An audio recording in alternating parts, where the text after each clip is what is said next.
Members, good morning. Today's non-session session is a little bit different. We still are going to follow a certain level of decorum. We welcome the individuals here in the gallery. That's something we don't do. We are not necessarily going to hold steadfast to a number of rules. However, beverages are still excluded from the Senate floor. I know. So the procedure we're going to follow today is that I will introduce each retiring member, providing the service days. It's going to be going in ascending order based upon total legislative service. Then the individual will be allowed a speech. I gave a general idea of 2 minutes per year, but I'm sure Senator Bach doesn't want to spend an hour and 20 minutes or whatever the number is. And then once that is completed, then I would ask that the individual, when they complete their speech, come to the president's desk. We do have a service award that we're going to be taking a picture with. This is Senator Thomasoni's. We will be presenting that to him at a later date. So with that, members, let us begin.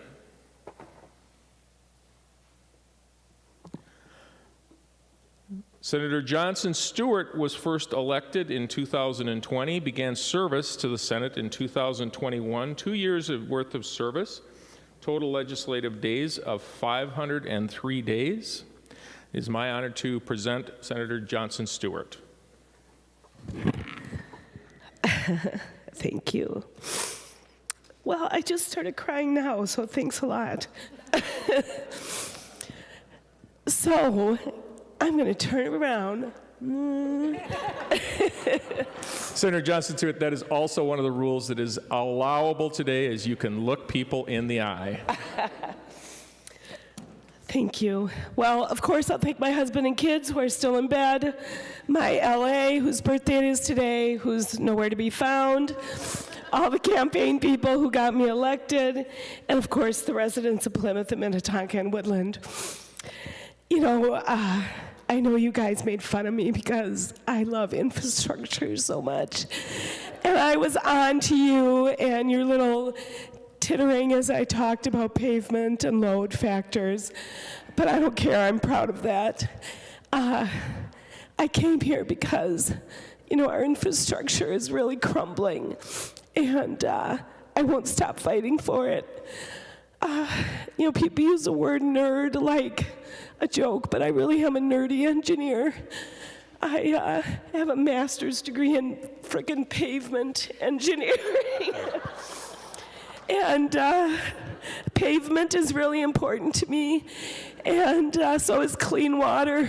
It has been my great joy to serve on the Ponding Committee. Senator Bach, thank you for letting me take a lead role there, and Senator Pappas.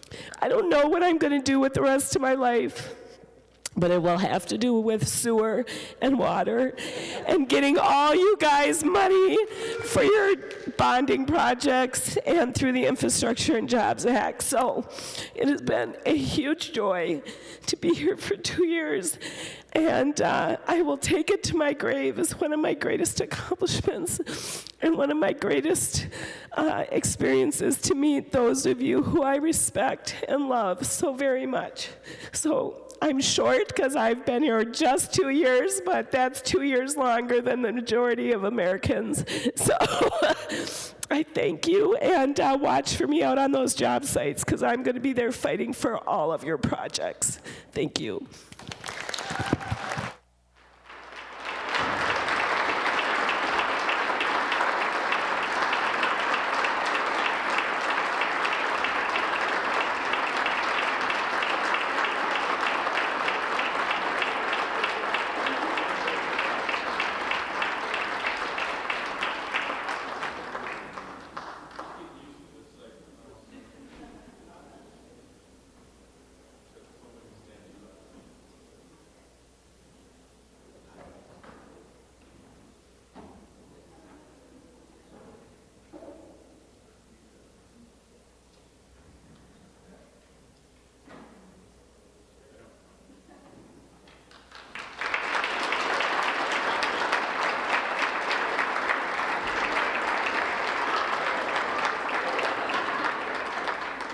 think she's more excited about the box than she is the award.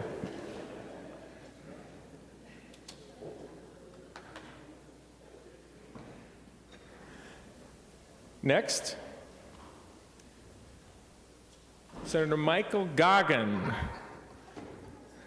He was elected in 2016, started his service to the Senate in 2017. He has 6 years worth of Senate experience, total days served, 1,966. It is my honor to present Senator Mike Goggin. Well, thank you, Mr. President. And as you all know, I'm a man of many words. I want to thank Senator Putnam for my speech today because I also am a nerd, Senator Johnson Stewart. So if it doesn't have numbers and formulas in it, I have a really hard time with writing down speeches. So I did have a really long one from Senator Putnam, but I'm going to keep it short. I just want to thank the people and the residents, the businesses, the Senate District 21 that I've been so proud and honored to represent the last 6 years. This has been an experience that is something that is the most incredible experience I can ever have, and I want to thank each and every one of you for that, because in my life, in my other job outside of here, I have to listen to all sides of an issue and that, and it helps me be a better person. And I want to thank you all for helping me be a better person.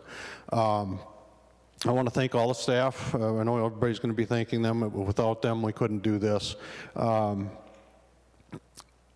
do want to say I couldn't have done this without my family.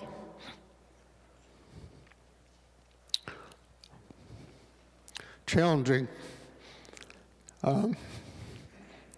Lost family members along the way. And without their support, I wouldn't be here. And I told Senator Putnam I don't cry.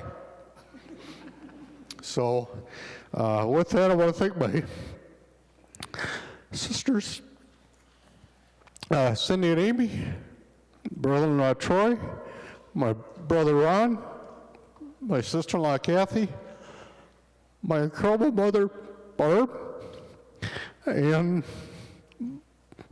my boys David and Dylan, my daughter-in-law Peyton, and most importantly, my incredible wife Pam. She has put up with a lot of stuff in the 32 years that she and I have been married.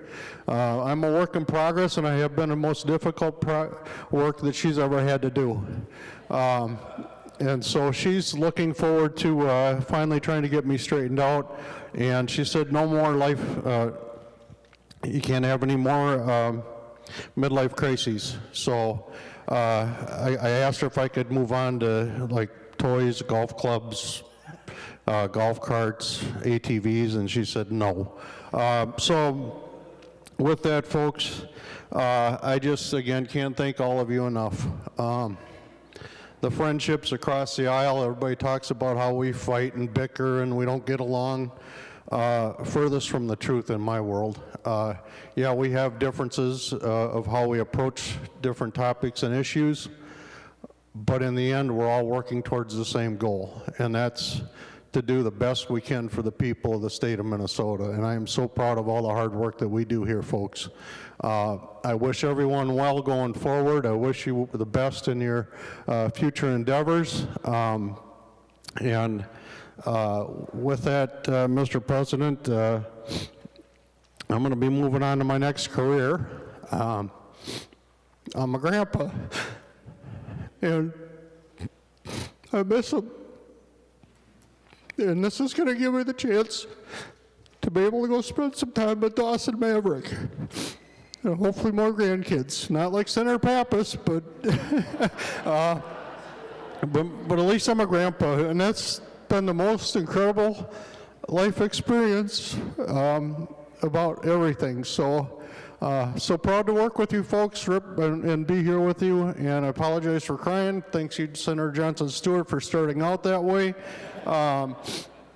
Hopefully it doesn't, maybe it will continue, but with that, folks, I want to say God bless to every one of you, and best wishes. Thank you.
We do have Kleenex up front for those individuals who need it. Senator Carla Bigham was elected to this body in 2018 and began her service that year with a special election. She's served 5 years in the Senate, a total number of Senate days of 1,153. She served in the other body, adding to her score, totaling total service days of 3,015. Members, it is my honor to present Senator Carla Bigham.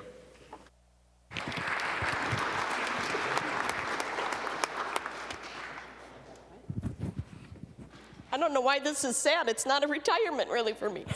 And I didn't really know what to say, actually. I was going to go down the route, thought about maybe going down the same route. Has anybody seen the movie Half-Baked? You know the scene, Mike, no, if you guys, maybe you've seen the movie Half-Baked, and you know the scene in the fast food restaurant where they grab the mic after kind of being fed up and start telling people what they really think? President Osmek, you cool. You cool. And then I realized, well, since this chamber can't pass legalization of marijuana, you've probably never even seen or heard the movie Half-Baked. So there's that. Anyway, I'm going to just stick with some heartfelt thank yous. I really don't like crying. Thank you, colleagues. It's been an honor to serve with all of you. We all come up here wanting to make a difference, and I like to think that we have. And I'm going to first thank the residents of Senate District 54. It has been an honor of a lifetime representing my hometown, my home communities, for 9 legislative sessions. That high honor bestowed on me by them has always been done with responsibility, gratitude, and humility.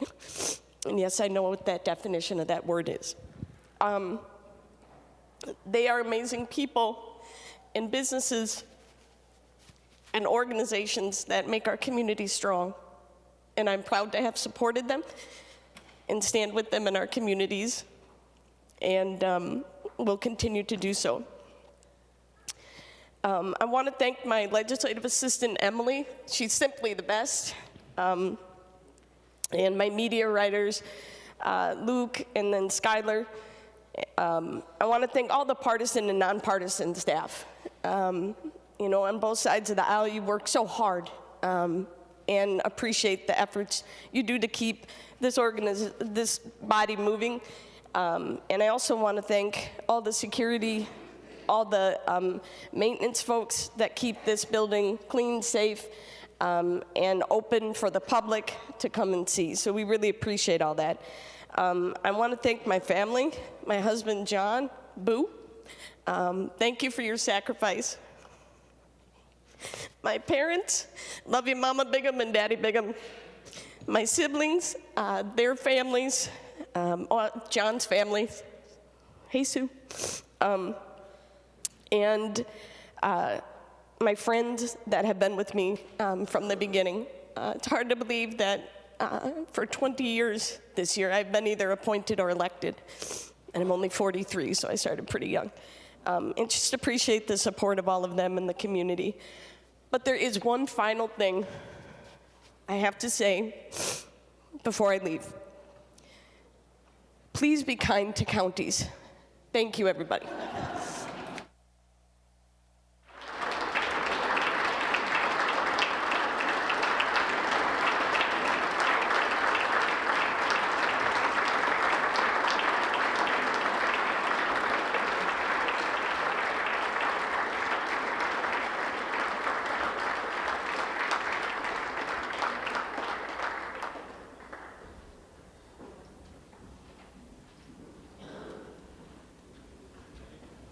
I think the challenge is to see which one of us isn't going to cry.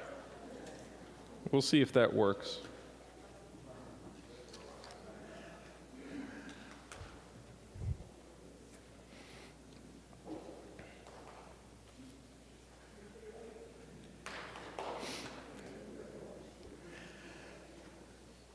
Senator Jason Isaacson began service to the Senate in 2017, was elected in 16, has served the Senate for 6 years. Total Senate service days is 1,966, but as with his seatmate, he has some experience with the other body, totaling 3,422 days of legislative serious service. It's a late night last night. Members, I present to you Senator Jason Isaacson. Howdy, folks. Well, I don't want to say I have no intentions of crying because that's exactly how it starts, but thanks, Mike.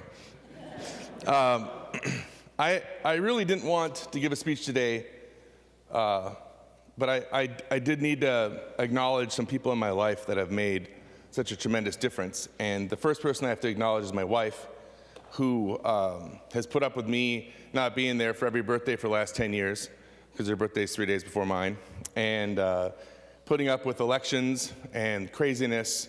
And as you know, I can go off on a rant once in a while, and you can't imagine me in the height of an election. Who's been the rock, and my 3 kids, Ivor and Esme, who are simply the most important people in my life without even question. I love them so much, and my wife and my family, that there's just no way you can do this with a family if you don't have a partner that's at the very least willing to endure, if not complicit in all your chicanery. So I appreciate her being willing to be with me and put up with this time, and I'm happy to spend more time at home. I want to thank my dad and my mom, who, going back to as a young child, talked politics with me all the time and made talking politics normal. My mom is a hippie liberal from the 60s who didn't let me even have twigs in my house that looked like a gun, nonetheless had a gun, or Nerf guns or anything. And my dad, who was a 80s Republican, that when we drive through the old bingo lots and he wanted to run their license plates against their welfare checks because he was convinced there was fraud. And so and he was a small business owner in the 80s and survived as a farm implement business owner and machinery. And so growing up with those two, you can imagine that's kind of a yin and yang politically. And I like to think that I got a lot of the problem solving and determination from my dad, and I got a lot of the soul and caring for others from my mom. And they don't always match very well, but here we are, right?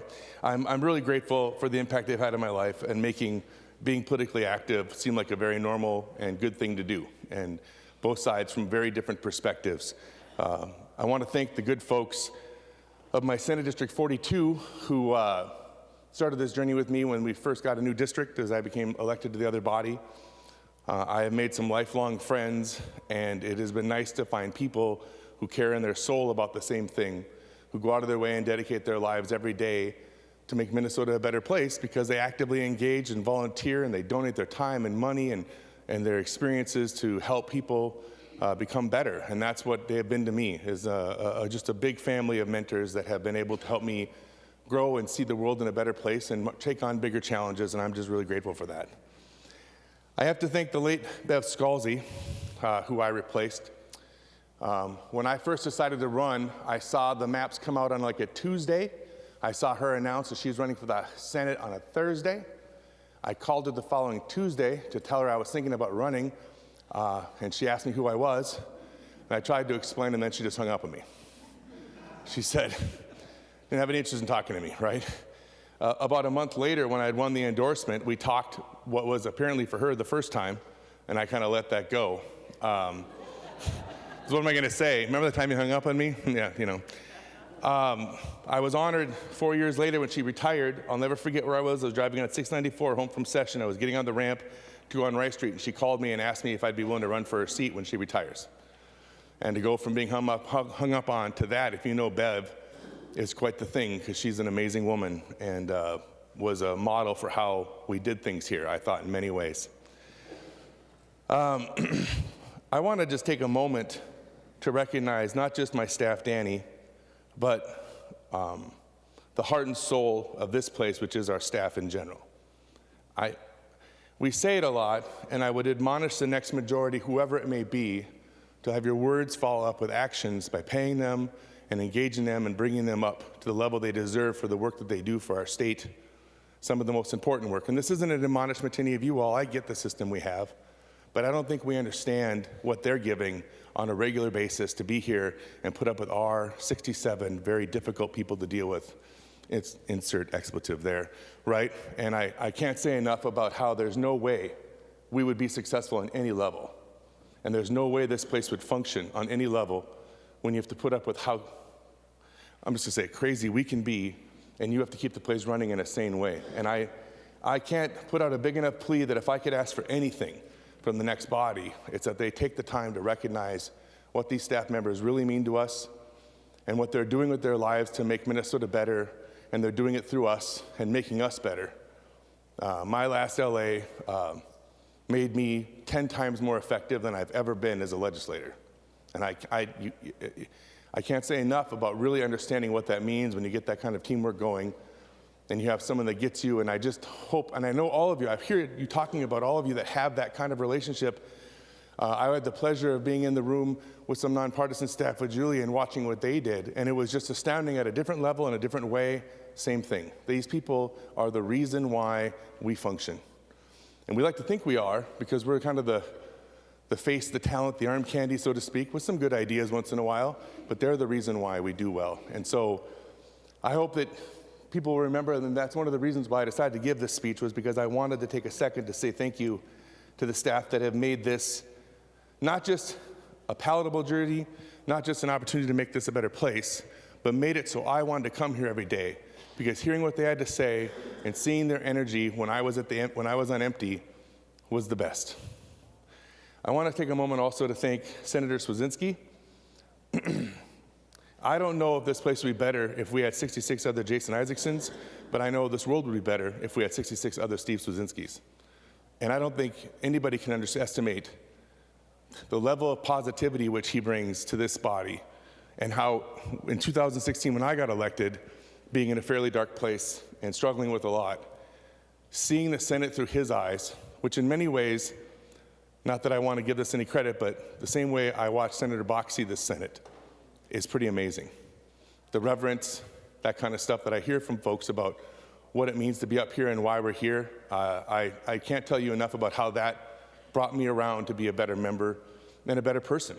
And so I think that I can't thank you enough, Senator, for just being such a good friend. I've been asked a lot why I'm not running, and after losing the convention to my friend John and having a long thought about what it means to run in a primary, I remember when I first ran, I asked myself, where are you most needed? Where do you need to be doing the most with your life that you can make the biggest difference? And somehow, right now, I'm about as cool as I'll ever be to my kids.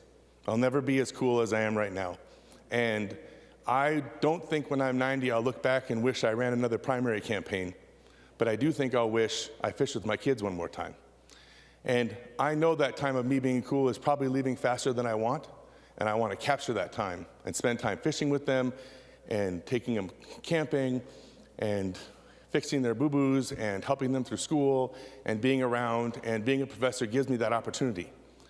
That being said, I will tell you that I do not feel done either.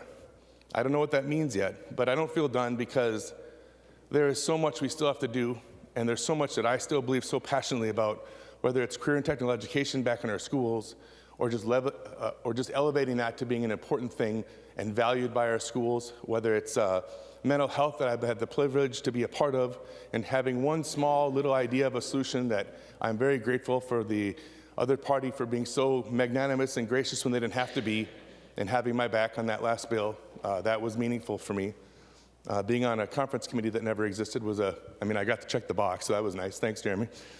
But I'll say that where am I most needed, and where I'm most needed is with my kids right now. We're about to go through a lot of changes as they get older, and they go from being little kids to now engaged in a million things, and I want to be a part of that. I want to be coaching and taking care of them and finishing and writing that stupid effing PhD I got to finish because anyways, I got to do it. So I got some things to do, and I think that when they move on from that, I would find myself being active again in some way. But I hope between now and then, while I'm taking care of my kids, who are just simply the center of my world, I can stay active with helping education or mental health and to be of service to anybody here on that level would be really amazing to continue to do that. I'm really grateful. I think that when I came to the House, when I came to the House, I really came there because I wanted to just beat the crap out of Republicans because you guys made me so damn angry all the time. And then it turns out like most of them were pretty human beings and good people, and it was the party politics that I hated. And that transformation over the next year and a half was really hard because I came here to be the liberal answer to Rush Limbaugh, which I realized just made me a liberal asshole, and I don't need to do that, right? So, I swore. John Marty's wearing jeans, just so you guys all know that. So, I'm so pissed because I was gonna wear jeans, and then Mr. frickin' hoity-toity over here shows up in jeans. God damn it. Anyways, got upstaged. Yeah, anyway, so point is, I'm off track now. The point is that I hope to see that we're taking on some of those issues that I think are super important, and I want to see the next Senate, I hope, continue to engage on that. I saw some germinations of bipartisanship this year that I've not seen before, or not seen in a long time, and I'm hopeful that we can continue down that path to some degree. And I know that when we leave this room today, we're probably going to beat the crap out of each other for the next 7 months, and that is the nature. And I think it was de Tocqueville, I've said this to a couple members, who said, the American form of government is the worst form of government, except it's better than every other form of government.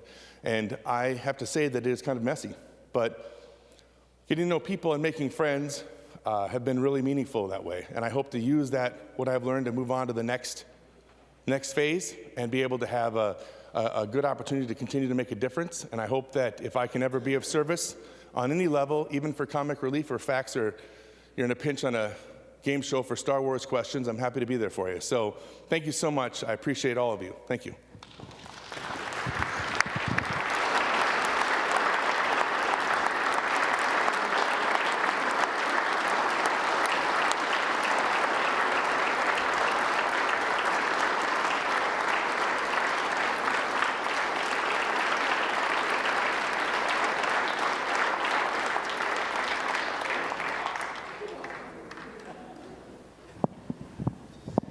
And Senator Isaacson, congratulations on having a violation of a decorum. You're not wearing your tie.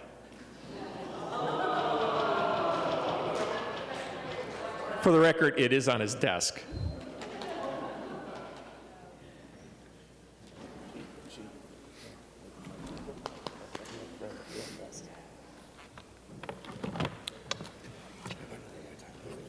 The next four individuals have a lot in common. They were all four elected in the same year, and all four will be retiring in the same year. Senator Greg Clausen was elected in 2012, began service in 2013, has served in the Senate for 10 years. Total service days in the Senate and legislative career, 3,422. It's my honor to present Senator Greg Clausen.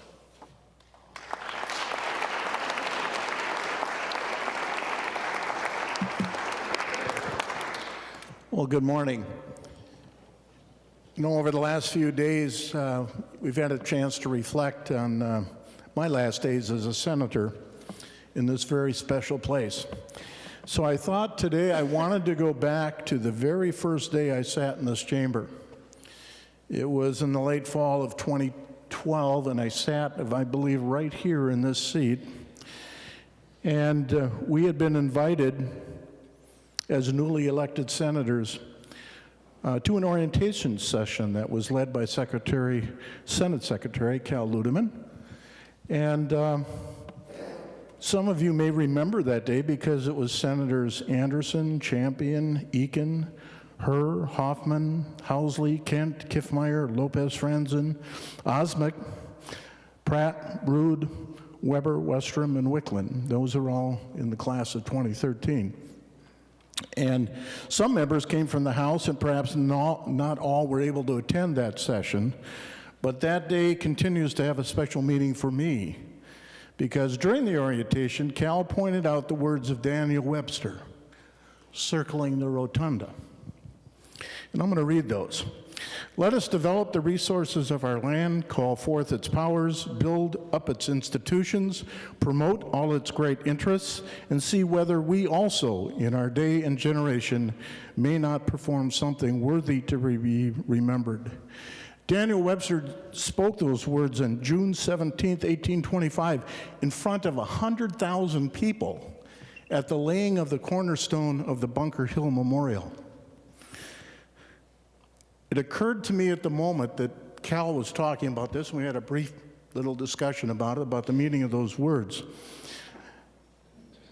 that I was about to embark on a tremendous responsibility of serving in the Senate, and that decisions that we would be making would shape the future of Minnesota.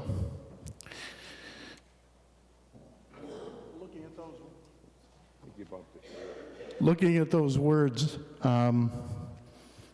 it brought out some. The importance of using our resources wisely. The importance of building strong institutions and education, our court system, government in general. And the importance of making decisions recognizing our shared interests and that we have a common future. And eventually asking ourselves, did we accomplish something worthy to be remembered? From time to time over the last 10 years, I've reread Webster's words as a reminder of the important work that we do and the responsibility to the people of Minnesota. So Cal, thank you. As a newly elected senator, that was a great lesson, so thank you. Well, it's been an honor to serve with so many talented colleagues, and as a former educator, I've enjoyed learning, and the Senate provided many opportunities to venture into issues. Some I didn't even realize were issues, but certainly became aware of that. So that's been enjoyable as an educator. I've also been fortunate to have worked with some outstanding legislative assistants and have a great appreciation for the partisan and nonpartisan staff for their expertise, knowledge, and assistance, especially our front desk people, so thank you. I've made many new friends over the past 10 years, many in the chamber on both sides of the aisle, lobbyists, members of the public who have come forward and asked for our assistance. A special thank you to Senator Jim Carlson for putting up with me as his floor mate for 10 years. Jim and I go back to the mid-1970s when we, along with 20 other families, founded a Lutheran church in Eken. And you're a special friend, Jim, thank you. So what does the future hold for me? Well, I look forward to spending more time with my wife, Bobby. We have been married 52 years, and it's time to spend more time with her and our 3 grown children and our 6 grandchildren. So we will be spending more time at our lake home, traveling and watching our grandkids participate in hockey, football, baseball, soccer, lacrosse, softball, and track meets. I must also mention there are dance recitals, Boy Scout events, and music concerts. And although Bobby has said she's going to give me 2 weeks before I start on my next adventure, we'll see. But may all of you find fulfillment in your years ahead, wherever your journey may take you.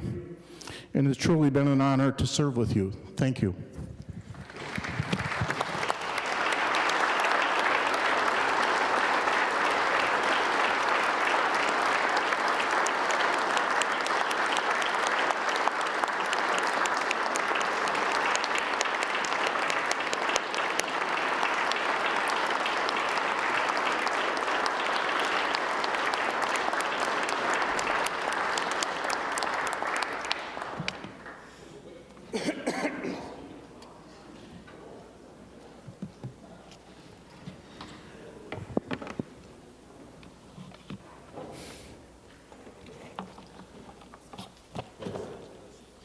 Senator Susan Kent was elected also in 2012, began service in the Senate in 2013.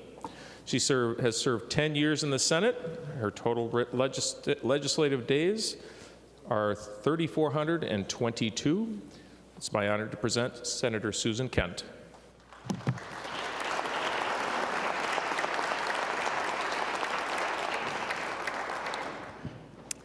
Thank you, Mr. President.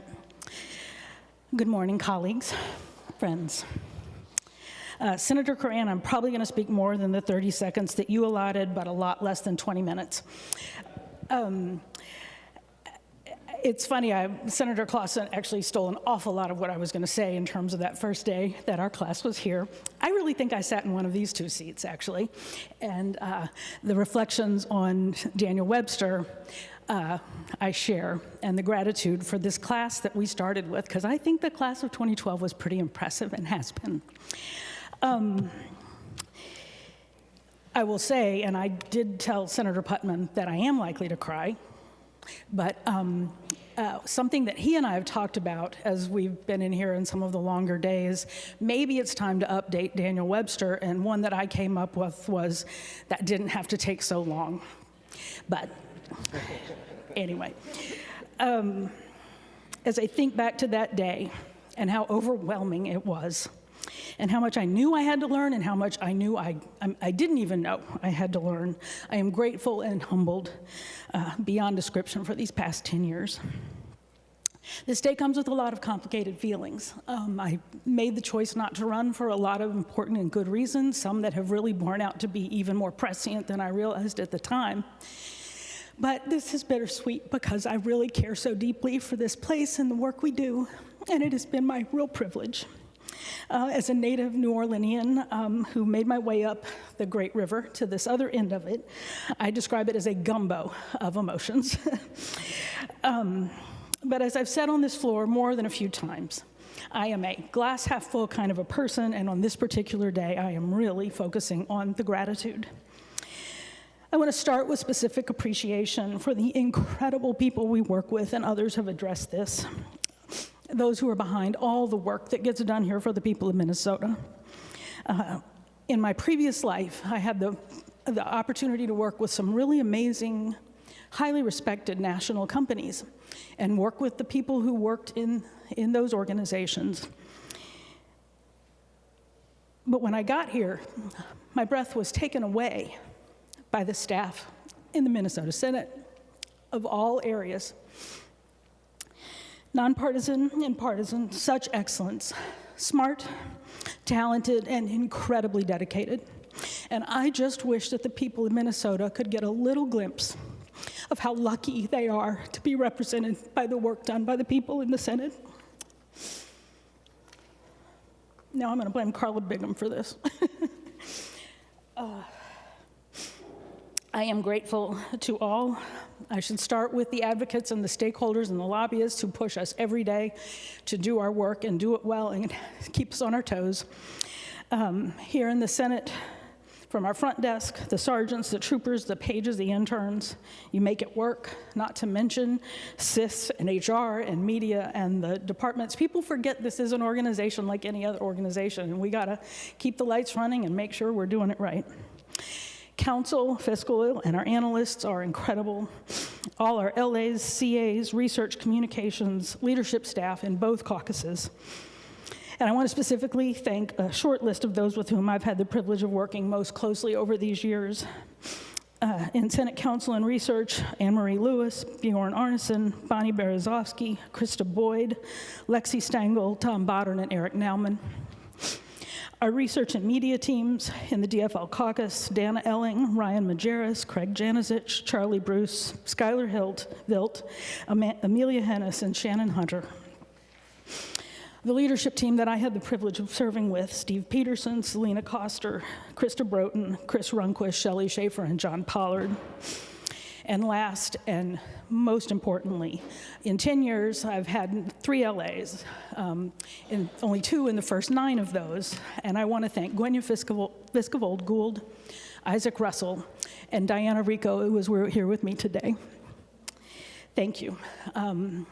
That partnership and that commitment and that working together is something that will be with me forever. The work that we do is why we're here, and for me, I was driven by our kids.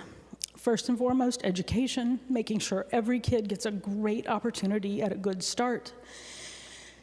But that's true for every Minnesotan. They all deserve great opportunities. one of the things that, as someone who was born and raised in Louisiana and lived for a lot of years in the state of Texas, and I chose to come to Minnesota.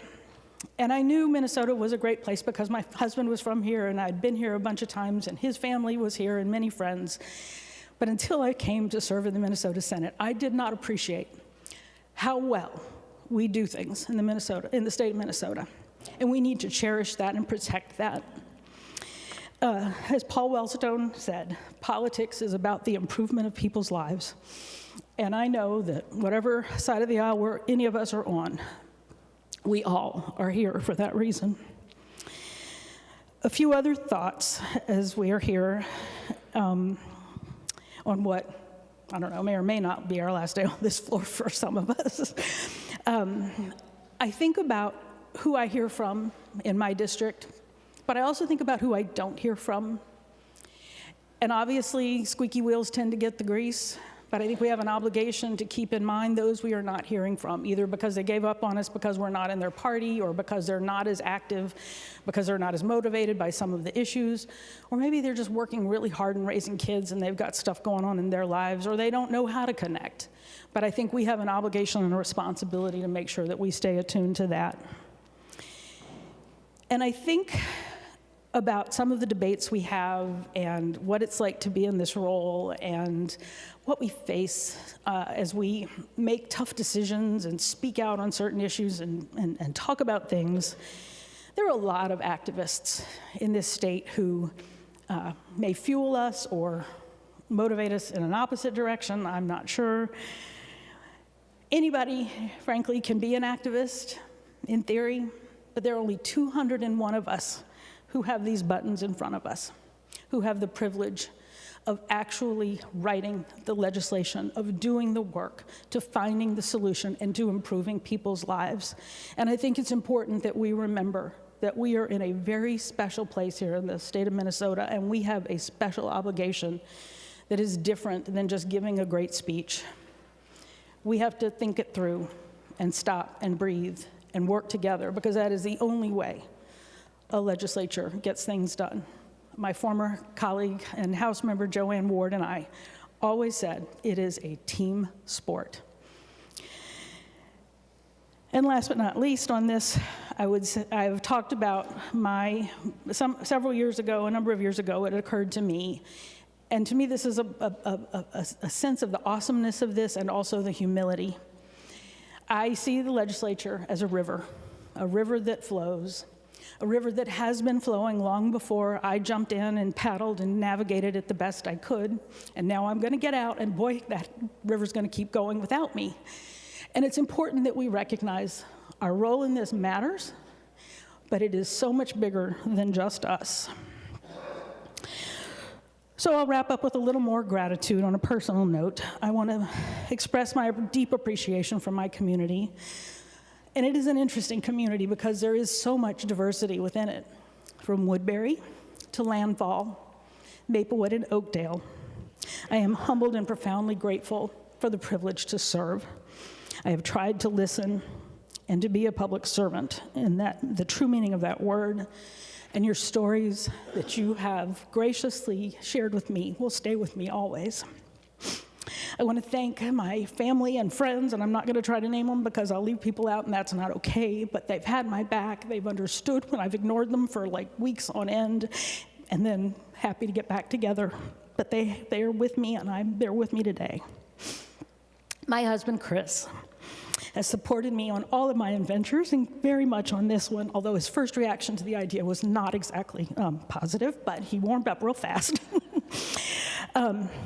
He just retired 2 weeks ago after working for 3M for 39 years. And now it's his turn, and I want to be there for him. I celebrated our 25th anniversary in the House chamber for the state of the state in 2013. Next year will be our 35th anniversary, and we will get to go someplace warm in February. Our son, Andrew, who it is hard to believe, I said this to Greg Clausen just the other day, he was 11 when we started, and he's now 21. It has not been easy for him to share me, but I appreciate his patience and tolerance and support. He's been a big help. And I want to thank him for keeping me laughing and keeping me focused. And because ultimately it is our kids and their future that has always inspired me. Generations before us sacrificed for us and our success. They invested in the state that works for us now, and we need to do the same. It's our turn. My work is not done. Lots of people keep asking me what I'm going to do next, and I keep saying I've been waiting for session to end so I'd have a little time to think about it. And I will take that time, but I will still be engaged in some form or fashion. And finally, I want to thank all of you, my colleagues. It has been a privilege getting to know you, to work with you, and ultimately to become friends. So thank you all very much.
Remember, something I forgot to mention at the beginning, the class that we're recognizing today is walking out of those doors with 283 years of Senate experience, equating to total legislative days, service days, between the other body and this body, 117,124 days of legislative service.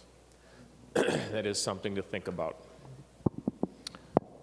The third member of the class, Senator Melissa Lopez Franzen, was originally elected in 2012, began service in 2013.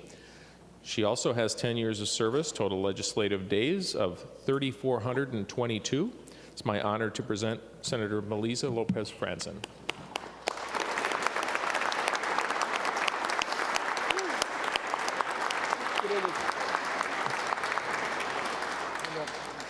Thank you, President Osmek, and thank you and good morning, colleagues. I wrote my speech the day that filing opened. Well, a lot of you went to file. I needed to do something. So I put my feelings to paper, I guess to a computer at that moment. 10 years ago, I was wearing this exact same suit as I walked into the chamber to be sworn in as the first Democrat, first Latina, and first woman senator from Edina, and I get a lot of grief for that. I remember feeling proud and honored to be amongst this elite group of members as the youngest member of my caucus at that time. I was told to learn my job, keep quiet. After 10 years, I look back and I admit that I'm still learning the job, especially this new title as leader of my caucus. But I assure you that I'm not keeping quiet. That is why I was elected by my constituents to represent their voice. I remember thinking those first few years in the Senate that our state and our democracy was working, it was functioning, that our political leaders and parties were in check, that Democrats and Republicans could work together, and did. Back then, even under a trifecta of Democratic control, we respected each other. We heard each other's bills and we passed each other's bills. Yes, there were a controversial few: marriage equality, minimum wage increase, an all-day kindergarten, and a union bill that debated a historic 20+ hours. Even during these intense disagreements, we never shut down the debate. Even when we were held in the Senate chamber practically hostage, when only one member was able to attend the signing of the marriage equality bill, we still found a way to work together.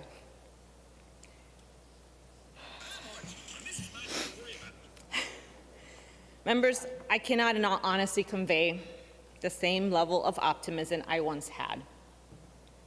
I now feel a sense of immense caution for our Minnesota and the people who we have the privilege to represent.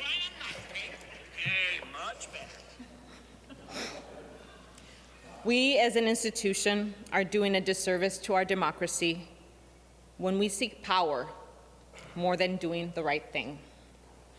When we see one another as enemies instead of colleagues, and when we say things that our children should never hear. We must correct this at once. We must seek the truth. We must seek justice, and we must seek to do true public service. Everyone in this chamber and our staff, we all have made significant sacrifices to serve. I remember missing my grandmother's funeral, my kid's recital just last week, and many of you, many family affairs. We each should remind ourselves once in a while why we ran for public office and what our purpose in this body is. My message to my 32-year-old freshman self would be to keep your chin up. Remember why you ran. Remember this is bigger than you, and that this fight is never over, even after a decade of service. I'm not over with my public service to the state and to preserve our democracy. It might not be in public office, but what I've learned in my last decade is that democracy is fragile, and if left unattended, it can be gone. That is why I will continue to fight for equal rights, for reproductive rights, for freedom to live in a place where our differences are valued and not silenced or eliminated. To my little boys, Philip and Arthur, I call them the Senate babies, I look forward to spending more quality time with you and being the mama you deserve. To my husband, Nathan, my biggest fan and my biggest critic, I look forward to our adventure together. We are indeed a team, and I would not be here with your unequivocal support. Thank you. Whew. I promised I wasn't going to do that. The privilege to lead the Senate DFL caucus was not one that I ever planned, but that I am eternally grateful for my colleagues for your trust to lead you. I thank you to all my Senate Republican and Democratic colleagues, my Chief of Staff, Carly Moline, my LA Jess Jagane, and all of our leadership team, Mark Kimball, Krista Broughton, Chris Runquist, Selena Kostner, and Steve Peterson. Our staff, nonpartisan and partisan, pages, interns, the constituents of Senate District 49, from Edina, Bloomington, Eden Prairie, Minnetonka. It's been an honor to get to know you over the last 10 years, and I'm not moving. And thank you to all the supporters from all parts of Minnesota who have been encouraging me to stay in this fight, and I will. And last but not least, to my family, to my parents who are watching from Puerto Rico, to my family in Little Falls, and to all the extra families that I've gotten to include in my own throughout these times. My time in the Minnesota has come to an end, but not my commitment to what this work represents. This is a place of ideas and hope.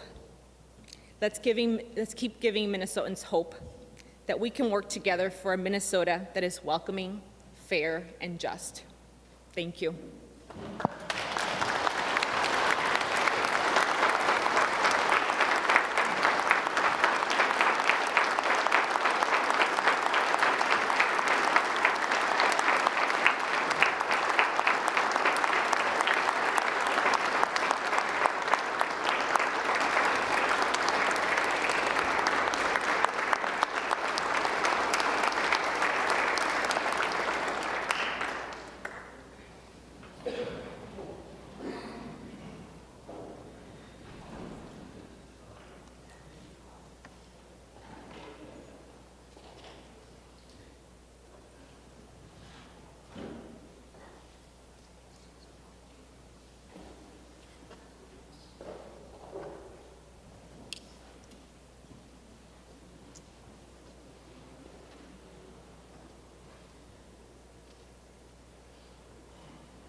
And the fourth member of the group, Senator David Osmek, was elected in 2012, began service in 2013. Thank you for laughing.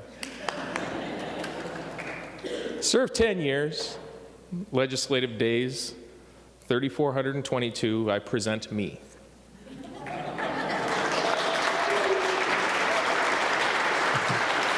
present me. So, I'm ready. One of my personal heroes is President Reagan, but I'm not going to quote him. I'm going to quote another president, maybe more infamous, but he gave a very touching farewell speech. Senator Nixon, when he was leaving, made two comments that have stuck with me today. One is that you will never understand, I'm paraphrasing, you will never understand the lowest depths unless you have been to the highest peaks. That is true, very true. I did everything I could to screw up being behind this desk, everything I could do, and I still achieved it. It has been an honor and a privilege to be your president for this year. Wish it would have lasted a little longer. I've tried to be as fair as possible with both sides. I think I've achieved it or come close, even though Senator Latz may disagree with me from time to time. But I think we both have a great deal of respect for each other.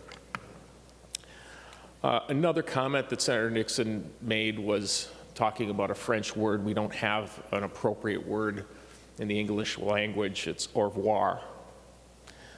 This is not necessarily the end of my journey. You never know what comes up next year or the year after that. And I think all of us may think that way. When one door closes, another one opens. So now to acknowledge a few people. First, the front desk staff, who have been wonderful to work with. My committee administrators that have been victims of Osmek, Allie Eilers and Darren Lee. True story, one time I threw Allie under the bus in front of some lobbyists inside of or people, I don't know if they were lobbyists, in front of them in my office, and they left the office, she closed the door, and she let loose on some F words and just told me where, and she was right. She was right. I didn't do the right thing, and I immediately went out and I apologized to the people involved because we have great staff and we need to treat them as great as possible. To the real victims of Osmek, my 6 legislative assistants who have been through with me through the years, starting with Peter Mavis.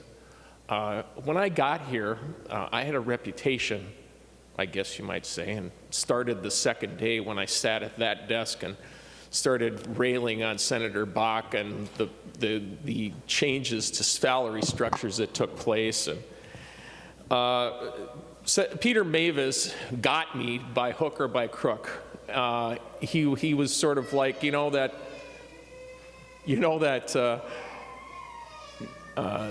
scene in Charlie Brown's Halloween, the Great Pumpkin thing, where all the kids open their bag of candy and they all dump them out, and Charlie Brown, what'd you get? I got a rock. I was the rock, or at least that's what was presented to him. Over time, he realized that wasn't true. David Frazier, Alex Bjorn, Nick Morgan, Owen Neubauer, who spent the most time being the victim of Osmek, and the final victim of Osmek, Pete Globa. Wonderful people. And I cannot forget, I almost did, my executive assistant, Wendy Avisto. All great people to work with. I've been in elective office now for 22 years. 11 here, but on a city council for just short of 12 years. That's 22 years, or in legislative years, as we call them in dog years, it's about 140. Sometimes it's felt that way. It was great to be appointed to the council in Mound on December 11th, 2001. I blame two guys, Mark Hannes and Bob Brown. You jokers did something, and here I am, and here I'm leaving. I've got a couple of friends that have been with me since grade school that have always been able to, every time I got a little bit crazy, puncture me. Brad Janowski and John Lentz. Then, of course, my wife, Kari, my daughter, Christine, who's 26 today, and off the health insurance of the state now, and Samantha. I told you a story when I started here behind this desk about a kid from the prairie. I didn't tell you the whole story. You know, I came from the hospital, spent the first 2 years on a trailer on a farm that I might be moving to. We're working on rehab of a farmhouse. But I didn't tell you the whole story. Little David was rambunctious, you figure? And we had farm animals at that time, and I would get into all kinds of trouble. And they put a bell around my neck to keep track of where the heck I was hiding or doing. And I would be found in the chicken coop, I would be found with the pigs, I would be found every place, because as a 2-year-old, that's what 2-year-olds do.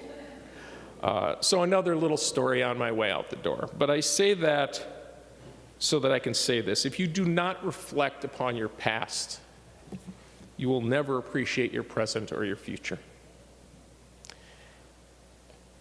It has been wonderful. Senator Bach, I'll say again, he gave me something special the very first day. He reminded us, and he might even say this in his speech, so I might be upping him, how many people have come through that door as senators? About 1,300 in the life of this building. That's important to note. It's important to note how many people actually have served this body. This place is about relationships. And I think the last 2 years, it's been very difficult for us to build those relationships. I hope that the next Senate and the next legislature is better at doing that. And for those of you who are relatively new, that you can more experience that, because it is a place where relationships matter a lot. And then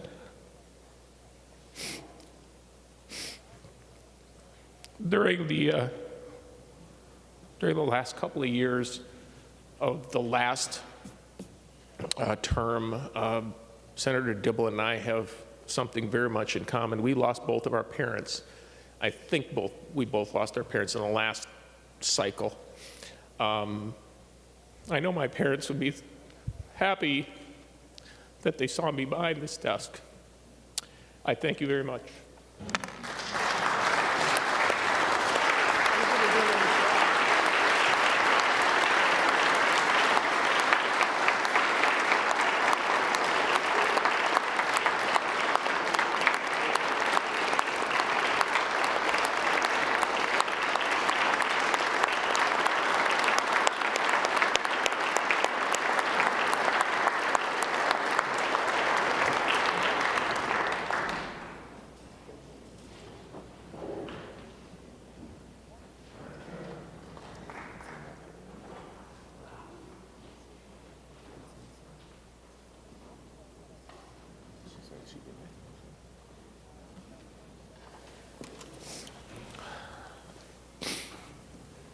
Senator Chris Eaton began service in 2011, has served 12 years in the state Senate, total service days to the legislature of 3,860 days. It is my honor to present Senator Chris Eaton.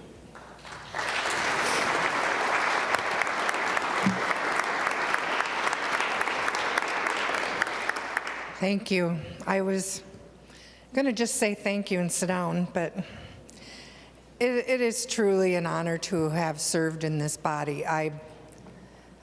Sometimes I just look around and I have to pinch myself that I'm actually here.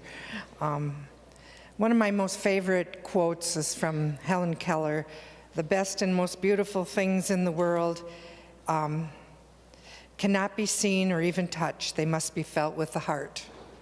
And I dedicated my life to working with people who had mental and physical challenges, and I certainly hope that my work here reflected their impact on my heart. That was definitely my intention. My hope also is, because of my work with mental health and substance use disorder, that all of you have a better understanding and compassion for people who have to deal with those issues in their lives. You know, I lost my daughter at 23 years old to addiction. She overdosed, and that was part of the,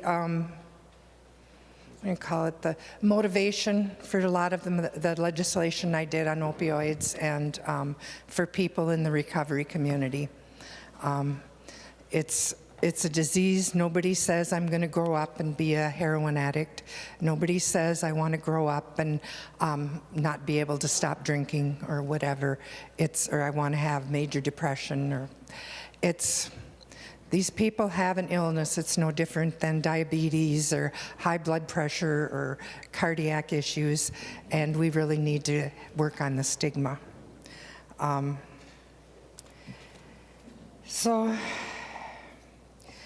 parents taught me to have great respect for nature and to work toward the balance of nature and to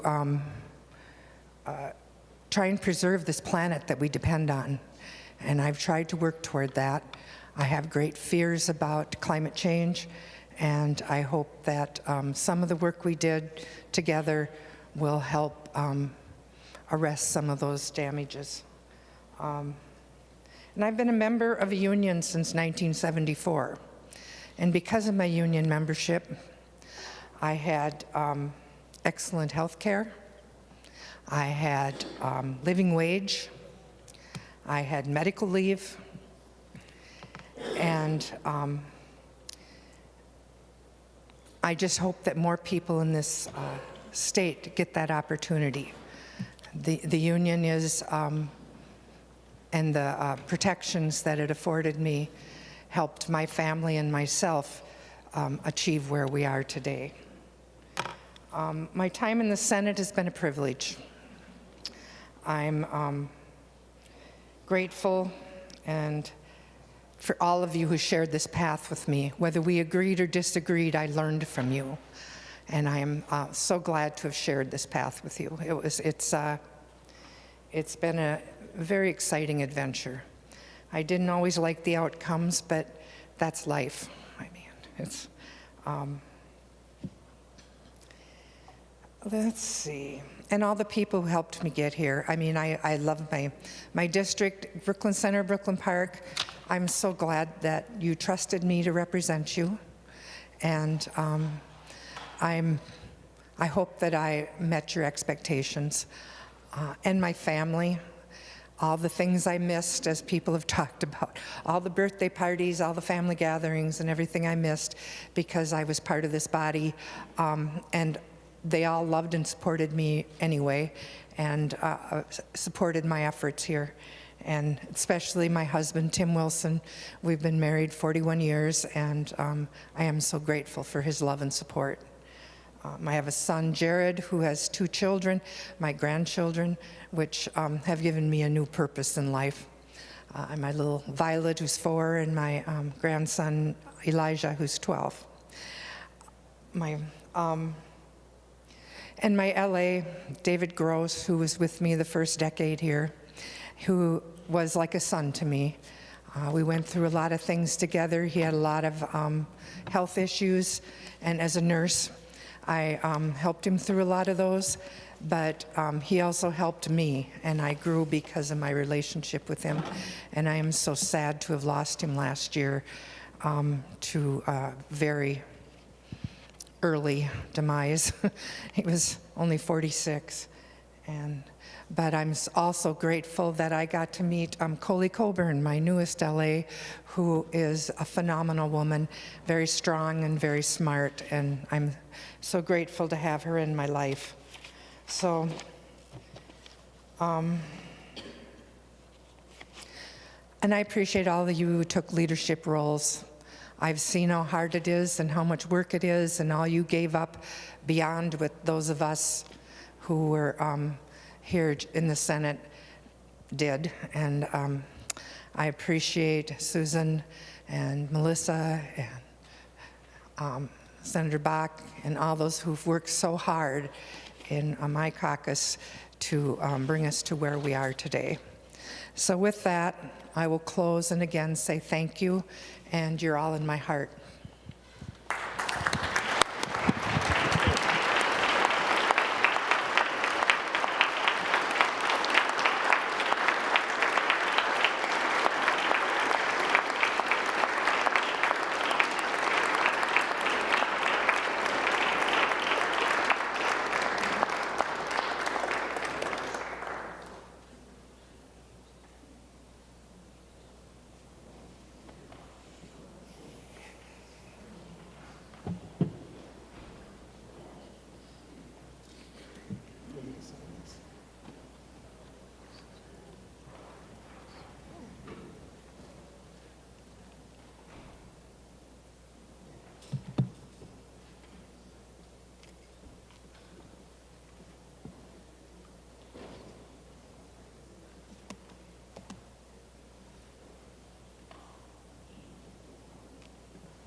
Senator Michelle Benson was elected in 2010, started her service in the Senate in 2011, has served 12 years, total legislative days, 4,157.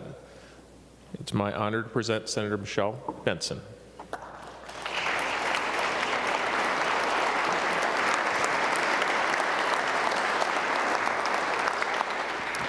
So people keep talking about crying, and I have this great gift that when my heart is very full, my eyes well up. And so the tears are just a result of more blessings than my heart can bear.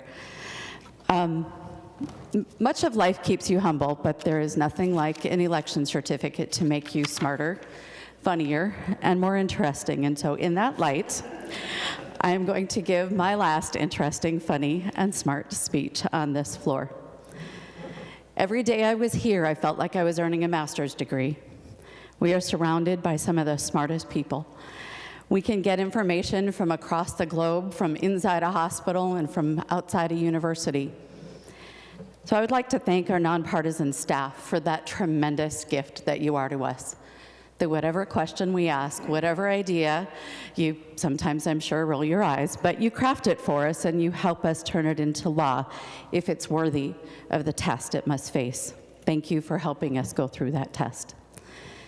When I was a freshman, I'd see all these really smart people on the floor. They'd, Mr. President, I moved this, that, the other thing. I thought, oh my goodness, I will never be able to do that. And then I realized it's actually the front desk that makes all of that happen. So thank you very much for making us look smart and professional to all the people who watch at home. Thank you to the sergeants, the folks in engrossing, the revisers, the people in the legislative libraries who help us accomplish this task to the best of our professional abilities. To the government relations professionals who are largely outside this door and sometimes in our office, you challenge us with ideas we might not have considered. You bring the voice of your clients, of the citizens of this state. You bring them into our office. You help us craft things, and then you challenge us to carry those ideas forward through the rigor that is the legislative process. Many of you have become mentors and friends because your intelligence, your ability, and the strength for which you advocate for the people of Minnesota has helped me be better at this job. So thank you. To my DFL colleagues, you taught me about partnership and challenge. And probably the only name I'm going to say on the floor today is Senator Marty. So I don't even see him. Oh, there, oh, I looked on the wrong side, sorry. I was so used to you being over here. But so when I was a freshman, I served on the Health and Human Services Committee, and I sat next to Senator Marty. I was also 9 months pregnant. So on the Friday that we heard the Health and Human Services budget, I had a cesarean section. David Hand contends that I did that on purpose, but I was back Monday for the vote. And after we finished the contentious battle that is always a Health and Human Services omnibus bill, and Senator Marty had said the things that Senator Marty would say about that bill, the gavel dropped, and he turned to me and he said, "Did you bring the baby?" And I said, "Of course." And so we walked to my office, and my husband, Craig, handed my then 4-day-old daughter to Senator Marty, and he cradled her as you would a newborn. And he looked in her eyes, and he said, "She is beautiful." And at that moment, you earned a place in my heart, and I realized that this was not about the fights that come from outside. Yes, we do that. But there's a humanity and a connectedness that we need to survive in this place.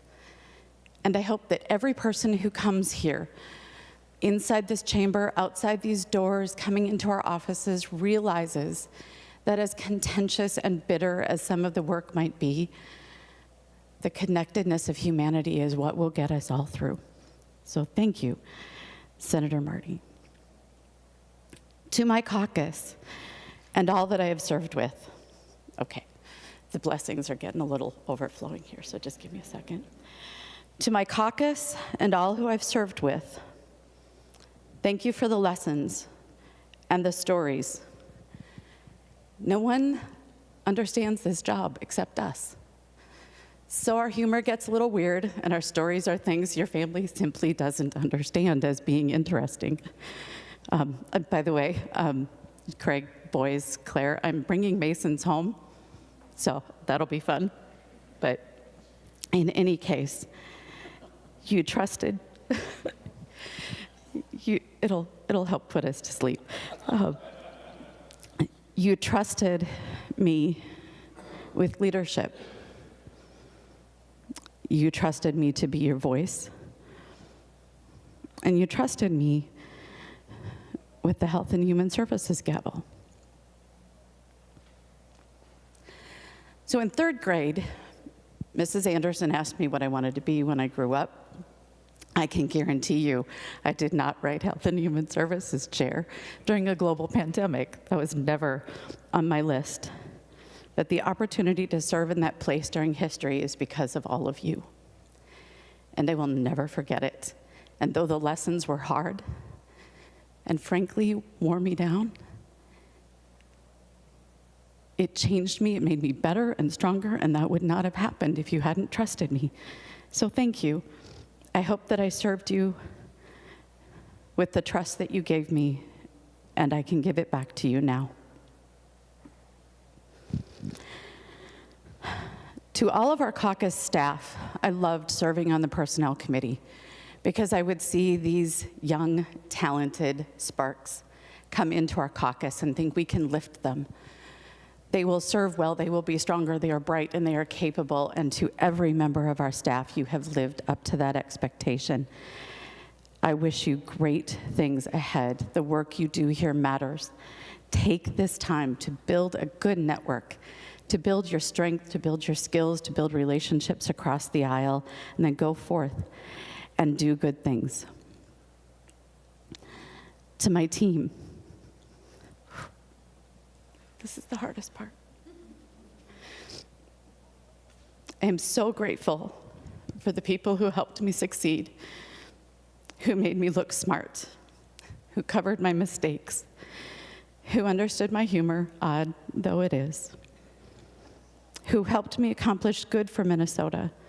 It is an honor to have known each of you, and I thank you for lifting me up, getting me through, and thank you for looking out for my family when I really should be at home and you told me so. Thank you for respect and trust. I give it back to you. The best days at the Senate and the fullest days of my time, and sometimes days upon days upon days, were because of the time I spent with you. And I think when we list legislative hours, Senator Osmek, I'd like a little asterisk for the number of hours I actually slept in room 237. My team got me through all of that. To the friends I had before I got into politics, I look forward to getting you back on my calendar, rekindling some of what has been set aside. To my family, some of you know my brothers and sisters. They keep me grounded. They never let me forget where I came from. And occasionally when I'm trying to make a speech on the Senate floor, they send me random text messages that make it hard to keep a straight face. But it is a blessing to have them in my life. And I look forward to some time on the pontoon this summer. I hope that my service here is something that made them proud. And to my nieces and nephews, I hope you saw an example of someone you might want to be someday, because we are all called to serve in some way. To my mom and dad, thank you for raising me to respect people and to want to serve. I hope this legacy was worthy of that example. And now, to Calvin and Grant and Claire, I know you gave up your mom for a time. And Claire, you have never known a mom who didn't work in a marble building filled with murals. This has been a great privilege made possible because my family let me. And they went on when I was here. But I'm going back to them, and I look forward to it very much. And for you, Claire, I hope that my service is an example, and that I've held high enough standards for you to strive to. And to Craig, I couldn't have done any of this without your love and support. And after 31 years, no matter what comes, I look forward to the next chapter with you. I am glad we share these blessings. So, St. Thomas Aquinas wrote that love is willing the good of the other for their own sake. So to the people of Minnesota who came through my doors, I love you. To the people who served with me in this chamber, I love you. To the people who work in the Senate, I love you. And to my family that I go home to, I love you. I will good for your life for your own sake. And I thank each of you for letting me be here with you. And with that, God bless.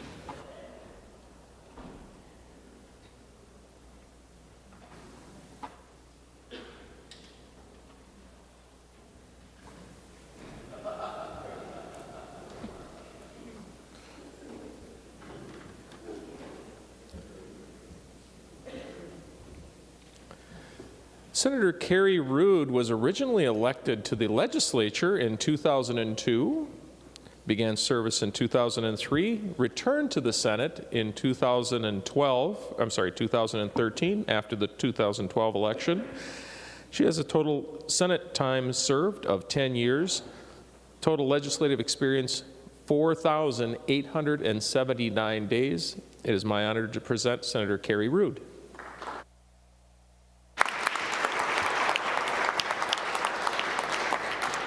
Well, thank you and good morning. It's not a funeral. It's a fun day. It's the beginning of a new adventure. So I was a small town mayor elected in 2002. I was one of the baker's dozen, one of the largest freshman classes ever. And even though we didn't know where the pencils were, we thought we were so smart. We thought we were so special. We even had shirts made, the baker's dozen. We had no clue whatsoever. And we gave Minority Leader Dick Day a lot of gray hair. And so today, we're the last of the baker's dozen, Senator Senjem and Senator Rosen. So I was unelected in 2006. Isn't that the nice way of saying it, right? And I never thought I'd be back, but 6 years later, here I am. I had great role models and mentors back there. We had a chamber full of wonderful people. They helped me to cherish this institution and honor the dignity of where we sit every day, and to make sure that we keep those traditions. And I just want to tell you who those wonderful women were who were such role models to me. Jen Olson, Pat Pariseau, Claire Roebling, Linda Scheid, Becky Laurie, Julianne Ortman, Amy Koch, Yvonne Pretner-Solon, and of course, Bev Scalzi. They were wonderful to me. I was so fortunate to have those women just go before me. So I served 8 years in the minority and 6 years in the majority. And I remember being a freshman in 2012. I was in the minority with no seniority, with an office in the basement of the SOB, with the garbage chute behind me, and the mice. But I was so excited to be there. It didn't matter. I just was like, oh, pinch me, I'm here. So in 2016, I was elected into the majority. My gosh, dreams come true. And I had a beautiful third floor office, beautiful view. It's just gorgeous. And I had the mice. And I was still so excited to be there. So I tried to write down all the combinations that I have served under, being it majority, minority, DFL governor, Republican governor. I think it's dizzying, all the combinations that we can create. And I think I've done them all. Right now, just give me a little leeway here. I'd like to give a shout out to my former DFL housemate. He was my first housemate. I was elected a Republican with 2 DFL housemates, and that's John Mord. He's my dear friend. And John is suffering from cancer right now, so keep him in your prayers, because he taught me so much about how to be bipartisan and what that meant. And we represented the district in a wonderful manner. So I've been involved in so many pieces of legislation. That's what we're here for, right? We represent our people. And so I just wanted to talk about a couple, and I'll tell you why. So Drew Shadeen, a young woman in my district, was murdered in 2002. It was pretty horrific for me. She was in my son's wedding just before she was murdered. And it changed my course and my focus in this body. And the reason I bring that up is because the members of the Senate put their arms around me. They allowed me to sit on the Judiciary Committee. They allowed me to work on sex offender legislation and pass a strong bill. And it helped me so much to heal. And that body, all the senators were there for me. And I can't tell you how much that meant to me. So then I know we're not supposed to use props, right? But Osmek's not watching, so. This is the Minnesota Personal Protection Act, and we passed this in 2005. And the reason I bring it up, and I know it's it's a touchy subject for all of us, But the author of this bill, and believe me, this bill is 2.5 pages long, folks. That's all it is, the whole Minnesota Personal Protection Act. But I bring it up because the chief author of this bill was Pat Paraso, and she was in the minority. And she was allowed to carry this bill. And the other author is Carrie Ruud. And I was like, wow, this is so cool, I'm in the minority. And Dallas Sams, and Betsy Wergen, and Senator Tom Bach. This was a really hard subject, and we had to work hard in committee, and we wordsmithed, and we dotted the I's, and we crossed the T's, and it wasn't an easy subject to have, but we did it because it was what Minnesota needed at the time. In 2005, that was huge. We need to go back there. We need to be bold. We need to take that challenge. So one other thing that we did. So in 2012, we had the school trust program. The school trust committee. We kind of lost track of those lands, right? And so being in the minority, nobody really wanted this committee, right? It was like, oh, geez, what are we going to do with this committee? Nobody wants to sit on it. Let's give it to Ruud because, well, she's in the minority, so she'll have time to do it.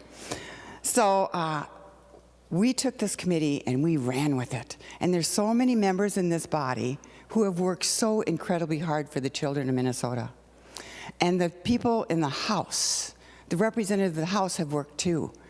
And so we took this little committee, the little committee that could, and thank you, Senator Hoffman, because I know that it's your passion and I'm passing the ball to you, right? You can't let this one go. So when we first started, there was $527 million in the corpus, right? It was a nice money. We gave the schools $14 million a year, and it was great. They could use it for whatever they wanted. Well, since the little committee that could, there's $1.5 billion in that corpus today. And we gave the schools $36 million, $42 per pupil. That's in just a short period of time. And it was because we all worked together, because we all love the children. And when you can find an issue that we can all work together on, we can do amazing things. And so I want you to remember that. Be bold. Take the issues. Work together. We have lost that, and we need to get back to that because it's so very important for what we do. So chairing the Environment and Natural Resources Committee and having a gavel in my hand and the Legacy Committee is such an honor and a privilege of my lifetime. So when I fail retirement, and I will, I'm going to follow my passion into the environment, and I don't know what it looks like yet, but I'm going there. And now for my thank yous, and I kept them for last because I know I'm not going to get like everyone else. I probably won't get through this. Or maybe I will. But I want to thank the Lord for guiding my way every day and for being with me because that's how I get this job. And I see the pastors in the gallery, and they have been in my office in the tough times when I have a tough day, and we close the door, and they pray for me, and it lifts me up, and it sets me on the right course again.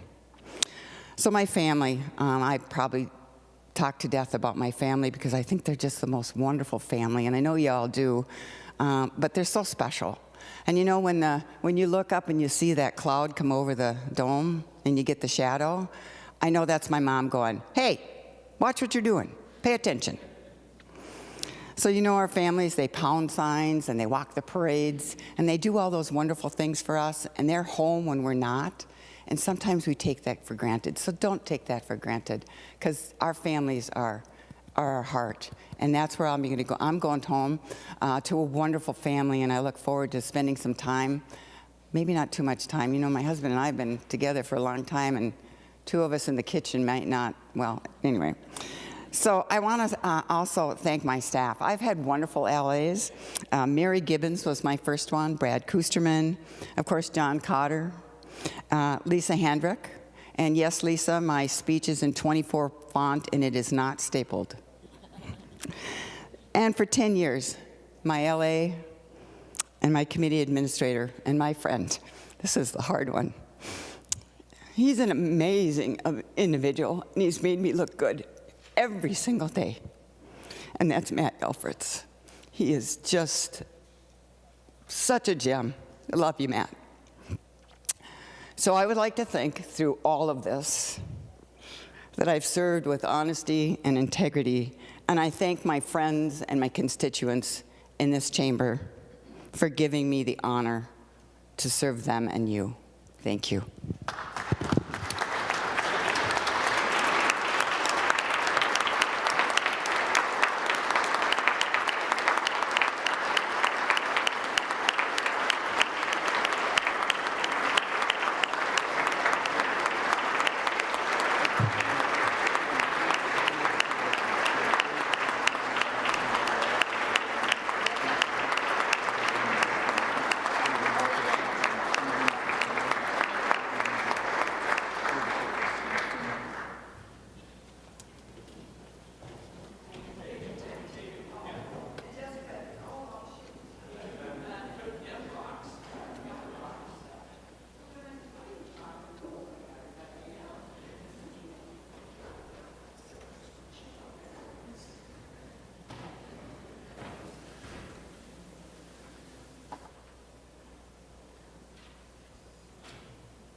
Senator Mary Kiffmeyer was elected in 2012, began service in the Senate in 2013.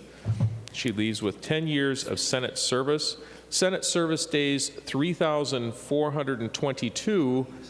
However, total service days, including in the other body, 4,885. It is my honor to present Senator Mary Kiffmeyer.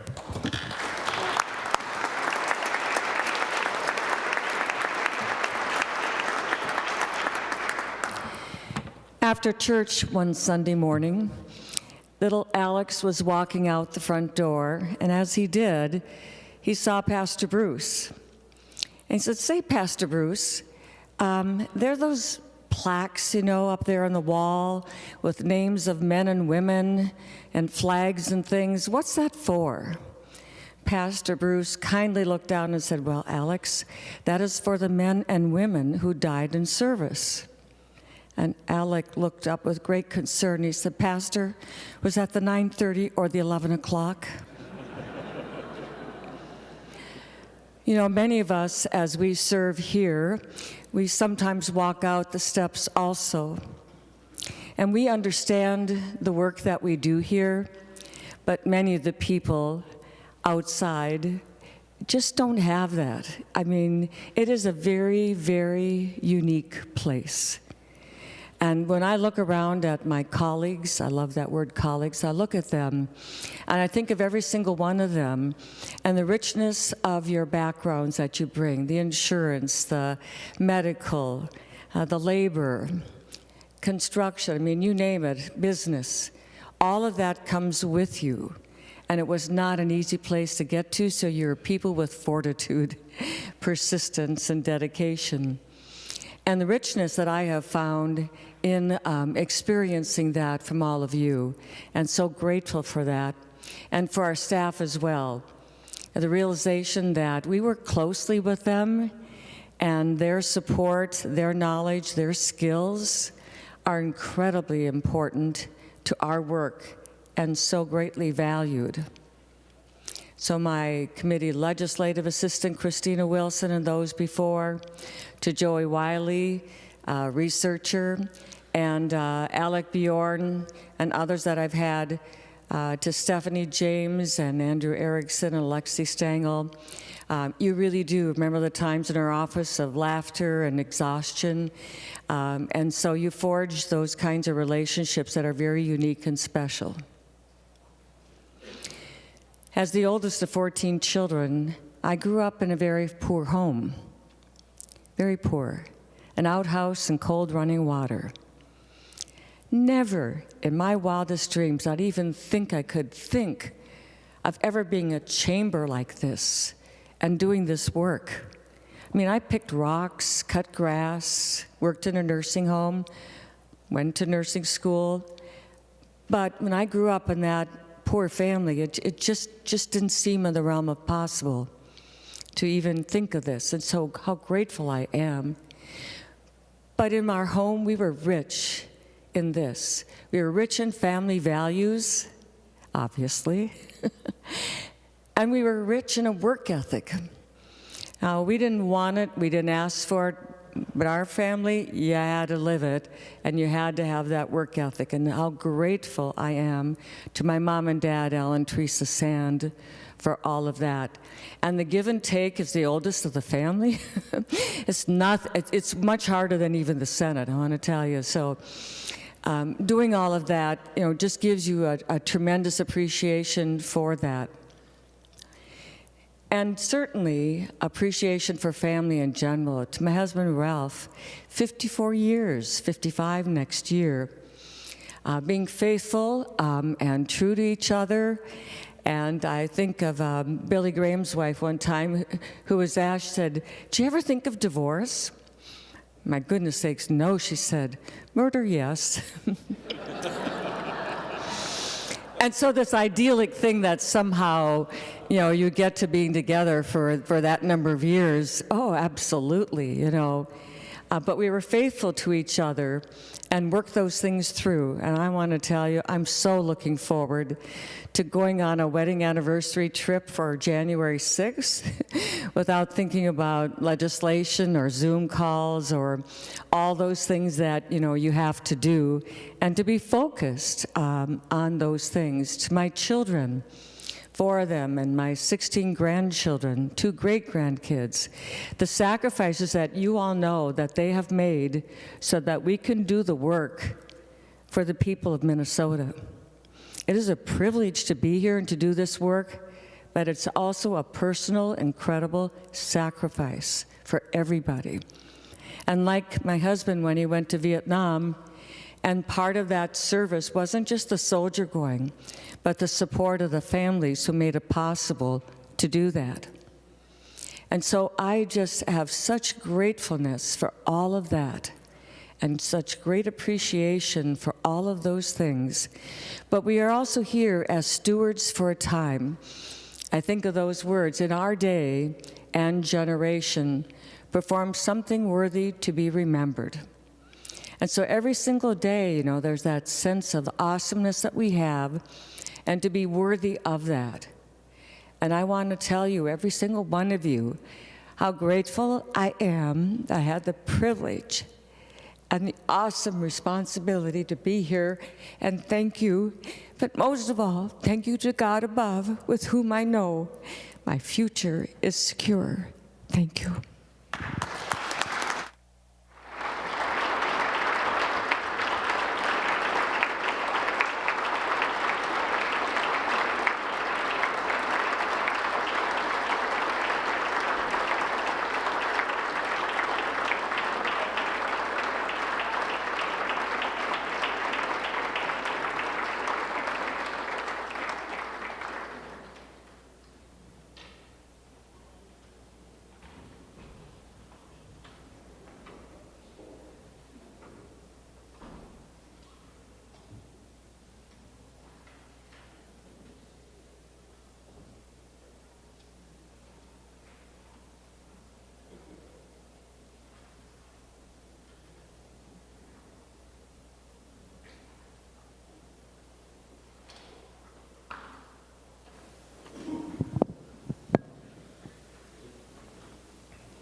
Senator Paul Gazelka was elected in 2010, began service in the Senate in 2011, has 12 years worth of Senate service, Senate days served, 4,157.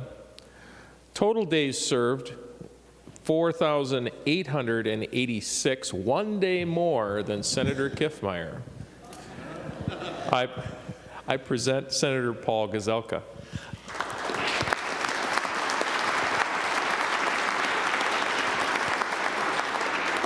I'm not sure how I got that extra day, but I'll take that per diem. What an honor. First of all, to be among you, but just to be here today. And before I even get in this, I don't want to forget my wife, Marilee. As you all know, she's up there often and praying for us and loving this entire body.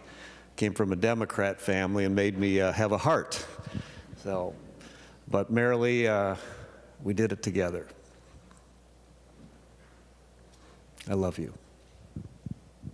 And oh, by the way, Lydia was 3 when I first ran, and here she is graduating from college, and you just get to watch all that. And Josh is now married, and Isla's up there, and by the way, he's starting a hard cidery company, Woodlore Cider, that he'll probably have me pouring cider at. So come on up north. So I'm just very, very grateful for my family and what we've had to choose to go through to step into this arena, knowing that not everything is perfect, and as you navigate through family, and then in this position, suddenly it becomes everybody's business. And so, just grateful that, just really grateful for you guys. And I want to say that certainly the staff, I mean, and I'll tell you, I never thought the staff less than us. As a senator, never ever did I think that our title was something that gave us somehow more knowledge or more prestige. Very, very grateful for the staff, every single one of you. And not just, frankly, the Republican staff, but Republican and Democrat. And I was surprised that I would trust the nonpartisan staff. People like Eric Newman was incredibly valuable when we're trying to get a budget together. And then somebody that has not been mentioned is Mike Smith, the chaplain of the Capitol, of the Senate here. I wanted somebody that both sides would say, that's somebody that I can trust. And your church has so many different communities, diverse communities that are part of your church, and thank you for your role here. So I came in 2010 wave, and that was the Tea Party wave, and I thought that we were going to just change everything. In fact, there was 21 new Republicans then, and 16 people like Senjem and Rosen, and we were going to tell them what to do. Because we had 21 of us, and maybe I was a little idealistic. In fact, up there, well, that's a couple years later, but when it was me and Limmer and Dan Hall, we were called the God Squad. I didn't find out till later. But, and I'm a Christian, and I'm a conservative, and I'm a Republican, but thank God for this place, because it forces you to talk and listen to so many different people, all of us, different from what we are, and you grow. Everything's not black and white. And you have to really understand people, and I am incredibly grateful for all of the different people here and all the different people that have come into my life that forced me to be much deeper and richer and love more. And so in that beginning time, Mike Perry was the one, we had a $6 billion shortfall, and he said, I've got this great bill for you. I want you to cut wages of state government workers 10%. And I gave him the big thumbs up. Yeah, I'll take that. That group picketed my office, my business office up north. That was the first of 4 different groups that picketed my business, so you kind of wake up. But I want to say that each year that went by, it just gave me more perspective, broader perspective. And I'm incredibly grateful for the Republicans. I'll just speak to that first. I mean, so many wonderful people, senators that became our band of brothers, men and women, band of brothers, and we're fighting for what we believe in. And I'll just tell you, we were a bit divided when we came in, just so you know. I'm sure the Democrats had the same problem. But I never thought that, Julie, you and I would be important allies in the end as we were working together. I never thought me and Jeremy Miller would forge these forges, because we're on different sides of different issues, but it was really, really important for us to have that, just so that we could come together. But here's the biggest surprise. The biggest surprise, and I'm glad I'm not running for governor so I can tell you the truth about how much I love all you guys, but the biggest surprise was the key relationships I had with Democrats. And I'm telling you that because if this place loses that, we don't function. And so for me, the first 2 years I came in, we were in the majority, and I had people like Benson coming up to me and just building bridges, and Rod Skoy and Tomasoni. Bach was the evil enemy at that time. But honestly, and so suddenly 2 years later, we flip, and now we're in the minority. And who's helping me but Skoy and Tomasoni and people like that were Benson. And so, Hoffman, you know this, in commerce, Benson would go, what does Gazelka want? And I would go, what does Benson want? You know, and so that's how it worked. And in taxes, I had Senator Rest and Senator Skoy brought me into the tax conference committee, opened up the whole thing to me, and we talked about issues. And I ended up getting one of my key issues done because of those relationships. And that's how this place works. And I want to just talk about a couple of them that I see here to highlight for all of you guys. Limmer and Latz. Okay, you're not best. Well, you're respected opponents, but man, you both defend judiciary and the process. And I love that the way the two of you go back and forth, but it's respect and it's honor, and it's well serves this place. Abler and Hoffman. I mean, you guys are like, Hoffman, you could have been a Republican. Abler, you could have been a Democrat.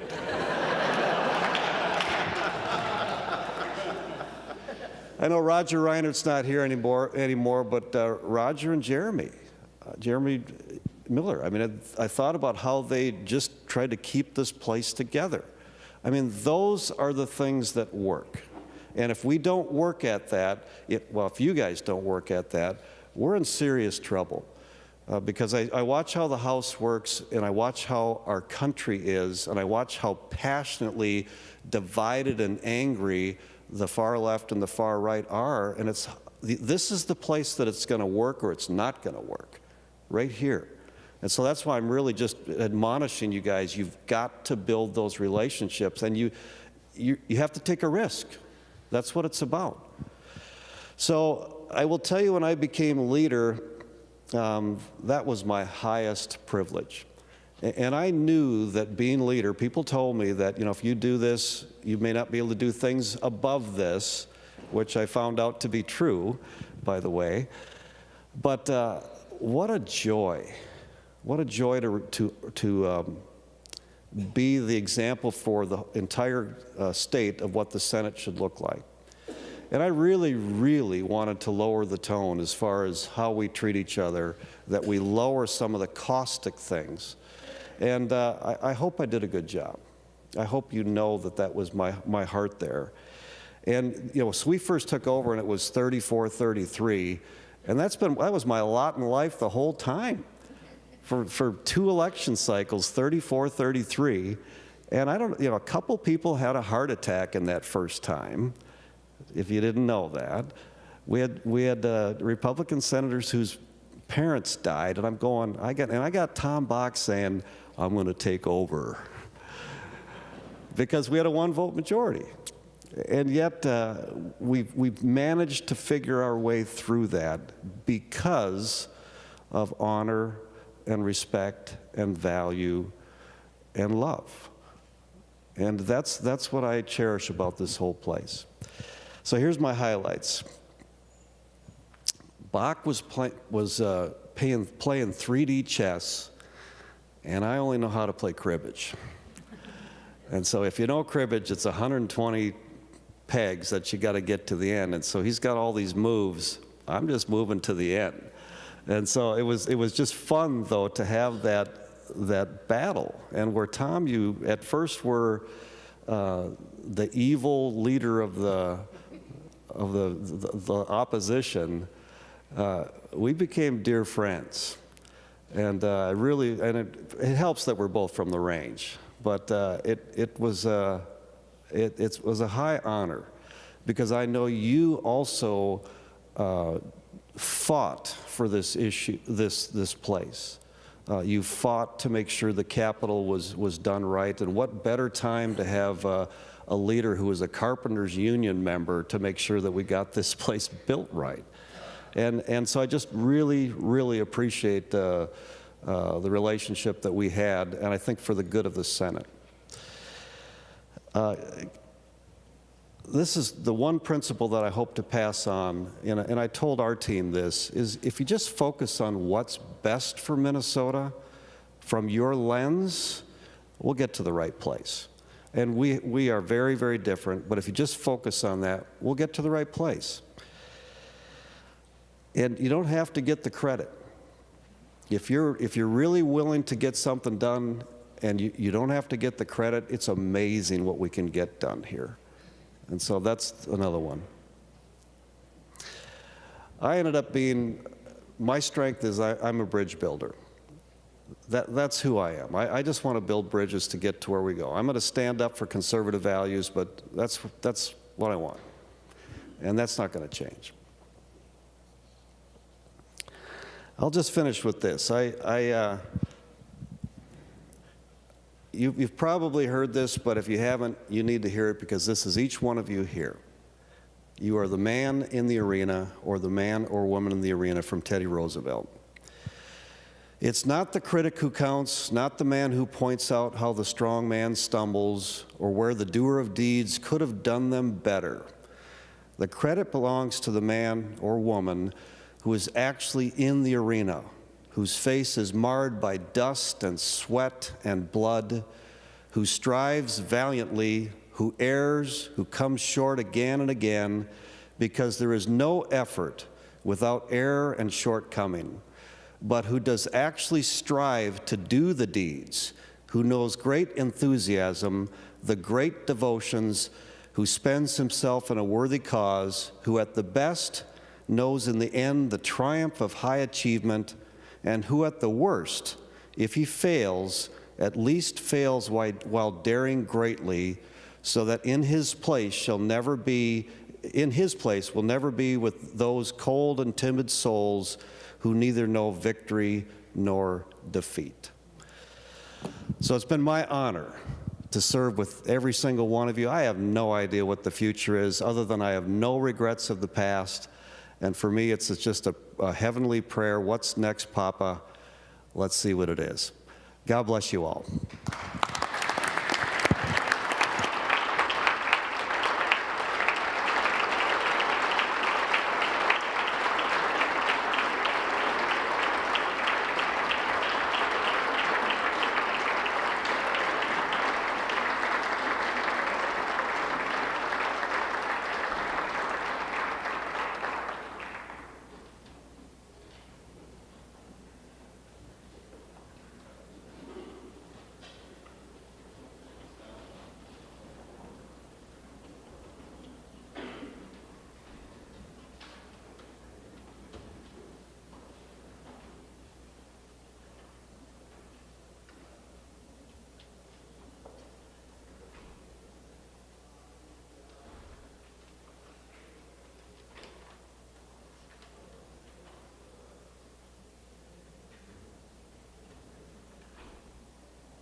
Senator Scott Newman was elected to the Senate in 2010, began his service in 2011 with 12 years total time served here in the Senate.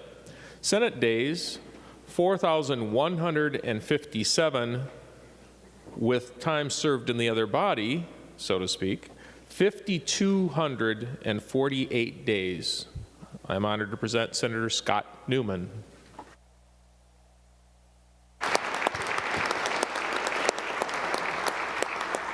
That's a lot of days. Oh, there it is already. There it is. I direct your attention to the front of the chamber. When I would get up and give an impassioned speech imparting wisdom of the ages to this body, when the president was sitting over here, a mere serf like the rest of us, he would pick up that white flag and start waving it, doing his very best to get me off track, forget what I was talking about, and get me laughing so I'd have to look at this side of the chamber. And he just did it again. Boy, it didn't take you long either. Last week, Senator Curran sent out an email suggesting that each one of us from the Quitter Caucus get 1 second for each year of service. And I thought at the time that Senator Curran had finally had a good legislative idea.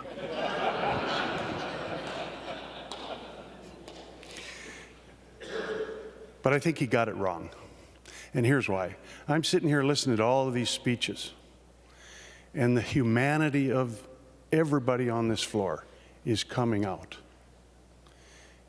And I would simply suggest that in the next legislative session, begin the session with some introductory speeches so that each member can see the personality and the person, as opposed to the front of the chamber or the back of the chamber or the Democrats or the Republicans. And get back to some of what Senator Gazelka was talking about. And just maybe if you hear and see the humanity in our backgrounds, maybe that'll help just a little bit. I want to direct your attention to this chamber. I've been sitting here for a dozen years. Have you ever sat here and looked at this place? That dome? The words from Daniel Webster? Equality, courage, can't read that one. Freedom, justice is up behind me. Look at the corners of our chamber with the statuary. Take a look at where the president sits and how that is framed and the grandeur of it. This place is literally awe-inspiring. It's awe-inspiring and is, I'm sure, for all of you. But let me tell you a real quick story to try and bring home the awe-inspiring nature of this chamber. A few weeks ago, I was the last senator off the floor. And I was heading for the door, and just on the other side of the door is this family. Mom, dad, 4 kids. And it's a young family. And they're standing out there and they're looking inside. So I walked over there and I said, "Come on in." I started making the sergeants just a little bit nervous because I had to take the velvet chain down that protects us. "Come on in." So I get this family in, and there's this little guy, he's about that tall, I'm gonna guess 4 years old. And his eyes are like the size of platters, and he's hunkered down, and he's looking around, and this place is awe-inspiring to him. And he looks up at me and he says, "Are there any monsters in this place?"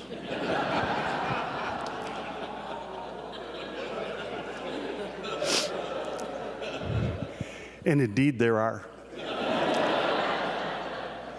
And our job as senators is to keep those monsters at bay and to keep them out of here and to work together and accomplish things. Because, yeah, That little guy had it right. There are monsters in this place.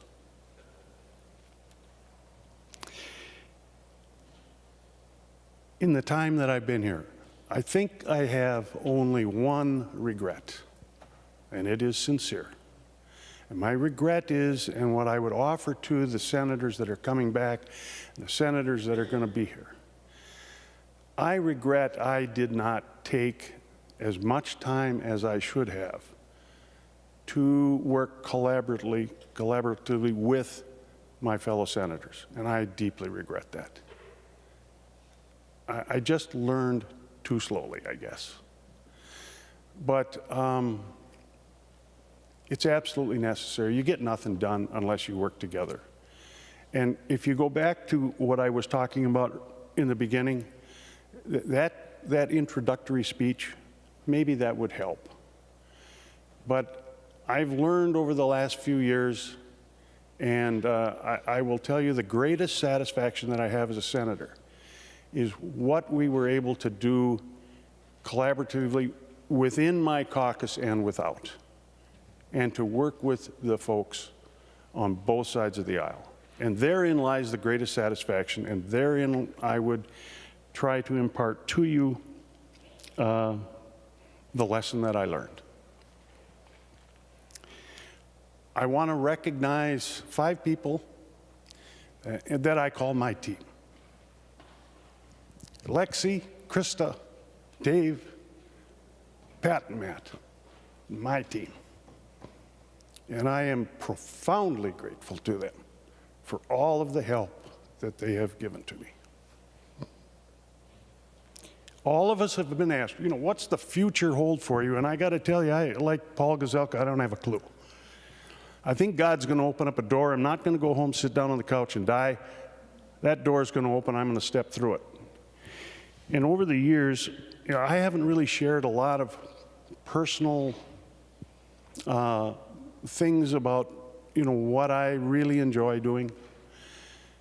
But I will tell you this. I'll share 2 things with you. Number 1, I have an undergraduate degree in history. Ancient history, to be precise. It's just a fascinating discipline, and it doesn't pay very well. So it would be my intention now, I'm going to have some time, and I want to go and continue looking at some of those places that I've been reading about for years. Gibraltar, southern France, Italy, Greece, Istanbul. What a city. Israel. I got to get to Israel. And Egypt.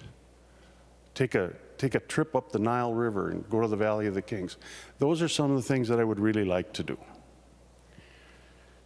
The other thing is, for a flatlander coming out of cornfield country, I have grown to love the ocean. I love the creatures that are in it. It is so peaceful and beautiful on a bright sunny day. And when Mother Nature gets her ire up, I'm telling you, the awesome power of that ocean is just something else. And I intend to spend a little bit more time on the ocean. If I had to come back and do it over again, I think I'd be an oceanographer.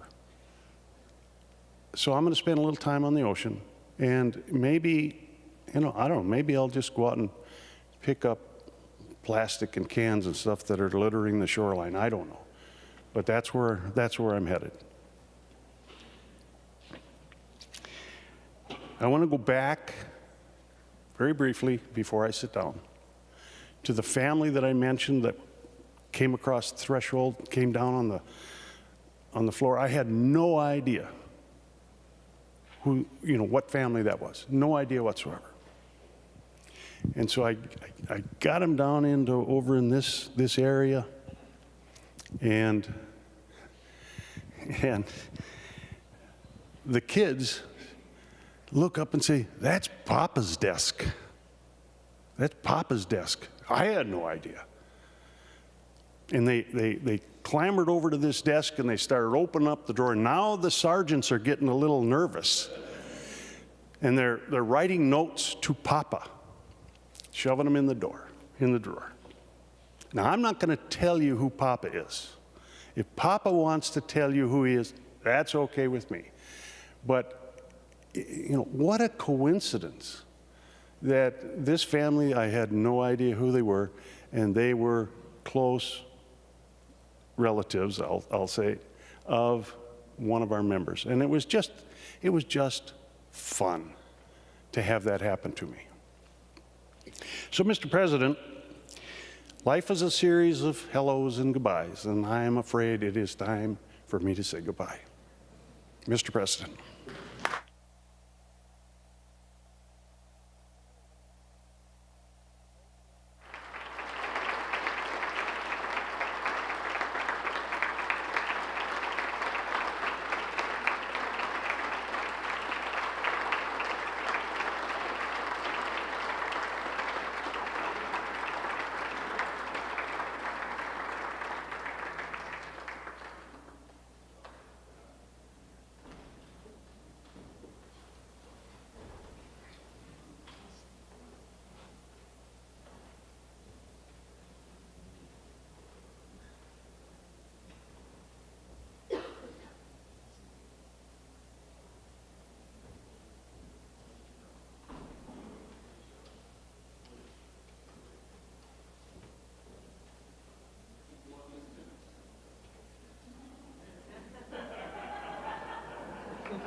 Senator Patricia Torres Ray originally was elected in 2006, began service in the Senate in 2007, has served the Senate for 16 years, total Senate and legislative days, 5,619 days. It's my honor to present Senator Patricia Torres Ray.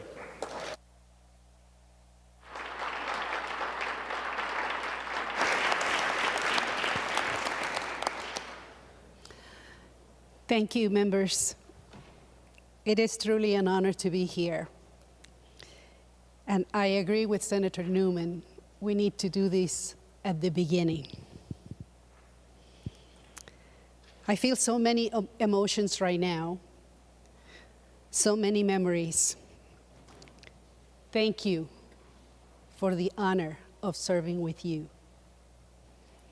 To my constituents, thank you for trusting me with the responsibility of being your voice here. Sometimes I hear members say, I really don't want to do this. This is not what I think, but I have to vote this way. I have to vote my constituents.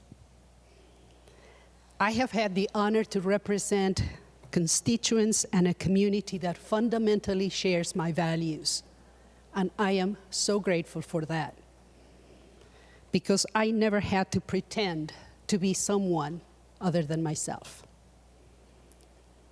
To my husband and my boys, I love you, and I thank you for supporting me and loving me each and every day.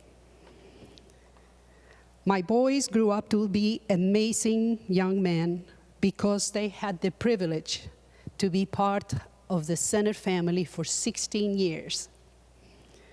They understand what it means to serve in office. They know that it is hard work and sacrifice.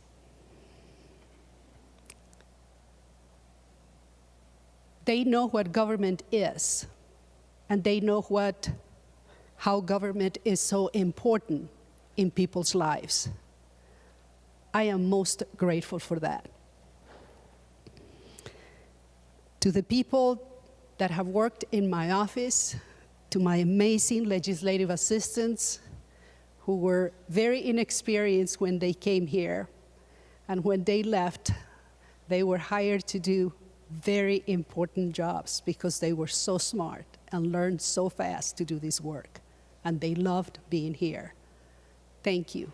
Thank you for your service. To the volunteers, to the people who have supported me over the years, I couldn't have done this work without you.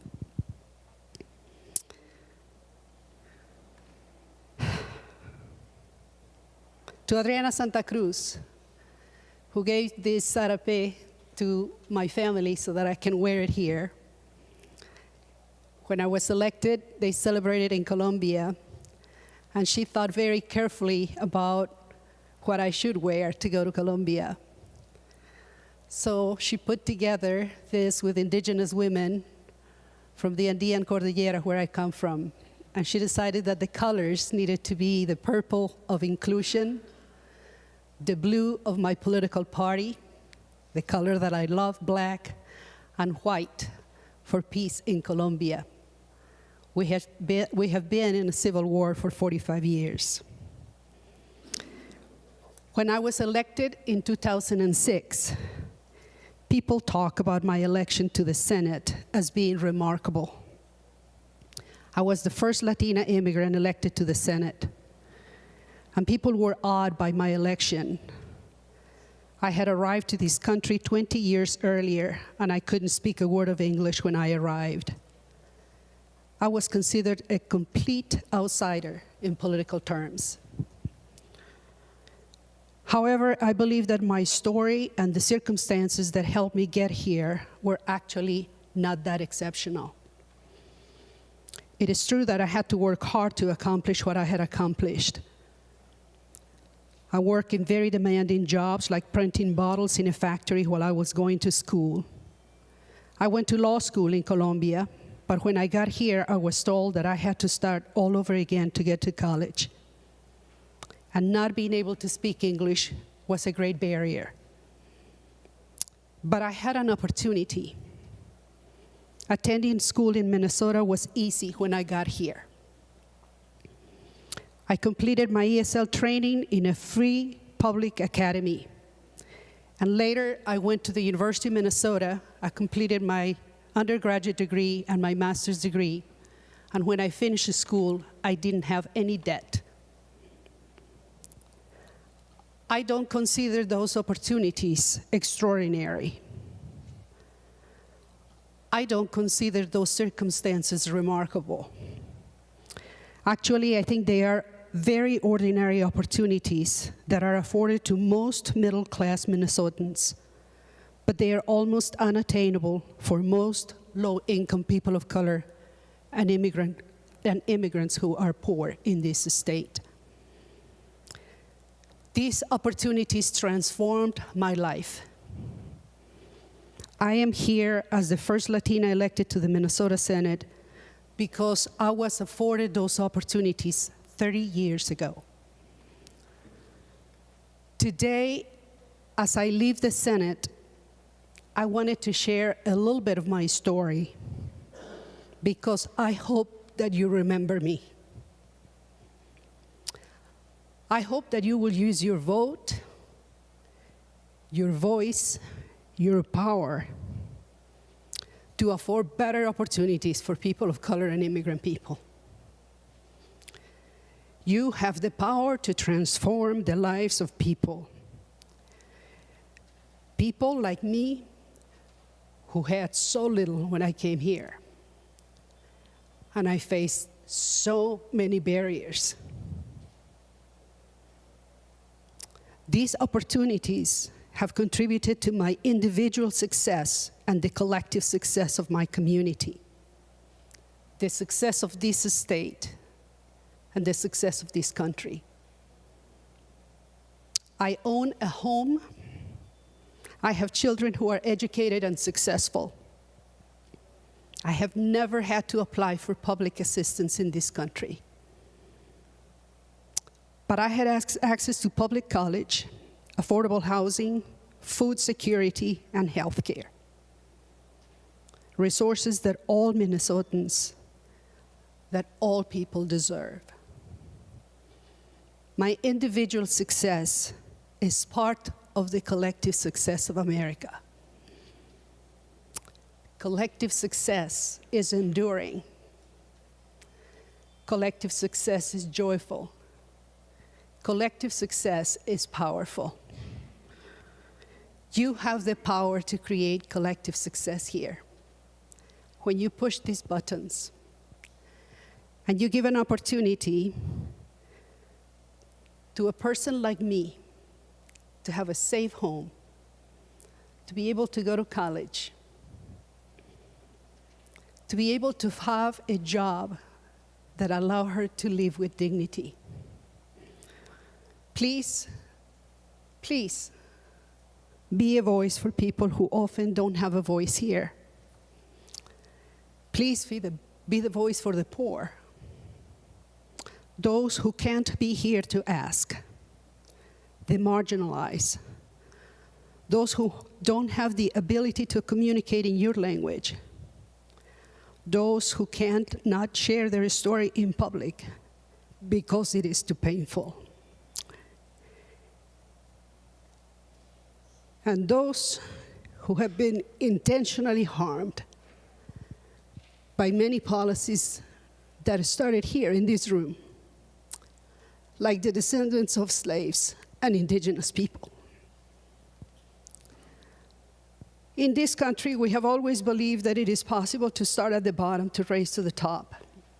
And some of us have done it. But it can't be done without our collective effort. You have the power and the opportunity to make a big difference in people's lives. The inequalities that exist in this state are shameful. You know what to do to eliminate these inequalities. Please, help create individual and collective success. Be bold. Be the leader that creates joy and opportunity. We need this leader in America more than ever. Thank you.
Members, we have 5 additional remaining individuals to speak with a collective experience of 96 years here in the Senate.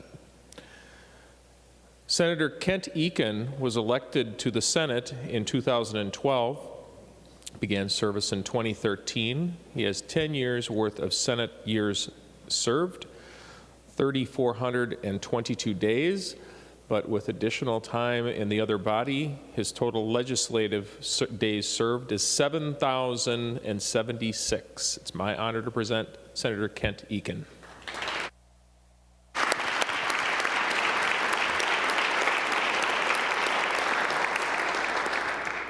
Thank you, Mr. President. Members, as President Osmek stated, I served in the House before coming here for 10 years, and now it's my 10th year here in the Senate, so a total of 20 years. And I still remember after the election, my first election to the House in 2002, I came here with our family, and we had 3 children at that time. It included my son Samuel, who was 6 years old at the time. And we went to the Capitol the first time that my children had ever seen the Capitol, and then afterwards we walked through the tunnel over to the state office building where my office was, and then we left from there. And the next day, Sam, who now is 25 years old, but at that time, again, 6 years old, he looked at me and said, "Dad, when can we go back to the Magic Building?" And he couldn't figure out how he came in the Capitol and then left out of another building, Magic. So to him, it was magic. So we had to explain to him how tunnels worked and everything. But it kind of took me back to when I first came here, because I was 6 years old when I first came to the Capitol.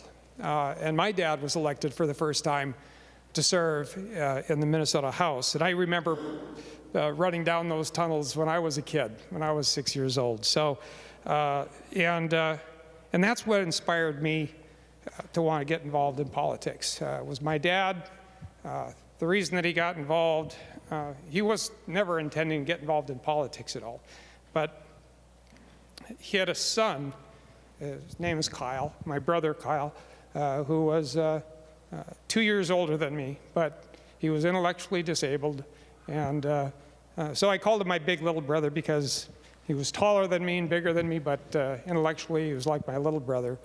And it wasn't immediately apparent to my parents, but he was slow to walk, slow to talk, so they brought him in to be evaluated and was diagnosed with intellectual disability. And my parents were told they had one of 2 options. One was to send him away to be institutionalized, which was what most people did at that time. This is back in the 60s. And he'd be living about 100 miles away from home, but he would receive some training, some education. The other option was you could keep him at home, but he would receive no formal education because there was no special education program in our area of the state for children with intellectual disabilities. So my parents got involved in a movement to start a special education program for children with intellectual disabilities in our area, and they were successful in that. It was in Ada, and I still remember my brother going there, and he absolutely loved that program. As I said, they were successful, and it led Dad to eventually run for the House. And we came to understand how important politics was to the lives of everyday people, because it had affected our lives directly. And Dad went on to eventually chair the Education Finance Committee. He thought that was kind of neat because he never had a college education or anything, and here he was chairing Education Finance. And he served during a time that came to be known as the Minnesota Miracle, when they shifted funding for education to the state to ensure that no matter where you live, you get a good quality education for your children. And that it came to be known as the Minnesota Miracle because it transformed the quality of life for people here in this state. So magic does happen in this building. Miracles happen in this building. And I think it's important to note as well that it was bipartisan, that was a bipartisan effort. And that's what happens when the 2 sides come together. My brother's no longer with us. He passed away way back in 1974. He was only 12 years old at the time. It was an accident on our farm. My dad passed away now about 12 years ago. But that special ed program that my brother inspired and my dad helped to start is still going. So, didn't expect to get emotional either. But, it inspired me to want to get involved. And it reminds me of a saying. My favorite saying is that a true sign of wisdom is when one plants trees, the shade from which they will never enjoy. And that's what's being done here today, too. So And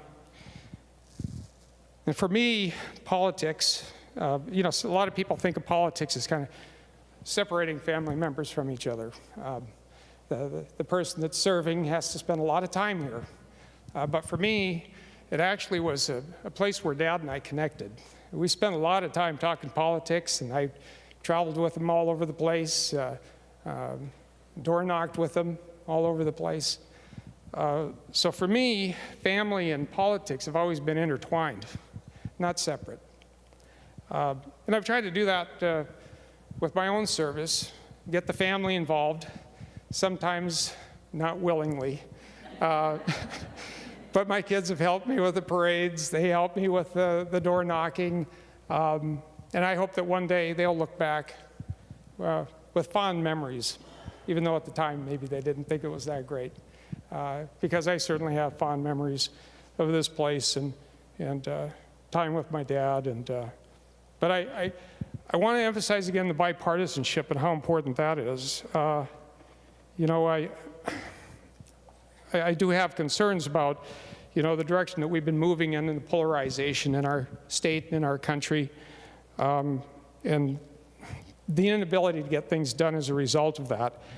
And, you know, Senator Gazelka, you were talking about building bridges and building bridges across party divides, and I would say also building bridges across the generations. That's what I see happening when we're providing for education for our children, and also long-term care for our seniors and those with disabilities. I guess if there was one thing that I would hope to see continued bridges being built in, it's in the area of long-term care and making sure that we're providing for our most vulnerable the care and the services that they need. I think about I guess the reason why not enough attention is being paid to that issue, and I think one of the reasons is because it's a difficult thing to talk about. You know, we're talking about end-of-life issues, and I guess people would probably prefer to talk about education because you're talking about a future, bright future for our children. A little more difficult when we're talking about the end of people's years, and also I think another reason is because it is a huge crisis that we're facing. You know, demographic changes, the likes of which we haven't seen in world history, as far as the percentage of the population moving into their senior years, and they're going to need that care. We haven't been preparing for it, and I liken it to a story I was told. I started flying a little airplane about 18 years ago, learned how to fly a little plane, and joined a flying club up in Fertile. It's a group of us that own an old 1967 model Cessna 150, which is just a little two-seat airplane. Actually, Senator Johnson's dad is a member of the same club with me. So, but I would fly that airplane down here for session all the time in my earlier years. And I love flying down here, and I love flying at night. I'd come down oftentimes on Sunday night, so it'd be dark out, and it's actually quite beautiful at night with the lights below, and especially on a dark night, it feels like you're kind of floating in space over the lights, and little clusters of galaxies, and as they get closer to the cities, they get to be more and more lights, and of course when you come into St. Paul, it's just a sea of lights, and you're sinking into this galaxy as you're coming in.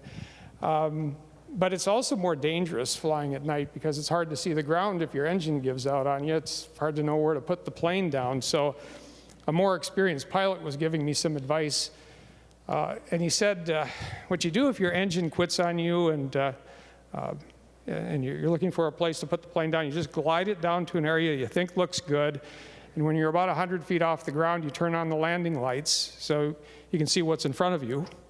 And he said, so you turn on the landing lights, he said, and if you don't like what you see, turn them off again. and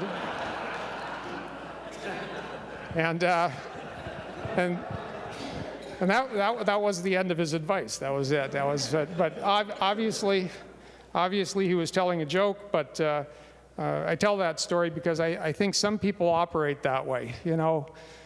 If they see such a daunting task, they just turn off the lights and pretend it's not there. And I think that's what's been happening here. And I think it's time to turn on the landing lights. Because if we don't, we're going to land in a very bad place with disastrous consequences.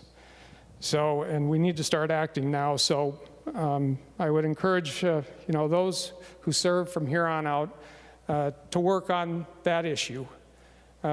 Because I take great pride in coming from Minnesota for many reasons. I really do think we're the star of the North. We're the ones that lead the way. And one of the ways we lead the way is that we're a state that does not leave anyone behind. And in order to make sure that we live up to that, we need to address this issue. So, I've had a lot of mentors over the years, and my dad being the biggest mentor, of course. But my dad actually served with Roger Moe. Roger Moe was his senator, and they started at the same time. And throughout Dad's years in the House, they served as a team representing the same area. And Roger Moe's been a tremendous mentor to me as well. I've known him since I've been 6 years old. I interned with him when I was in college here in the Senate. Learned a lot from that.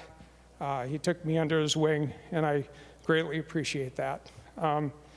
Some others, Leroy Stumpf, Senator Stumpf, who actually served in the House with my dad. And he sat next to Dad when he was in the House. And he said that he learned a lot from him, and he considered Dad to be a mentor of his. And when I came to the Senate, he asked if I would like to sit next to him. And so we sat next to each other, and he became a mentor to me here. Also, Senator Keith Langseth, who I followed here. He has been left huge shoes to fill, and did tremendous work while he was here. And I appreciate so much what he's done. He really worked hard for me in my first election, which was a challenging race. And he actually, I remember once calling him on the phone during the campaign and asked him, Keith, how are things going? And he said, or I asked him, what are you up to? And he said, I'm putting up one of your signs. What are you up to? And I said, I'm heading out right now to go door knocking. So, and then of course, Senator Skoy, who was my senator while I was serving in the House. We were kind of known as the kings of the town hall meetings. We did more town hall meetings than anyone else, I think, in the legislature. And wonderful friendships we developed over the years. That's one of the best parts of this job, is all the friendships that have been developed, including my LAs. I think a lot of people probably feel the same way. I feel like I've had the best LAs in the legislature, and that includes Will Freeman, who is my current LA. But again, many have said that they're the ones that make us look good. And I've had a number of friends also here in the Senate. I'd say my best friend while I was here was Senator Coonan, Lyle Coonan. We roomed together for a number of years, and we hung out so much together they started calling us the twins when they'd see us. But yeah, I thought I mentioned Representative Marquardt, who we both served for, well, he's been in for 22 years now, and he's probably giving his speech right now. He's stepping out at the same time, which seems appropriate since we really were a team together, and really love serving with him. He's a tremendous friend, tremendous legislator, and just great to be around. Actually, I ran for the Senate because of him, because we were put in the same district in 2012. So one of us had to go, and I couldn't dig up enough dirt on Paul, so I had to find something else to do. And believe me, I tried, guys. But Paul and I joked around a lot with each other about that. And I thought I'd mention, too, it was so great to see Senator Tomassoni yesterday. A great friend, and we hung out in his office again, and that's something we need to do more of. His office was really a good meeting grounds for people on both sides of the aisle, where people took off their gloves and got to know each other on a personal level, and got to like each other. And that's what facilitates the agreements so necessary to make things move forward here. So I greatly appreciate what Senator Tomassoni has done for, I think, that collegiality here. But I also want to thank, Senator Gazelka for what he said, and I have tremendous respect for what you have done in your role as majority leader here, because you have tried to find that common ground, and I always think Minnesota really is an example to follow for the rest of the country, because we're the only divided legislature in the country, and yet we're still able to get things done. And so I think that again, we're the star of the North, I guess, for others to follow in that regard. And Senator Bach, for the years you were majority leader, all the things that we accomplished, a lot of good things that were accomplished during your 4 years in that position while I was here. So had to take a lot of tough votes, but we got things done. So, I guess, the last thing I guess I would like to say, talk about is the need for civility and for more camaraderie here. When I walk up to the Senate chambers, oftentimes I'll take the stairs and I'll walk past this artifact down at the base of the grand staircase here, which is a flagpole that was carried at the Battle of Gettysburg by the 1st Minnesota Regiment. And that flagpole was broken too during the battle, and they still continued to carry that flag and won the battle, of course, captured the Confederate flag, and took the flagpole from that Confederate flag and cut it in two and strapped the bottom of the Confederate flagpole to the top of the Union flagpole, which really acted as a great symbol of one of the reasons we were fighting that war. It was for bringing the country back together, as well as for, as Lincoln put it, the new birth of freedom. So that, I think, is a great reminder of one of our jobs here, is to find that common ground and keep us together. Again, I'm concerned about the polarization. So now what I'm planning to do next, I'm not sure exactly, but I was a teacher before coming here, so I'm looking at going back into teaching again. I'd like to encourage young people to get involved. I think that's one of the problems with the polarization and some of the ugliness in politics is it's discouraging a lot of young people from wanting to get involved.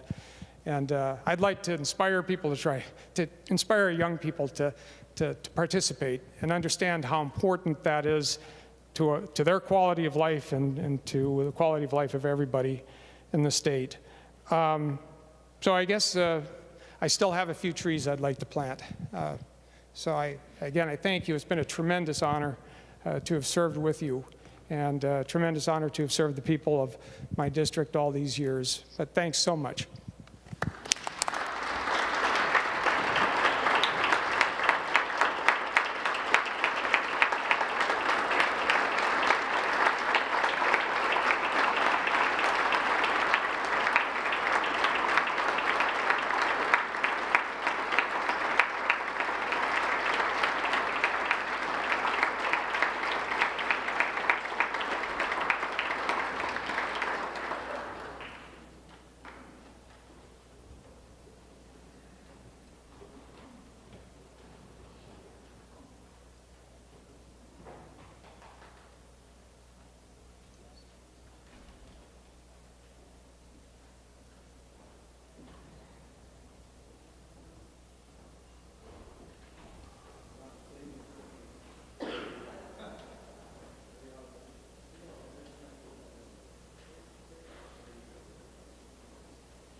Senator David Senjem was elected to the Senate in 2002, began service in 2003. He has served 20 years in the Senate, total days served 7,076. It's my honor to present Senator David Senjem.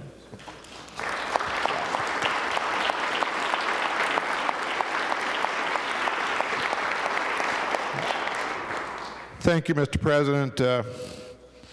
That's a lot of days. It's a lot of trips back and forth to Rochester and just one speeding ticket, so that's not so bad. Probably should have had some more, but didn't.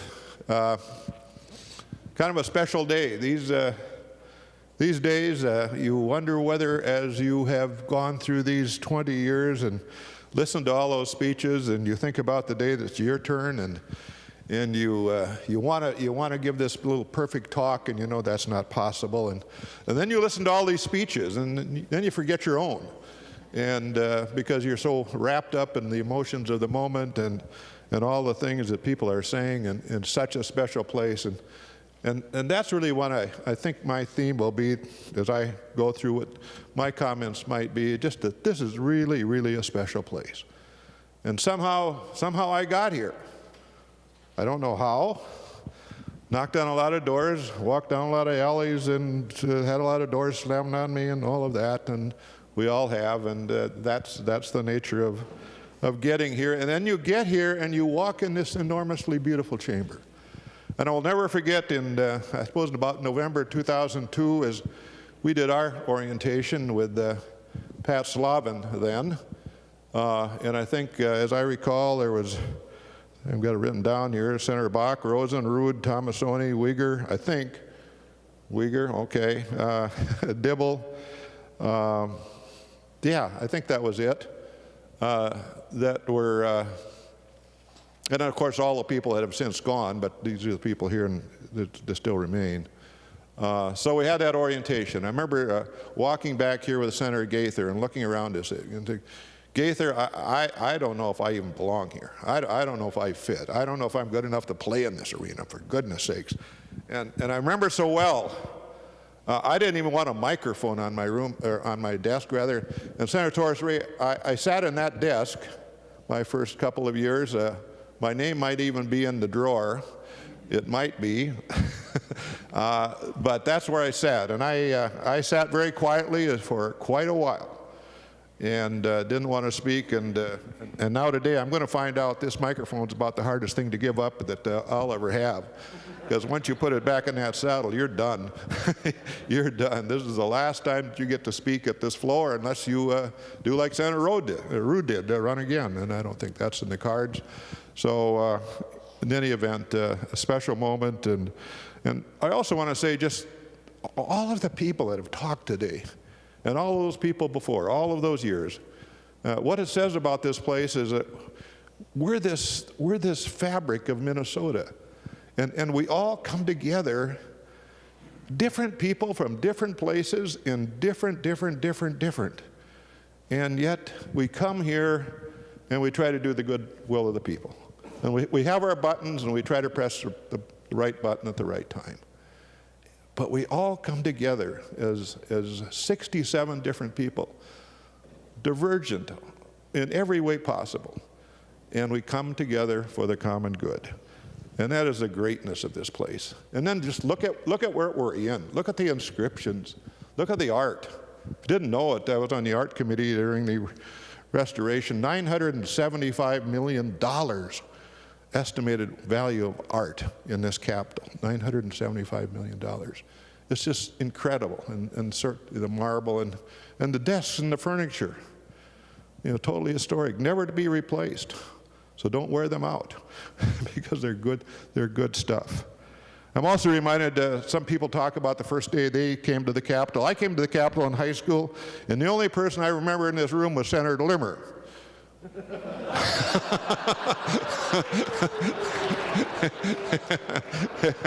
That's the only one I remember from high school. And he's still here and doing well. So again, special times, special places, and special memories. And just to go through a couple of my first bill on this floor, of all things, couldn't have been, well, I'll just tell you what it was chemical cremation. Can you imagine that being a first bill? It had to do with something Mayo wanted to do, and it had to do with, I can get into the gory part, literally putting a body in potassium hydroxide, heating up to 300 degrees, and in about 3 hours it turns into soap. And all is well. All that remains is the calcium. Beautiful, beautiful remnants, if you will, for the urine. But that was my first bill. And so guess what? A lot of questions on that bill. Way too many questions. Way too many questions for a person that didn't even want this microphone in his hand.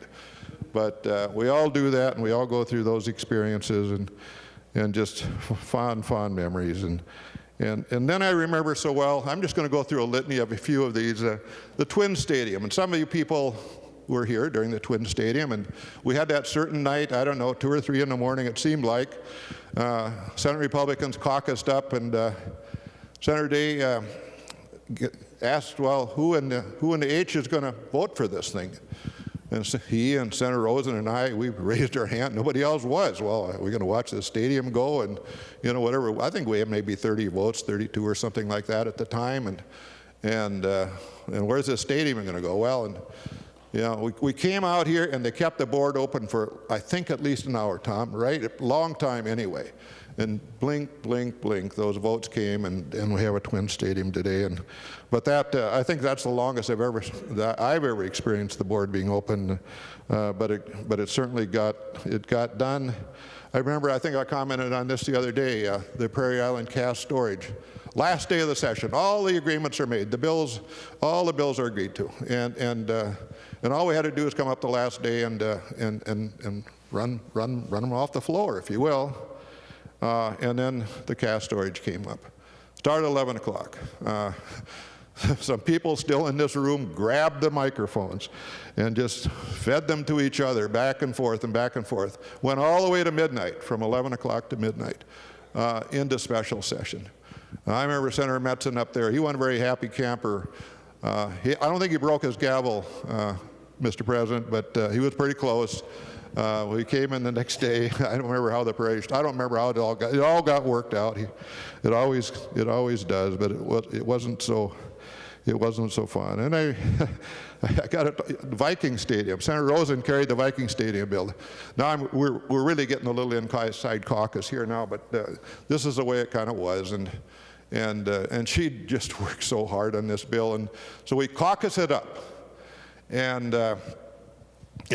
my new class of 2010, Senator Gazelka included, Senator Newman, remember that? You call for the vote. So we have the vote. We have the vote in caucus. It's 22 to 15 not to do the Viking Stadium.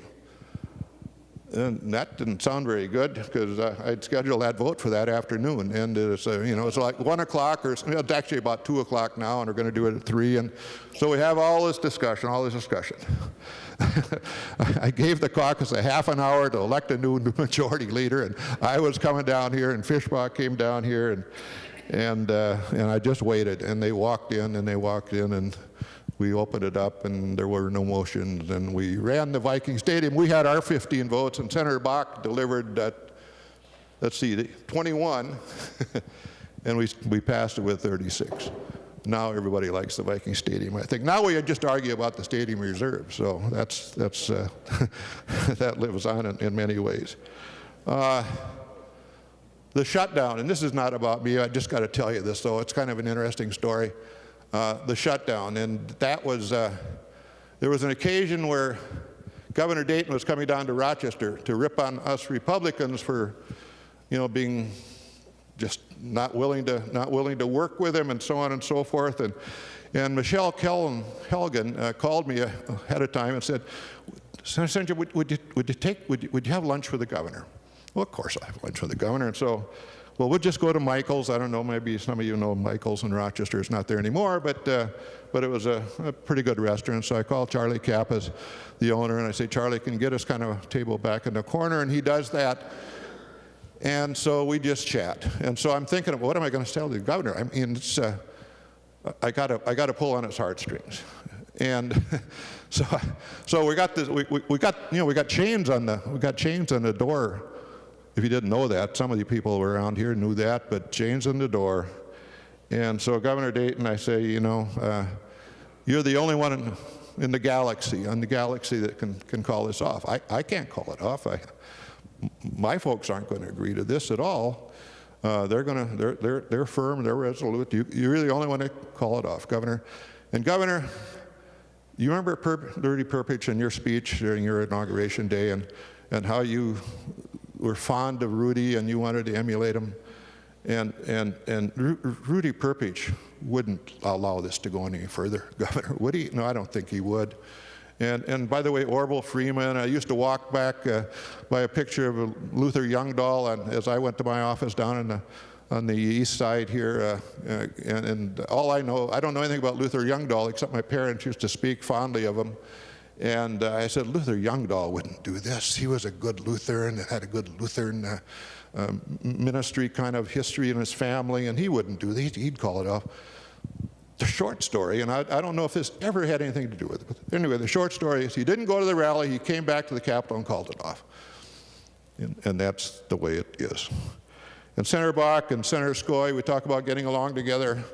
A minority guy getting to pass the Destination Medical Center bill, only because of Senator Skoye, Senator Bach, our ability to work together, had a good idea, perhaps the largest economic development initiative in, I don't know, $585 million. You can tell how big that is. That's a lot of money, and it's doing good things, and it will do good things, but only because people had the ability to come together and to work together, and I am so forever grateful for that. And then I just looked down my list. I talk about the mental health crisis centers. We got a good start on those. We have 9. I'll fondly remember that. I hope we can get more as future legislators come together because they're terribly important across the state of Minnesota. And then I just note here my German experience and Sabine Engel sitting up here. And so thank you so much, Sabine, for your willingness to take me to Germany, to get me involved in this energy transition idea, to see the future and try to go there, because that's what we need to do. That's what we need to do in every respect. Not only energy, but see the future and go there. Try to find it. Try to figure it out, because it's that important. And so, as you think about, at least I think about my history here, and I think about, I can't not speak to this at least. So here I am coming in 2002. In 2006, we have an election. Our little Senate Republican group loses 9 members, including Senator Ruud. And it's a painful day. And we got 4 people running for leader, or maybe 5, including Senator Day. I don't know. I can't remember. Senator Day says, I'm not going to do this, Senjem. I'm not just going to do this. He tells me this about 10 minutes before. Well, fine, Senator Day. That's the way it is. I guess you're not going to do it. So we go into our caucus, and we make nominations for leader. And Senator Rosen's sitting behind me, and the 4 people are nominated, and then she says, I nominate Senator Senjem. And then I say something I can't even say on the floor of the Senate. But it was, no, I just can't. No, I won't. So, the election goes forward. I don't even vote for myself, and somehow I get to be leader. I don't even know. And I identify myself in the press conference later as this moderate Republican. What kind of Republican? Moderate Republican. Oh. And that's kind of labeled for life, and I'm for a rhino for life, but that's okay. I'm proud of it. And we try to get stuff done as we're here. But pretty interesting. So I do this for a little while. By the way, I come into their caucus, and we got a $100,000 note, and we got $15,000 in the bank. And boy, that's not much power. But you got to plow ahead. We got that paid off. And after a while, I got to thinking, this is such hard work. If we're going to do this, we might as well be in the majority in 2010. I had no idea how to get that. All you do is, we know we'd never have enough money, so we just had to find the right candidates. And people like Senator Miller and Bigham and others that came on board then. And my goodness sakes, I'll just brag about this a little bit. We went from 21 to 37 It was 46-21. That was a painful day, wasn't it, Senator Bach? Worse for Pokemiller. And by the way, just talking about mentioning Larry Pokemiller, and Senator Gazelka mentioned it. Oddly enough, perhaps, I don't know, Senator Pokemiller and I got to be very, very good friends. We haven't talked for a while, but through this all, this thing about from one person to another, this kind of trying to work things through, you do get to be good friends. And you don't always have your spears up. You can put your spears down, you can work together, and we certainly did. So many things to remember, and so many things to think about with respect to this place. And I'll just go through some, the decorum. Keep the decorum solid. Make it better if you can, because this is the Minnesota Senate. This is that special place. This is the bastion, if you will, of, I think, the senior body within the legislative process of the state capitol. And just keep it strong and keep it finely tuned as we have, and understand that this place, and I've said this before in other speeches, this wonderful place. Why did they build it? Why it is so wonderful? It's for the great debate. You got to have the great debate in here, and you can, and you should, and you must, frankly, for the good of Minnesota. But when you walk out those doors, just be ready to go out and eat with somebody, because that's the kind of system we have to have. But in here, game on. This is why they built this place. They didn't build it for a love fest. They built it for the great debate, and continue to have the great debate in this room, because that's what it's for. We've spent a lot of money to build this, and it's back in 1905, a lot of money, and they built it for the great debate. The last one I'm going to say about is just maybe before a couple thank yous is, and this one's going to maybe shatter the windows a little bit, but I would just say from statehood until 1972, we were a Senate that didn't have party designation. For the last 50 years, we have had party designation. Does it work better? Think about that. Does it work better? Does it put purpose above policy, or party rather? I don't think so. I think we come up here with a purpose, and I think party mixes us up a little bit. I think if we all came in here as Dave Senjem, Tom Bach, John what is your name again? I always had trouble with that. Jasinski. From day one, I've had trouble with that. But, if we all came up here with just our name and not our D or an R, maybe this place would work better. And I was thinking about, just think of these inscriptions. If we were going to build a building like this today, would we build it in this grandeur? Would we build it with these inscriptions? I don't think we'd spend that money, because the politics wouldn't allow us to do that. And that's true. You can extend this out for a long ways. Would we do it? I don't think we would. And I just want to maybe close with thanking a few people. Certainly, as I look to the gallery today, Chaplain Phil Shaw, if you will, a chaplain I appointed in 2011 and 12. Thank you for being here today. It's very special. Phil, by the way, Mike, you can just call him anytime. I'll just give you permission. I think he'd be willing to come down and pray for this group anytime that you call. Certainly the front desk staff, the sergeants, all those people. It's hard to mention them all. But I have to mention somebody real special, really a couple people. There's Beth up there. Beth's the best. She always will be. Now, this is getting a little tough now.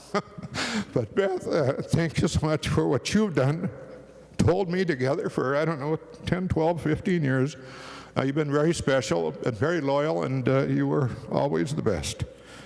And of course, there's people at work, committee administrator, and there's a committee administrator, maybe some of you remember Julian Plowman. She's watching from the Pentagon today, and thinking about you, Julian. Hopefully all is well.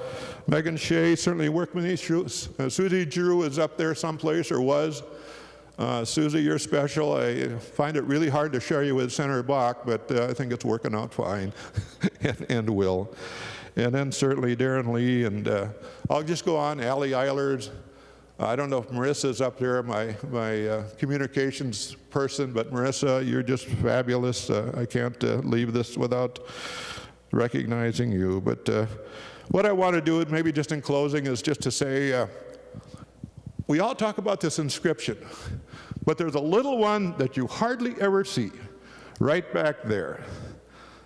It's hardly ever seen and certainly hardly ever referred to. But the noblest motive is the public good. The noblest motive is the public good. That's what we come here for. That's what we try to do.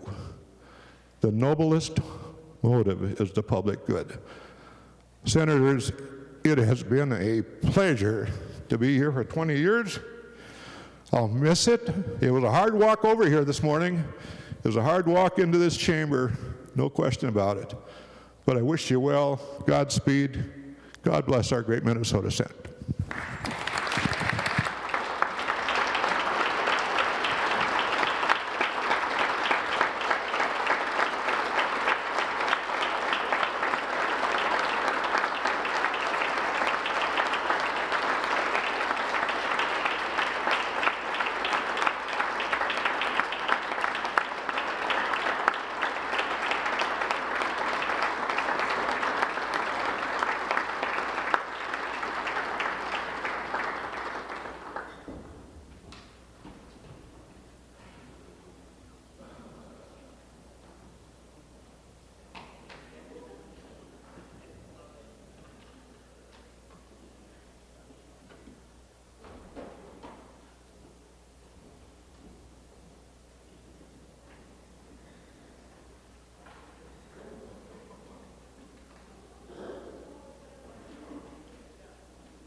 Senator Julie Rosen was elected to the Senate in 2002, began service in 2003.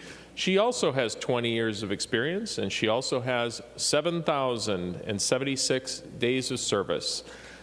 It's an honor to present Senator Julie Rosen.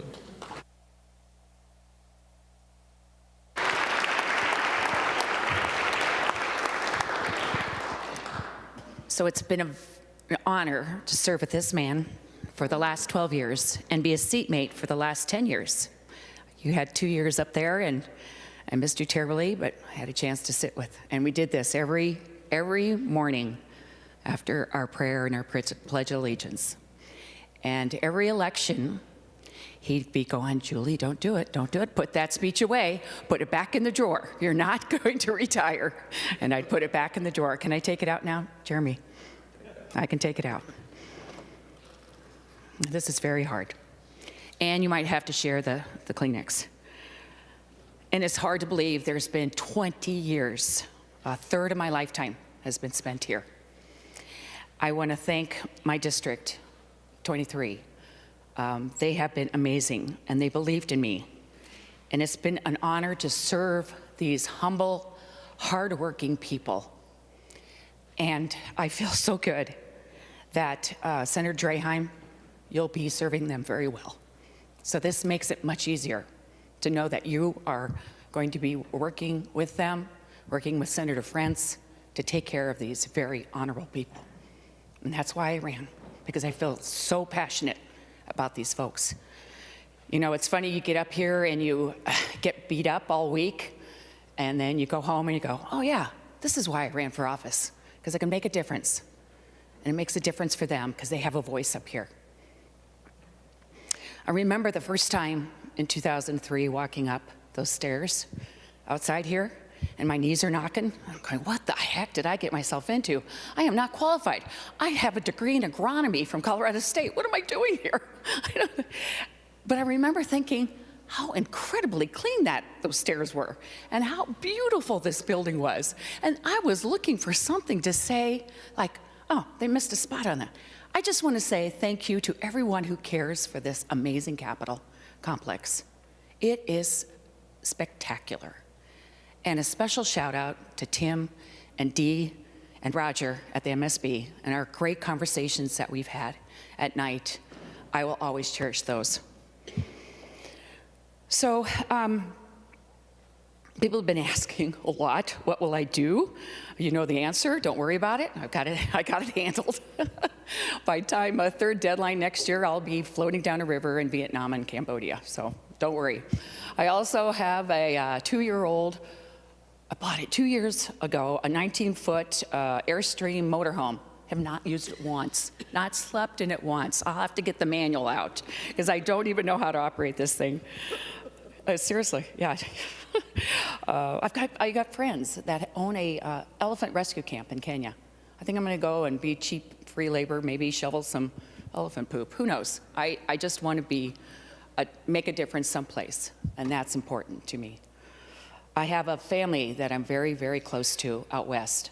I have 6 other brothers and sisters. I lost one a couple of years ago, and I look forward to getting more time with them. Senator Newman, you said it right, Scott, you said it very well, that a lot of people, we don't know enough about each other. I know Ann is an engineer. I do know that, thank you, Ann. But you probably don't know that I was born and raised in Colorado. I was born and raised right next to Red Rocks. And Carla, I will never vote for legalizing marijuana. I'm just gonna tell you right now. But I have a 97-year-old mother who lives in Fort Collins. And I wanna really spend these last times with her too. So it's very important. But most of all, I want to spend time with my kids. And it's funny, we've had this conversation, Jason, about your kids are little, and you think that, and of course, it is so important to spend time with them right now, but they actually require and need more of your time when they get older too. And I am so honored to have kids that want to spend time with me. And the day they were born, they made me a better person. Absolutely. Wade, Karin, and Reed. And they're the ones that have had the sacrifice here for my commitment to this place. Wade and Molly are going to have their first granddaughter in October. Very excited about that. And I have another granddaughter, Lena, who lives in Münster, Germany. Dave knows that very well, and I look forward to being able to visit her without having to schedule it around the 26 parades that were going to be this summer. Karin and Patrick are up there. And they just got married a month ago. And they still have that honeymoon glow going. I can see it right there. They live in New York City, and I'm very, very close to all my kids. And then my little buddy, Reed, he lives in Kansas City, and he couldn't come today. But they started this journey with me when they were in high school, middle school, and grade school. And I always told them to give back to their community. It doesn't matter what you do. Figure out something to do for your community. And they've turned into these solid, heartfelt, intelligent human beings who are striving every day to make a difference in this world. And their father, Tom, and I did a great job raising you. I will take credit for that. And couldn't be more proud. So thank you, kids, and thank you, Tom, for the sacrifice you made so I could fulfill my commitment to our community.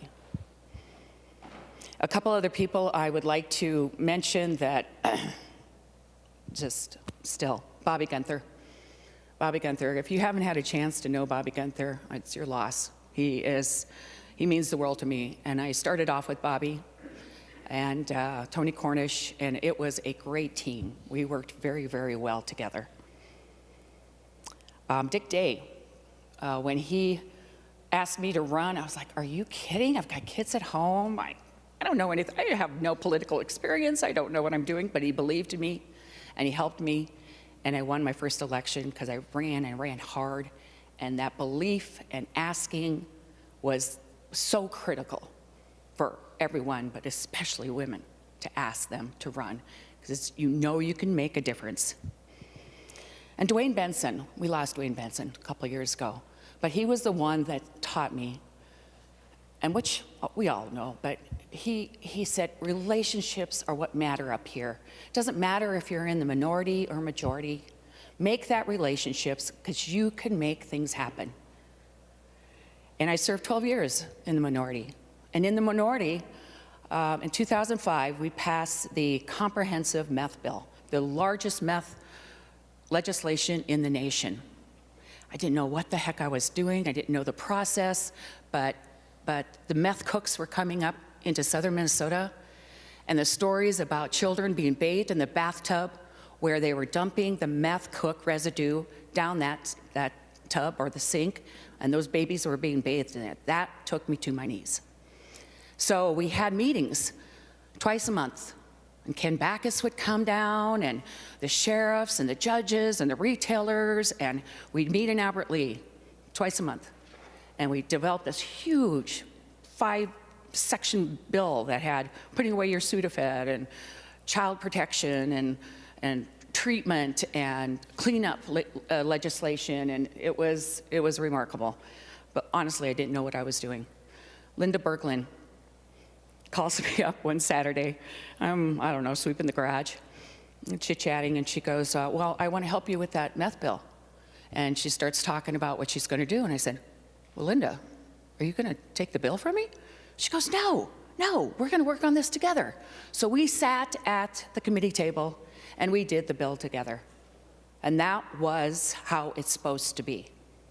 That's how it's supposed to be, and we passed that bill, and it made a difference.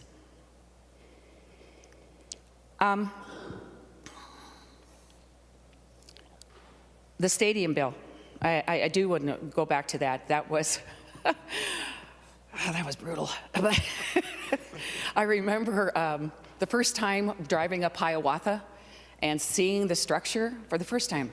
I had to pull over because I got really emotional about it because there was so much energy invested into that bill. And never, I hope you all, the ones that get to stay, get to have a relationship or a bill where you work with a governor and a House member, and you are like this. You are not going to move. You are not going to negotiate unless the other two are together. So a special shout out to Governor Dayton, because he was true to his word on that. And we were able, because of that relationship with Maury Lanning and the Governor Dayton and myself, we were able to push that forward, and many of the other ones.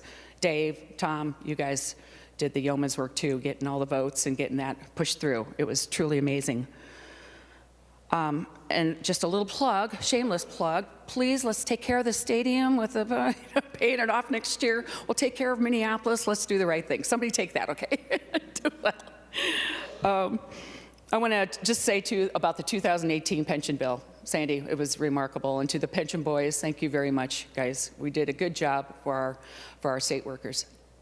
And unfortunately, we couldn't get the 2022 over the finish line, but maybe there's some hope. I don't know, but we worked hard on that. It's a good, very, very good bill. And the opioid bill, Chris Eaton, another great bipartisan bill that we made an impact in this state, so we have a lot to be proud of there. You can't leave this body without mentioning the mental health bill. So very important what we are doing and the work that needs to continue in this arena of mental health. Very, very important. So much work to do, like I said. The House was going to give me a heart attack last night. So I also want to thank all my colleagues. We've done some really good work here, and we've had some great laughs. And I know I've sparred with a few of you, but I have always and will continue to respect you very, very much. Special thanks to the Sensibles, and you know who you are. I'm looking around, I'm not going to mention names, but there's the Sensibles here. And I actually think we got Paul Gazelka, Michelle Benson, and Scott Newman. You're honorary Sensibles. And the two that I'm going to miss terribly is Dave Senjem and Jeremy Miller. You guys are my best buddies, and we've been through a lot. And I couldn't have done this without you, without your guidance and your friendship. And that's going to mean the world to me. So for the people that are outside these doors, that have helped shape us and guide us and inform us, we can't do this job without you. And we've become friends, and I really appreciate everything you've done for this body and for this great state.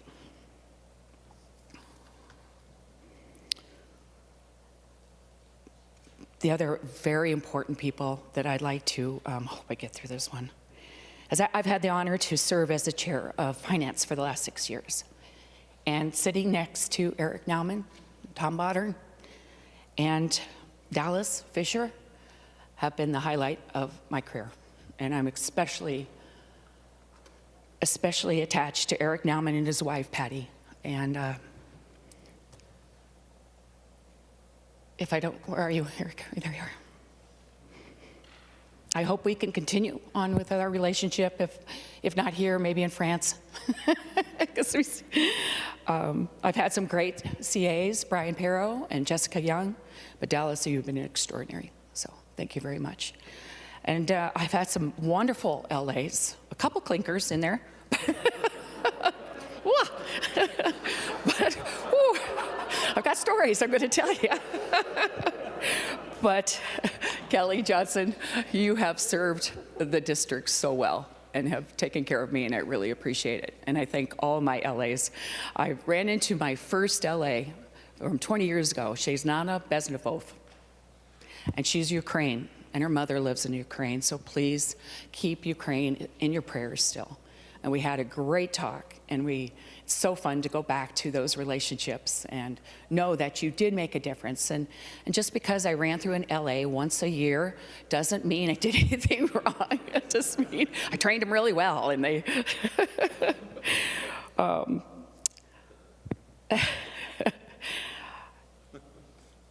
Sven, you and your team have kept us safe and secure in your diligent oversight. Thank you. We've been together a very long time. Cal, the front desk, you are what makes this work. I'm so very happy to have worked with you. Mr. President, I've told you, I'll tell you again, you have been an extreme pleasant surprise. I thought there would be your mallet flying across to Senator Latz at one point. But you have been remarkable, but you were trained by a very good presence too in the past. So thank you very much for your service. So going forward, members, I'm going to walk out these doors for the last time, knowing I have served my district and the state well with all your help. Thank you very much.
Senator Chuck Uyghur was elected in 20, he's the only one, 1996.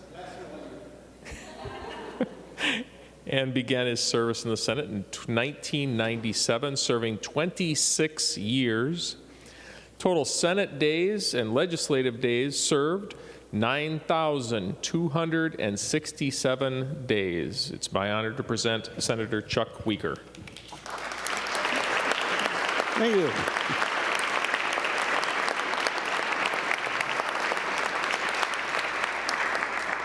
Thank you, Mr. President. I fully realize we are in the fourth hour of speeches, and I respectfully request that we save at least a few cookies for Senator Westrom, but I believe they're going fast, so we'll make sure that's Senator Westrom, because I know you like cookies. Actually, this is my 50th year of public service. If we start when I was first elected at the local level at age 21.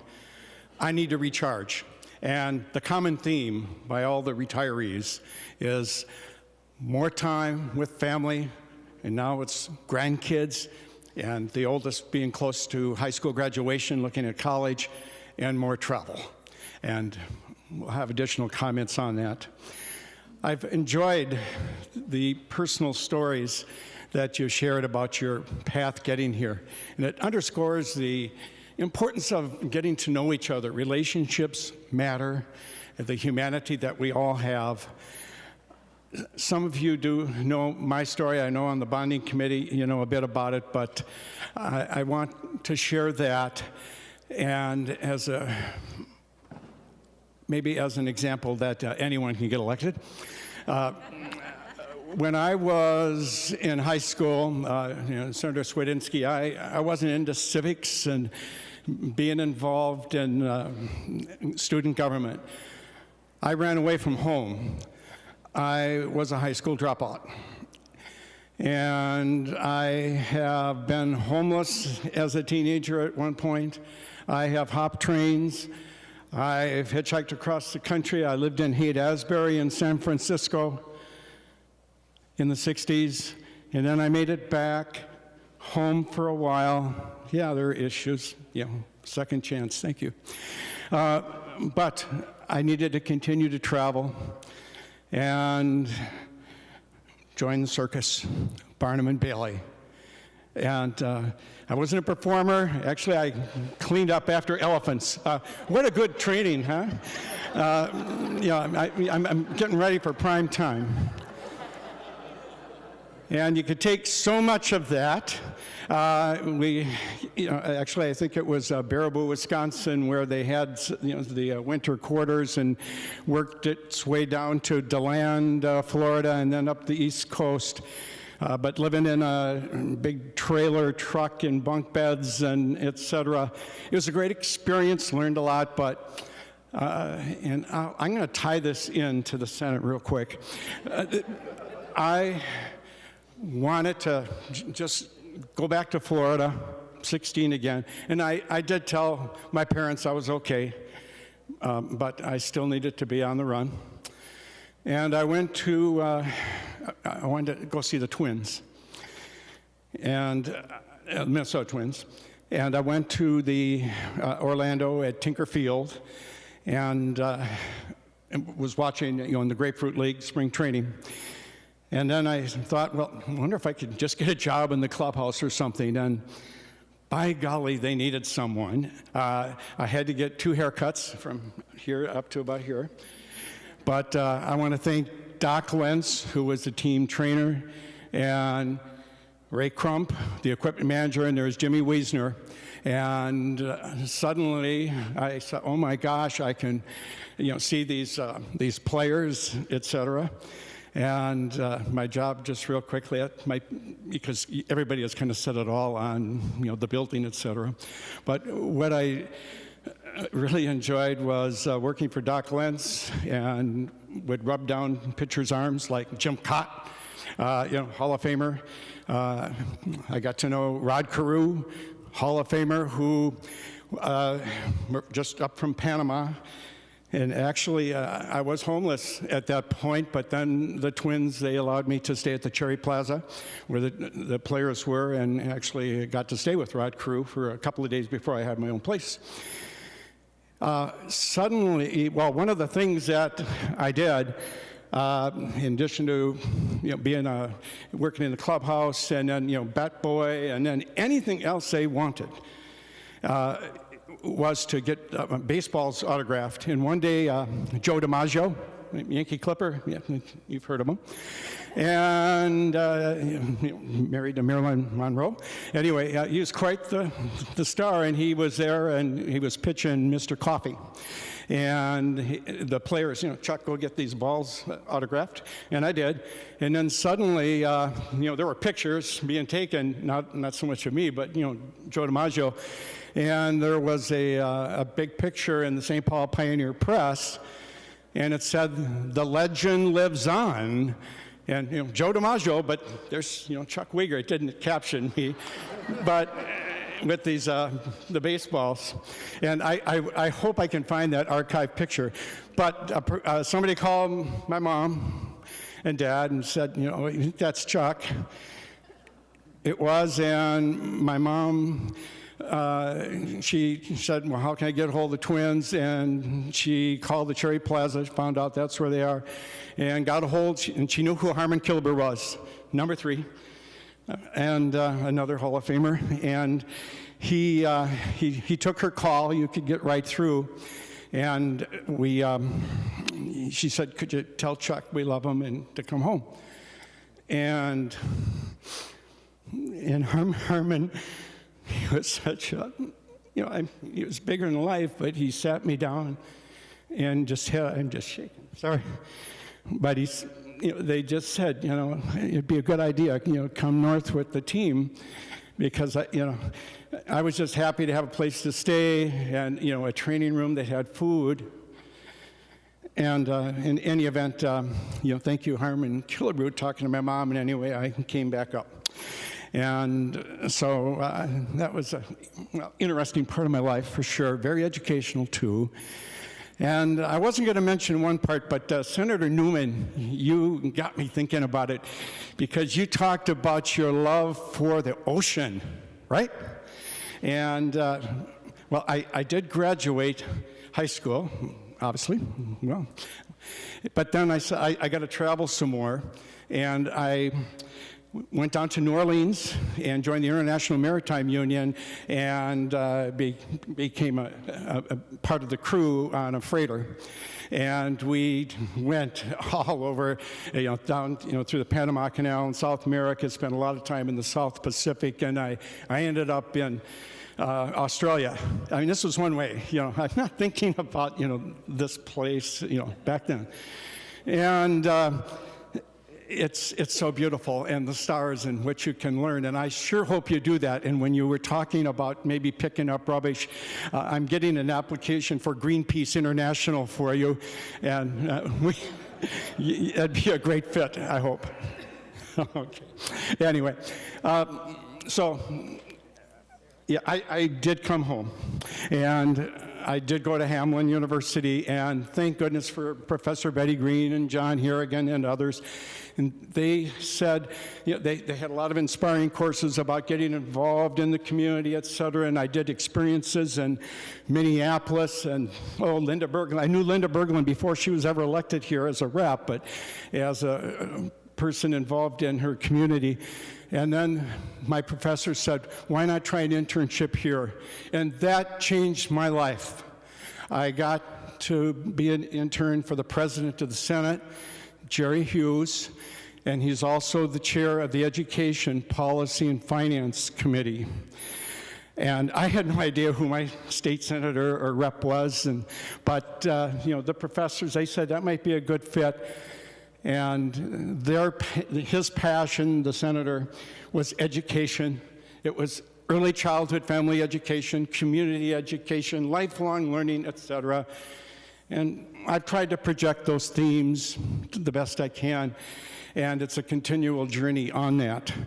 So I am so thankful for being able to do the experience where I used to sit right in front, and then also up in the office where Senator Hughes was, and actually for a part of my service here I had that same office. He encouraged me, saying, why not run for school board? You've got this background. Bottom line, I did. I was elected at 21 in doing that, and amplified those themes for community ed, ECFE, for our school district, and they've become very successful programs throughout the state. And these are bipartisan issues, I believe, but when you've wondered if, why, I've advocated these type issues so strongly, it started with the internship for the president of the Senate. I want to mention my family. Got married, and actually, I want to say thank you to my ex, though. I mean, we're good. But 5 kids and several grandkids now, and time goes so fast, and that underscores why we need to live for them too. You are my political family.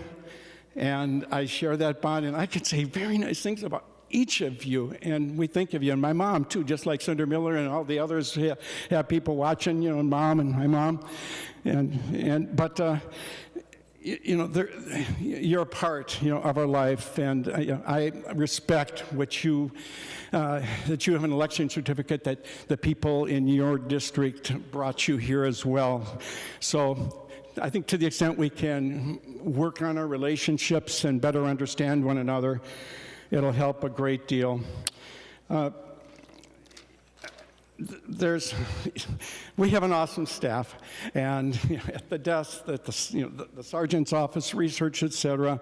A few people that have been here since my duration, or most of it. Eric Newman, who had been with the E12 Policy Finance, genius numbers guy. Patty Newman, your spouse, she was a committee administrator for Larry Pogamiller then too, and he was my first mentor, and he was tremendous. The one thing about Senator Pogamiller that I think is great advice, he heard every bill, and he did have long hours, but he heard every bill, and sometimes he might even hear a bill if it wasn't requested, just out of curiosity, which there's some other stories on that. So I think having that type of civility is very, very important. I've had several LAs, and I want to do a special shout out to Nancy Livingston, who's my legislative assistant, formerly the committee administrator when I chaired the committee.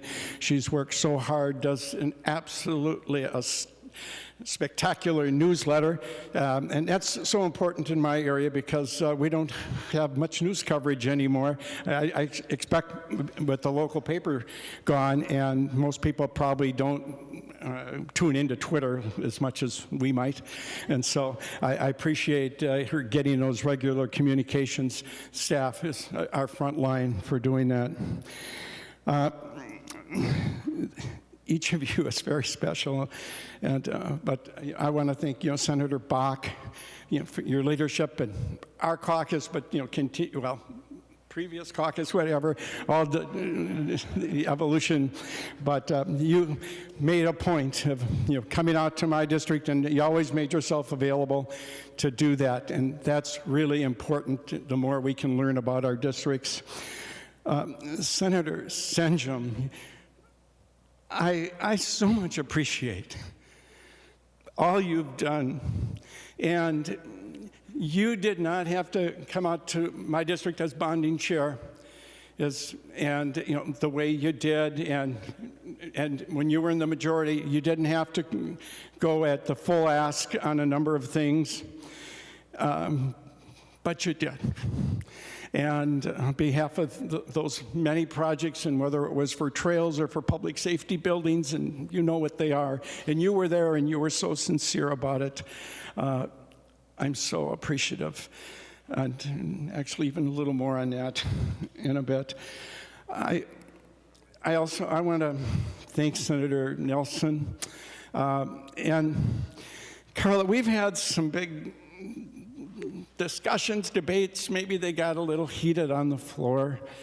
But I think you're very talented, and you know your subject matter, and I know the perspective that you're coming from, and I appreciate, the insights that you have brought. And when we were in the majority, Senator Nelson voted for each of my omnibus bills, and I appreciate that too. So there may be a lot of drama that there might be, but when we can come together like that, and I might say too, I know we need to have a cooling off on what happened yesterday. There's a lot left to be done. I mean, I was really happy about the 7-6 victory by the Twins over Kansas City. I mean, there were some good things happening. But let's get a little time to reflect and recognize that at least 90%, I'm told, unless that's unreliable hearsay, that the majority of things are agreed to. So I sure hope we can do that, especially on the bonding committee, et cetera. On the bonding committee, Senator Senjem, you've chaired it, and we had Leroy Stumpf and Senator Bach and Sandy Pappas. You've done such a wonderful job as our minority lead and just trying to make sure all the voices are heard. I wish this group could be a committee of the whole to serve on the bonding committee, because that's where you get to see with your colleagues and other staff what a beautiful state this is. And you know that, but when you're with your colleagues and you're doing all kinds of things, and whether it's playing football with Senator Jasinski and kicking field goals, or going in the Mississippi River, doing combines, trap shooting with Senator Pappas, is that okay to say that? Okay. Okay. Well, okay, anyway, it's a wonderful, wonderful committee, and I just say that so much good work has been done on that, and may it continue. So, a couple, I'll just do one more, because, my gosh, I don't know if there's any cookies left for Senator Westrom. A favorite moment for me was, and my takeaway on this is never give up, never say never. But about 12 years or so ago, it was near the end of session, 11:30, 20 to 12, there's a countdown, and there was a bonding bill. And everything's agreed to. We don't mess with it, and light on speeches. But I had a request in my district from the sisters, the nuns at the monastery. Okay, we're good, we're going to talk as to what could be done to repurpose the monastery for a shelter, the Tubman shelter that would be in Maplewood, and millions that would be needed to repurpose the monastery. And the Benedictine order, they had said, we want to dedicate and do this, etc. Had a very good bill, and Senator Senjem and others, they were aware of it. But like a lot of projects, it just didn't quite make it. Honorable mention, next year. And I said, well, I'm going to make a motion anyway. And I was told, talk very briefly, much briefer than right now. But they said, then withdraw, because we're out of time. And so I made the motion, very brief, but I made an appeal to the sisters, the Benedictine nuns, and for the Tubman shelter, and it was 20 to midnight, and the motion was made, and we're in the minority, and I needed 3 votes. It's not going to happen, but suddenly there were 3 votes that came up, and I want to just, these senators, I'll always remember and thank you: Sean Nenow, Ted Lilly, and John Remington Howe. They voted on the amendment. And suddenly, it was going to pass, and I think there was long looks. Okay, Wigger, what did you do here? And you could say it was from above, maybe, but it passed. And then all of a sudden, it had to go back again to the House, and within 10 minutes, it became law. And so that was very rewarding. People that, I haven't seen, other than maybe dropping off some volunteer things at the shelter. And hopefully there may be some additional things in the next bonding bill for this worthwhile project. But that was a very important moment. So never give up. And for items that you're working on, just continue that journey. I also, my two reps are here. I want to thank them. Peter Fisher. Peter was my campaign chair, Representative Peter Fisher. He was my campaign chair for 16 years. How closely, are you going to know your campaign chair and work together? So thank you so much, Peter. And also to Representative Leon Lilly for his work, and it's been a great partnership. So thank you for being here. So again, thank you for being a part of my family, for the sharing. I'm not going to join the circus, but I am going to be doing a lot of traveling, additional ocean. So maybe we'll see you somewhere, Senator Newman. And to all of you, good health, happiness, peace be with you. Thank you.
So Senator Uyghur, just to let you know, you questioned how many cookies might be left for Senator Uyghur. There's never enough cookies. I'm sorry, for Senator Westrom. There was never enough cookies for Senator Westrom. So, Senator Tom Bach was elected to the Senate in 2002, began service in 2003, has served 20 years in the Senate, accumulating 7,076 days of service in the Senate. His total legislative experience is 10,002 days of legislative service. It is my honor to present Senator Tom Bach.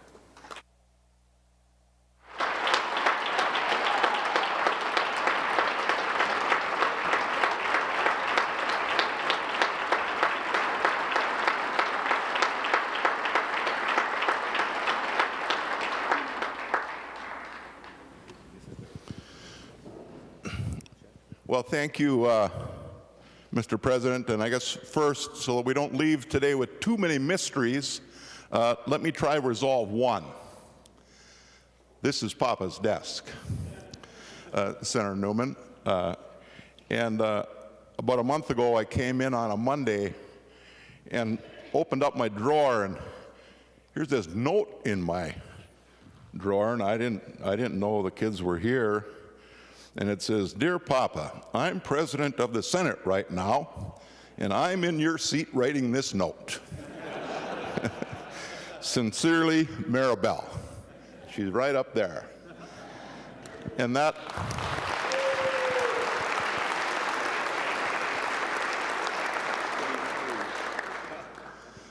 little boy that Senator Newman mentioned, who was worried there might be monsters in this room, that's little Frankie, and he's right up there too.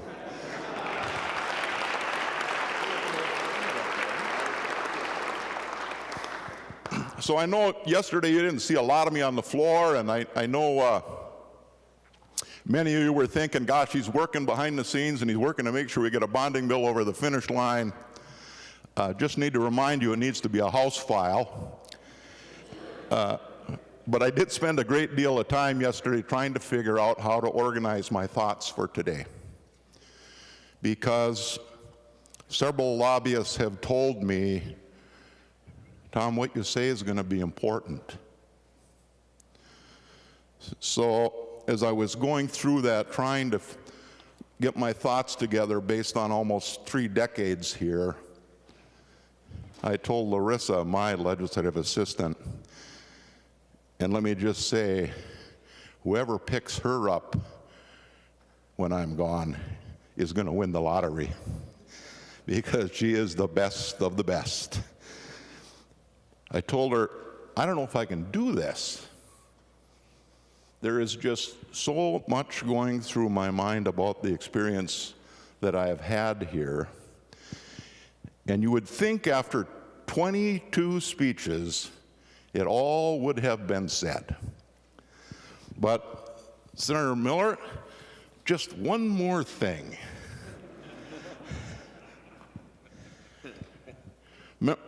Members of the Senate, legislative staff, lobbyists, all of the government relations people that work the halls of this Capitol, to the constituents in my district, and to all Minnesotans, thank you.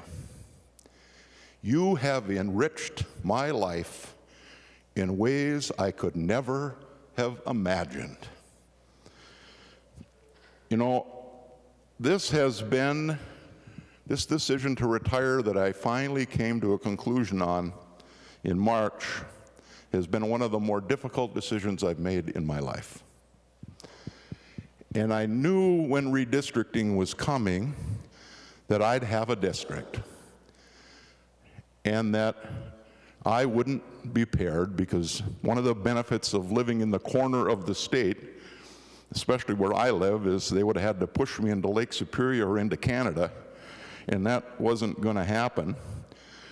But I did spend a great deal of time before the maps came out and after they came out thinking about this place. And it was difficult because I have had the benefit of being more in the room than the rest of you, and really had an opportunity to see this from the inside like I think probably few people ever have. And back when we were remodeling the Capitol, and you all know I was the leader, I had the opportunity to come in this room with my legislative staff in the leadership office when this room was all scaffolded to the top. And we walked around on the scaffolding And we were 3 feet from those paintings watching the artists refurbish the paintings in this chamber. It was remarkable. And we had the opportunity to go around the scaffolding on the outside where the stone carvers from Europe, because we don't have them in this country anymore, because we don't build buildings like this. To talk to the stone carvers and watch them, and most of them couldn't speak English, replacing the decorative marble around the Capitol was, for somebody that came out of the trades, a remarkable experience to go through. So I've had a chance to see it in different ways, and so that you all know on the new building. Well, first let me tell you, that bill passed in the daylight. It's not true it happened in the dark of night. The truth is, when we were marking up the tax bill in our regular committee time from 8:30 to 11, now, in full confession, I was working on an amendment with the Department of Administration to build a new building for the Senate. Because what were we going to do with the Senate when the Capitol was restored? And that decision to build a new building wasn't popular with everybody. But I will never forget that day we marked up that tax bill, and I had the amendment, and I gave it to Senator Rest. And it fit nicely into the public finance article of the tax bill. And we put it in there, we brought it up to the floor, we passed the bill, we went to conference in the daytime, incorporated a conference committee report, brought it to the floor of the House because it was a House file. House members questioned the provision in the public finance article, and Senator Murphy was, or then Representative Murphy was there. And there was $3 million appropriated in the tax bill for planning and design for a new building. And the House members questioned Representative Lincheski about that kind of at length on the floor. And someone even said, is that whole building in here, or is it just the planning? And I don't want to speak wrong for her, so if she can send me a text if I'm wrong about this, but I'm pretty sure she said, no, it's just the planning and the design for the new building in there. The building was in there. Little did I think people probably know that at the time that there were appropriation bonds authorized in there that made the whole thing possible. It just had to happen because going back to Nick Coleman for 40 years, this building was falling apart. And plaster was falling off. This building, the Georgia marble was falling apart on the outside. But it was never taken care of for the 40 years we knew it had to be done because nobody could figure out what to do with the Senate. So the first meeting that I had with a world-renowned architect by the name of John Picard was up in 318 in the southeast corner. Some of you remember that was a large hearing room. Lousy one, but a hearing room. And I sat down with this renowned architect, and he asked me a question that I had never given a thought to.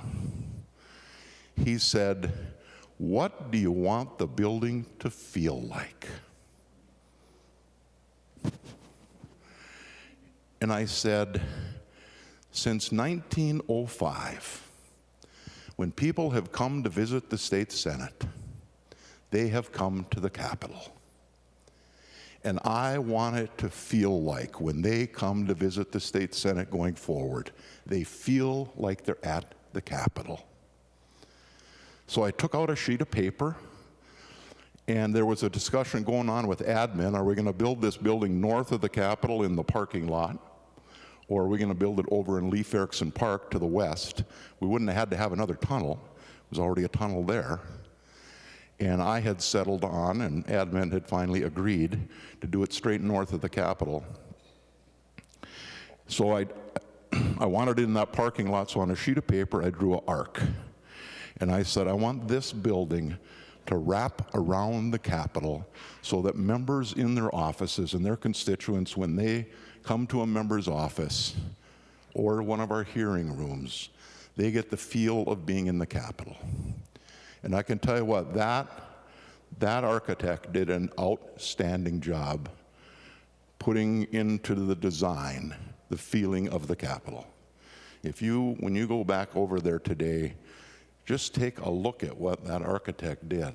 When you come out of those hearing rooms, when you come out of the elevator, that Capitol, I mean, sometimes it feels like you can touch it. They just did a remarkable job. And I just want you to know that's how it all happened.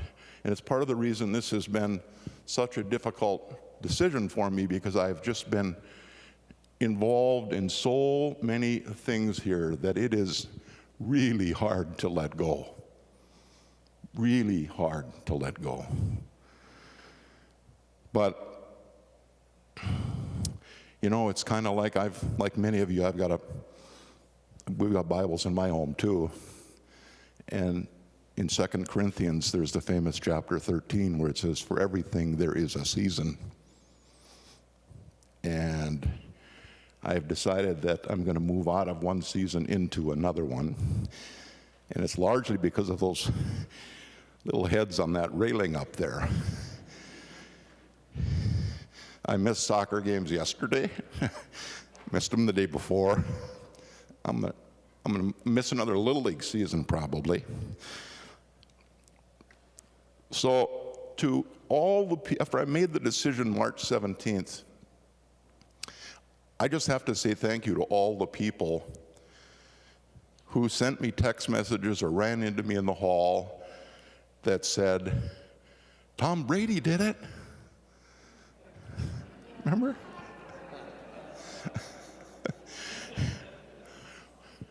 No, I'm not going to do that. But thank you to all of you who have made a comment like that. I want to share with you how it started for me.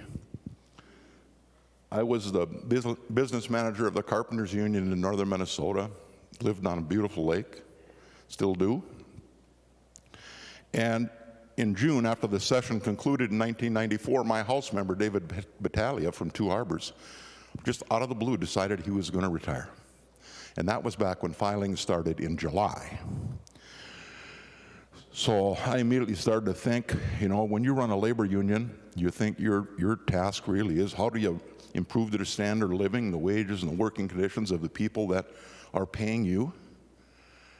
And it occurred to me that if that's really your passion, the rules get made at the state capitol.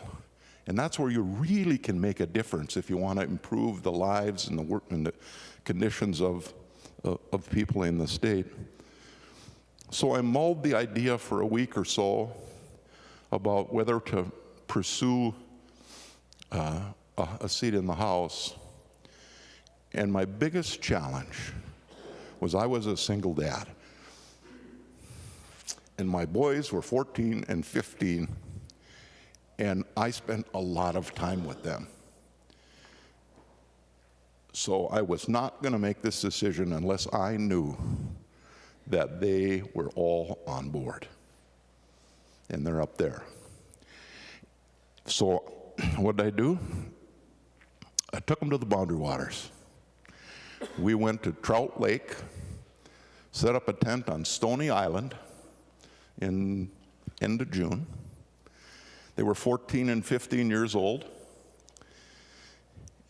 And we had sitting around the campfire, and I thought, well, this is as good a time as any to kind of test this out. So I said, you boys know what the legislature is? And they said, Dad, come on, right? And I said, well, you know, what would you think about Dad running for the legislature? You know, it would mean that you'd have to spend more time with your mom and less with me because I'm going to be down in St. Paul for the whole winter. And I thought, well, I'll give them a little space of their own So I got up to go gather up a few sticks for the fire, and I heard my son Mike, the older one, say to the younger one, "Mark, there's this legislative manual, and Dad's picture's going to be in it, and our names will be in it." And so to Mike and Mark, if that conversation had gone different that day, my life would be different. My life turned on Stony Island on Trout Lake.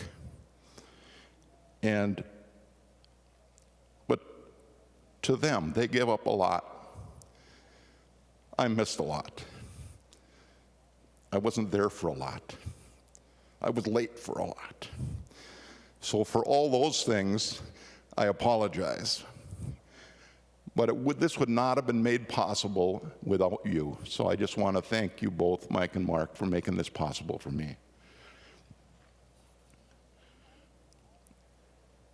So Senator Osmek mentioned the number of people, 1,380. 1,380 people since statehood have had a chance to have an election certificate in the Senate. We are all members of a really, really small club. A really, really small club. And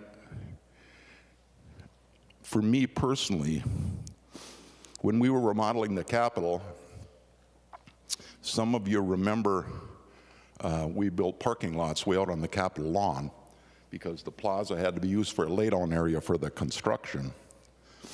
So I gave out my parking spot. I was the last leader that parked on the plaza 15 feet from the front of the building. 15 feet. Just a few steps out of my car door into the Capitol. And I was at the elevator. Right, if you face the two bank of elevators, the door to the right, my car was right out the door. And I can tell you, I would drive up to this building at night with it all lit up from the south to pull into my parking spot. And a couple of you have mentioned it. I honestly had to pinch myself that a carpenter from northern Minnesota had this privilege. It has been absolutely remarkable. And I was reminded of it today as I drove up Cedar, coming up here. That's why I come up from down on Shepherd Road. And I saw that Capitol, and I thought, I didn't think it was the last time, because I think there'll be another time. But I got the same feeling that I had when I parked on the plaza. But before I give you my best counsel, take it for whatever it's worth based on my time here, I'd like to give some to the governor. I have served with 5 governors, and they all, of course, like us, were all a little bit different. But this session didn't end in a way that should make anybody proud. And I think both the governor and the leaders should be very careful about pointing fingers over the next few weeks and figure out how we get to a better outcome than where we left last night. It did not serve the people of this state very well.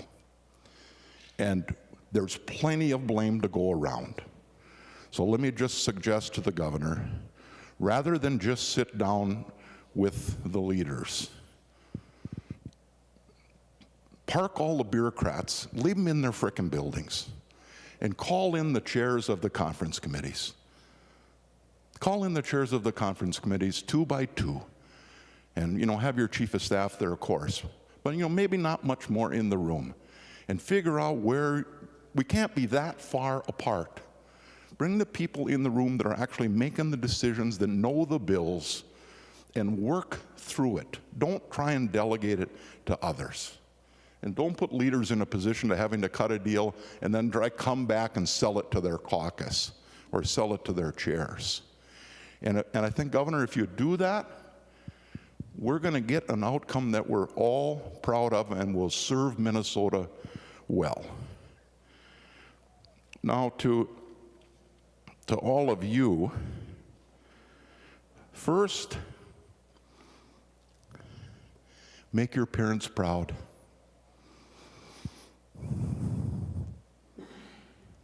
And my mother passed away about 3 years ago, but I got over the years, she had beautiful cursive writing, even into her 80s.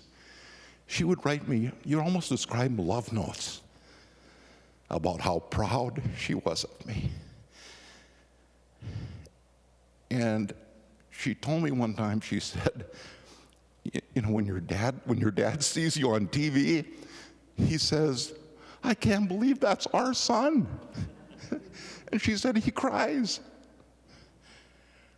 What better reward for a kid to know that your parents are proud of the work you're doing?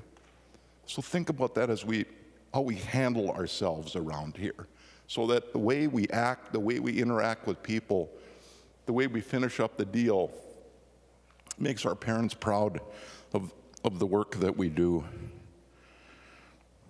And then, and this is hard, represent everybody in your district as best you can. Not just the people that voted for you. The people that didn't vote for you, you have a responsibility to represent also. But the nature of politics these days, that's getting more difficult. So I just encourage you to figure out how we all think about how we represent everybody in our districts. And then something on legislative autonomy. Include the governor where you can, but never forget that the legislature is its own branch of government. And it is our job in the Constitution to appropriate the money to write the bills and send them to the governor. And then it's based on the governor's input, it's his decision whether to veto or accept the bills. That's okay. The legislative outcome that I'm probably proudest of in all of them that I was part of here as it relates to the autonomy of the legislature was in 2015. Divided government like this. And the Speaker in the House, who is here, and I rolled up our sleeves, and we were bumping up against the clock to not getting done, like this year. And we were over at the residence because the Capitol was closed, and we weren't going to get to a deal with the governor. It wasn't going to happen. So the Speaker and I sat down, and we carved out an agreement. We went on Almanac on that last Friday night, and we announced that we'd reached an agreement. The governor wasn't happy at the time. We came back that night, called all of our chairs in from all the budget divisions, and we gave them a number.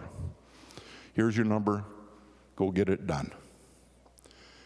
And it got done, and we adjourned on time and went home, and the governor vetoed 3 bills. That's okay. That is actually how this is supposed to. Am I running out of battery? He sent us some letters, what he didn't like in them. And our chairs sat down with the governor's people, and we negotiated, some differences. And we took a little bit of the heartburn out of the bills that he didn't like, not all of it, but enough that he was willing to call a special session. And we had that special session over in the state office building, if you remember, because the Capitol was closed under renovation at that point. They had taken it over as soon as we adjourned. and we passed the bills the way it's supposed to work. It took a one-day special session, but you know what? This legislature did its work, and it got it done, and it got it done on time. Because one of the things that concerns me is it seems like the new adjournment isn't the constitutional deadline, that it's, okay, we've reached a deal, but we just need the reviser to catch up. That's not what the Constitution says. And the deadline isn't June 30th in a budget year, which in recent years it seems like that's the thing. Oh, we don't really have to be done on the constitutional deadline. The real deadline is June 30th when state government is going to shut down. That's not what the Constitution says.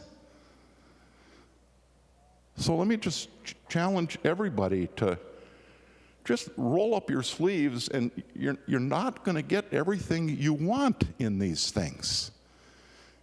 And get the work done, because the public is watching. I can only imagine what the newspaper stories are today, right? They're probably not very favorable to the legislature. And that is important, because I think most people think Washington, D.C. is broken. And I happen to know just enough about it to know that they really don't do anything out there anymore. The leaders do. The leaders negotiate with the president's people, and they get a deal done, and then everybody flies to Washington, D.C. and votes on it. That's not how it's supposed to work. And I don't want it, and I don't think it serves the people well for it to start to happen that way here. But we're starting to drift that way, where the deals are all made behind the doors, and the public is out of the process, and all of a sudden we come out and we high-five each other how we've reached an agreement, and nobody knows what's in it. So bring back the conference committee process in a real way. In a real way. And I was part of the conversation when we changed the rules back in the 2007, 8, maybe. It was Senator Poggemiller's idea, not mine, but I was a member of the Rules Committee, and we made a change, I think, that had an unintended consequence to it. And we changed the joint rules, House and Senate, and said conference committees can't meet past midnight, but with a 2/3 vote, they can meet till 1 o'clock. If I could go back and pick a date, that's when things started to go behind the curtain. Because now people didn't have to do it in public anymore. I mean, I was on conference committee after conference committee where, you know what? We'd adjourn at 6 in the morning, at 7 in the morning, and we worked all night, House and Senate across the table from each other. But the reason the rule was changed was it was well intended that, hey, we shouldn't be making decisions in the middle of the night when the public's not watching, you know, because we're not on TV. But the consequence of that is that it gave us all an opportunity to go behind the curtain at midnight, and let's all do it privately now. So the rule didn't do what we intended. And, you know, you're probably not going to be able to change it because, you know, the press probably will view it as taking the transparency out. So let me suggest a compromise. Adjourn at midnight, just like the rules say you have to. But stay in the room and stay at the table, and you can still keep working, and you can still keep making agreements, but you can't vote on them. Just a thought about how we do a little better job, get the legislature reaching some compromise on things. And third, protect this institution. If you're not going to do it, nobody's going to. There are plenty of people out there who don't know what you do, and you can't expect them to understand. But nobody's going to take care of and guard this place. It's your responsibility. those of you that are left here, to protect it, its traditions, its customs. And it's okay if people call you the upper body. It's okay if they say you wear wigs and robes. That's okay. Is that a bad thing if the public actually thinks that we're this esteemed body? That's why we wear jackets and ties, because we want the public to think that there's some level of dignity here. So try to protect that. Try to protect the decorum that we have. And this is because I'm a former tax chair. Be good stewards of the public's money. Think about everything you spend and make sure that it's really, really going to be a return for the people who paid the money. You know, I often, we get into this thing here, well, it's a negligible cost, or, well, that's only $1 million on the spreadsheet. It's a rounding error, people say. But, I remind people every once in a while when they come to ask for something, if I think it's a little unreasonable, I tell them, we don't print the money in the basement here. We actually have to take it from somebody. And there's lots worth doing. But just make sure that you're good stewards of that. And then my final bit of counsel, I think, is this place is bigger than you. But you've been entrusted to serve a period of time in a very privileged place. And Senator Tomassoni said it yesterday. In the big picture of things, you're not that important. The work you do is. The work you do absolutely is. But you and I, you come back here 10, 15 years from now, you walk in that door and they're going to clap because there's a former senator on the floor of the Senate. Nobody's going to know who you are. I remember when Bob Lassard came back on his 80th birthday, and Bob had been here 26 years, a member of the Senate. And he came in that door, and I was sitting over there where Senator Lopez Franzen sits. Most of the people in the room didn't know who he was. And he was during his time, he was a bit of an institution around here, especially in the environmental stuff. So the work you do is important, and you're not that important. But what is important is the message service is sending to your children. Because you're sacrificing a lot to be here. And you take plenty of lumps along the road that are unfair because people don't understand.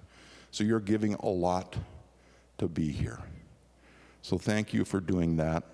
But it's very easy to get a little full of yourself around here.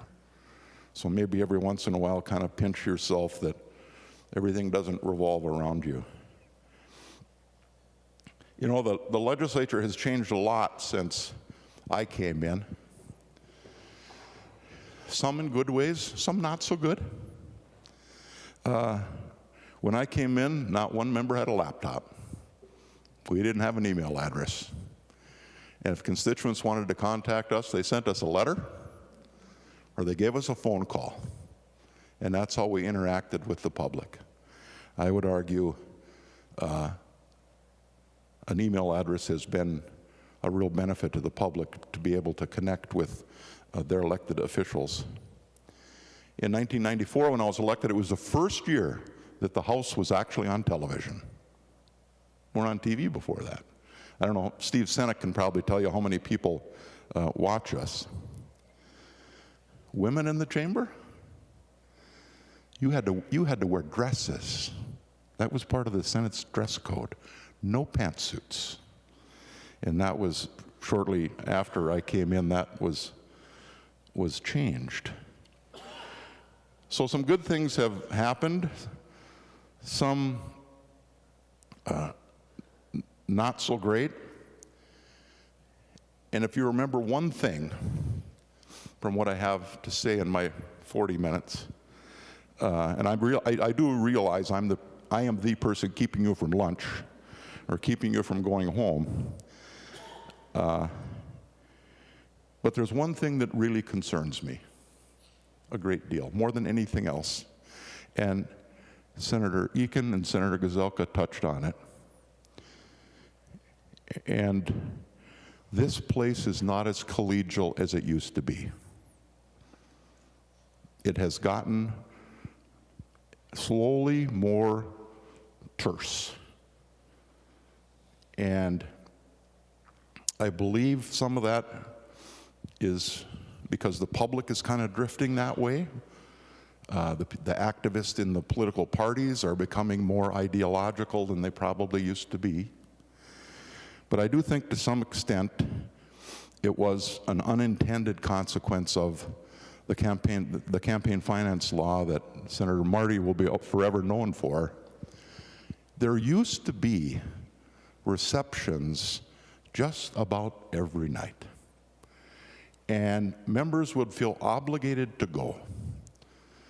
And there's any number of groups that have interest around the Capitol, and members, I'm sure, got really tired of eating chicken wings and celery and potato chips in the evening and having to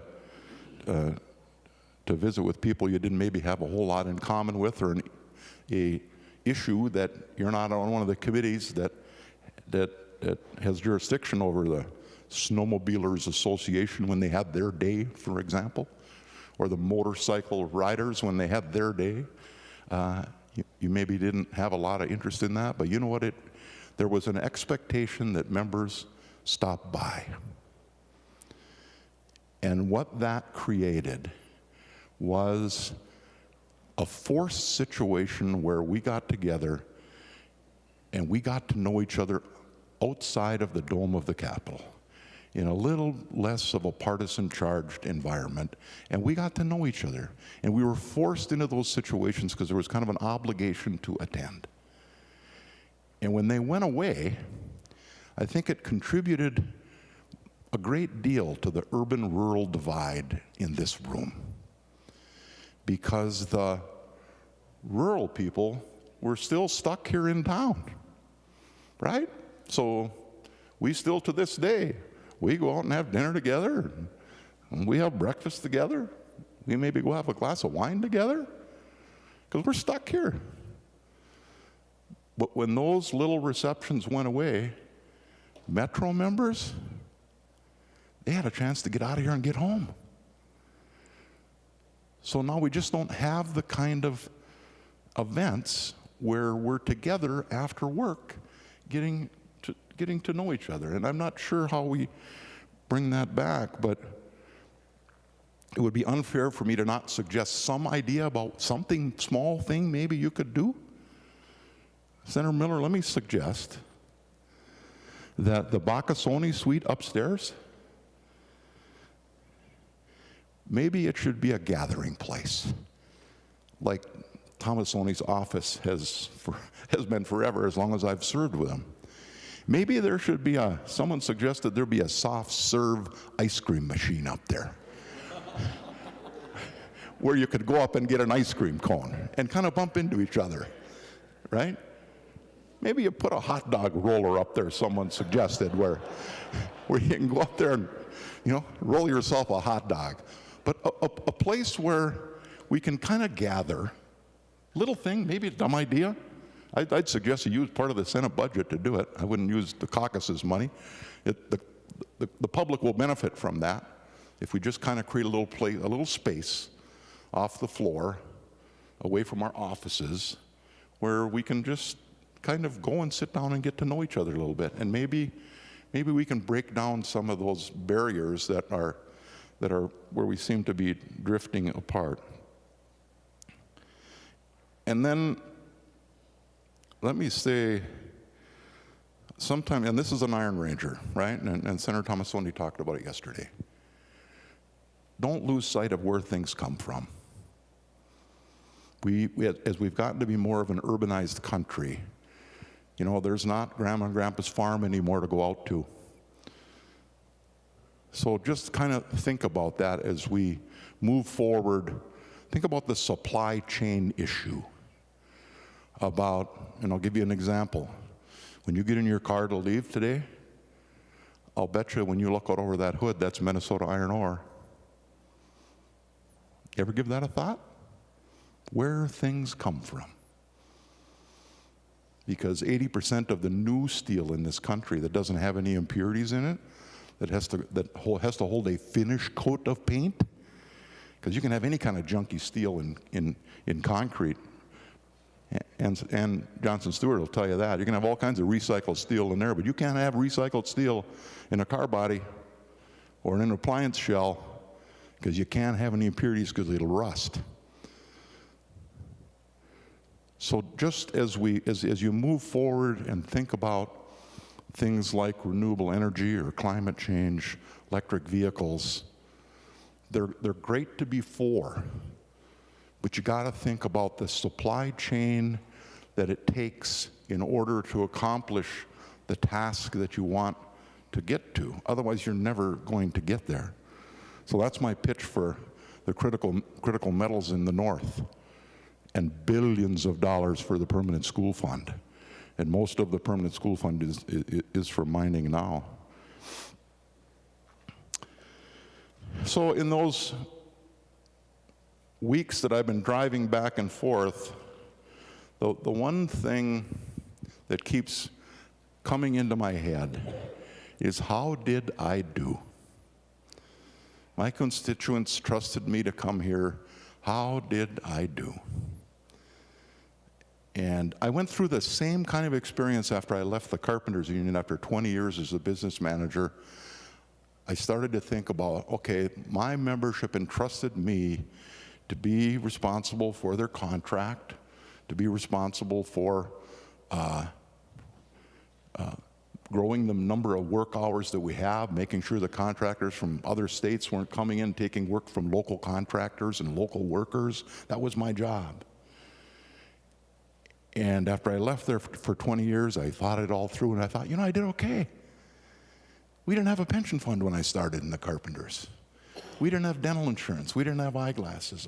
We didn't have a supplemental pension either. I mean, so we did a great deal, so I felt pretty good. And I can tell you, I'm leaving today, and I feel pretty good. And I feel pretty good for my grandchildren. Because I think in some little ways, in my time here, and a lot of people have helped, I've made just a little bit of a difference in some places that Minnesota is going to be a better place going forward. And I hope you all get a chance to feel that when you leave, because it does feel awful good. But I didn't know when I announced I was going to leave, it was going to be so emotional. It's something I had never thought about. I put that press release out on March 17th in the morning, and I headed north. And all of a sudden, I started getting text messages, voicemails, emails from people, hundreds of them. And they all had basically the same line. It was like a frickin' canned email. It said, "Happy for you, sad for me." And I just can't tell you how good that felt. And it caused me to think back on all of the things that I've had the opportunity to be part of here. Because all of those people I had worked with on something. Some things big, Senator Rosen, when we worked on the stadium, and lots of things small, but important to somebody. And I drive around my district, and I can see things almost at every milepost somewhere that I had some hand in. Likely wasn't my idea, but somebody had a great idea, and they needed some legislation or a little bit of money to help make it happen. And it feels pretty good today to be able to drive around and do that. So now, finally, to my wife, Laura. You heard Senator Tomassoni talk about her yesterday. It's true. She has been with David Tomassoni longer than me. He's had her 22 years. I've only had her 21. So she was with me. She was at the Senate, and I was in the House. And when we got married, I was actually still in the House. But she understands this place better than any of us. She started in the House in 1975, right out of high school. She's going to kill me for this. But it has been a huge benefit to me, because all of you know how hard it is to explain what you do to your spouse at home. It's pretty, you can't. You just can't. So I've just had this remarkable opportunity with Laura, that she has given me all the latitude and all the time and all the understanding that a member of the legislature could ever dream of having. And she is such a big part of any successes that I've had here. Laura, I cannot say thank you enough. I love you. We're getting close. To my constituents, I can't say thanks enough, but I have to say I am blessed with a district that might be a little different than most of yours. And maybe I like to think that it's our Scandinavian ancestry up there, that people still think that government is part of the solution to problems. And they maybe have a little bit more trust in government than maybe some of the rest of you have in your districts. That's a huge benefit. And the benefit for me was, in all my years here, in all the votes I have taken, not one time have I ever given a thought to looking over my shoulder thinking, oh my gosh, what are my constituents going to think? How's this going to impact my next election? I have had an extreme benefit of not having to worry about that because of my constituents' trust in me and their belief in the work that we do here. So I just can't say thanks enough to them for trusting in me all these years, many times for maybe not understanding why I made the decision that I made, but understanding also that maybe I have a little bit more information about the issue than they have, and they've been incredibly supportive. I told you about back when we remodeled the Capitol, and I am in my parking spot, and I told you about 2015, how proud I was of how the legislature exercised its autonomy as an equal branch of government. When we adjourned that year, I went home on Wednesday. It was May 20th. And I walked across to the south, across the, well, it wasn't the lawn because we had tore it up and made parking. And I got in my car and I looked in my rearview mirror and I saw the Capitol. And it was all draped in scaffolding. I took a picture of my mirror, of the Capitol in my rear view mirror. So I've used that line many times because my standard line, if you've ever called me on a Thursday or a Friday when I'm headed north, and it happens a lot, where I'll call people because I kind of save my phone calls for when I'm on the road, and people will say, oh, where are you? And I'll say, I've got the Capitol in my rear view mirror, and it's my favorite view. Because I knew I was going north. Who in Minnesota doesn't want to go north, right? But tomorrow,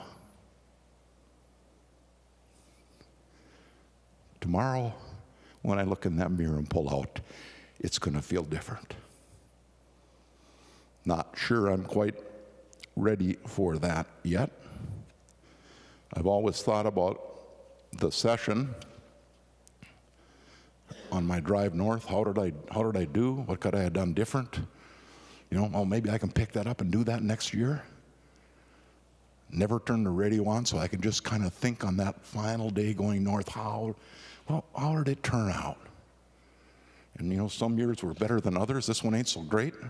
And you know, I'm not going to be able to come back next year and fix the things that didn't get done. But I just have to deeply, very, very deeply thank Senator Gazelka, because he would not have had to reach out to me in 2020. He had a majority. But he knew I was somebody that, you know, I like to get things done. I mean, that's just how carpenters think. We just think. We build stuff, right? And at the end of the day, we like to look back and see that we've accomplished something for our day's labors. And he understood that. So he gave me the opportunity to become an independent and join his caucus and be a committee chair. And it has been valuable insight for me to be in the room in both caucuses. Somebody no one else here has had the opportunity to experience. And I just can tell you, having done that, you are way more alike as Democrats and Republicans than you know. There are few things that divide you and a lot that you agree on.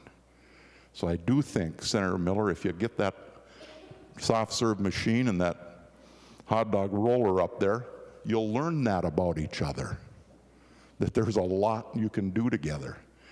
And if we build that, rebuild a little stronger collegial attitude in here, we will be more willing to do things for each other. And that's what used to happen here. I mean, years ago, everyone the whole lobbying corps used to laugh about how the Iron Rangers and Minneapolis ran the legislature because we took care of each other, because we had a lot of commonalities. And we still do have a lot of commonalities. Many of the challenges that the inner cities have with poverty and lack of jobs and opportunity is real in rural Minnesota.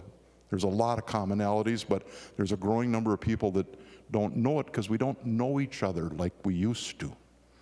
So I just would encourage everybody to work harder at that. So the benefit, Senator Gazelka, that you gave me, let me put it in a song.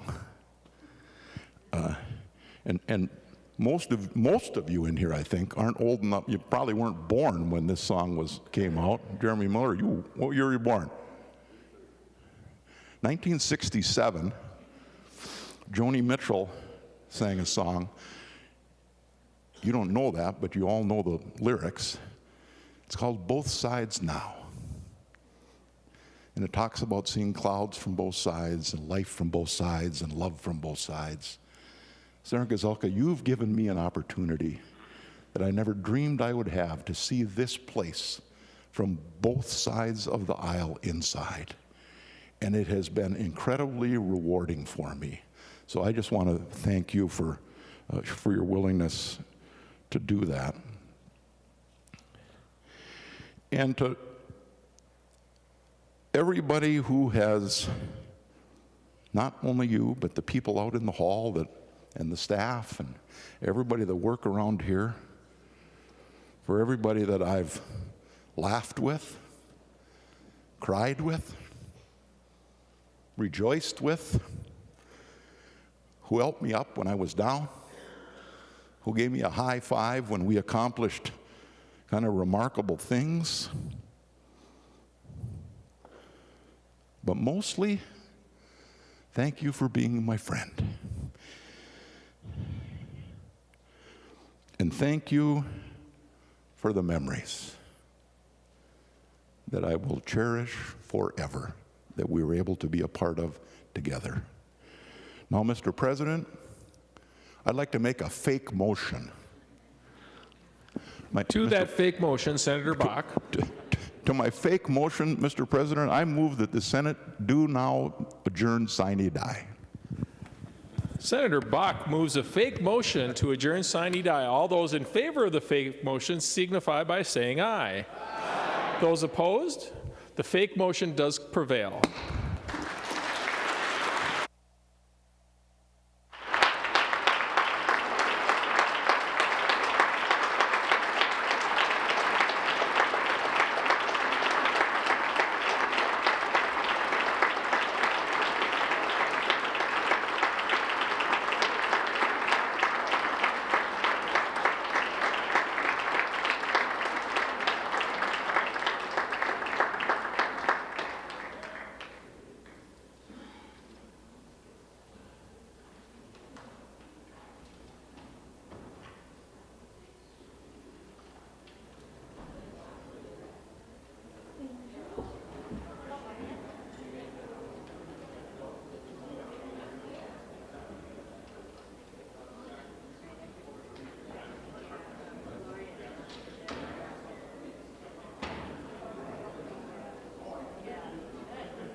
So members, there's a couple of individuals who have some announcements.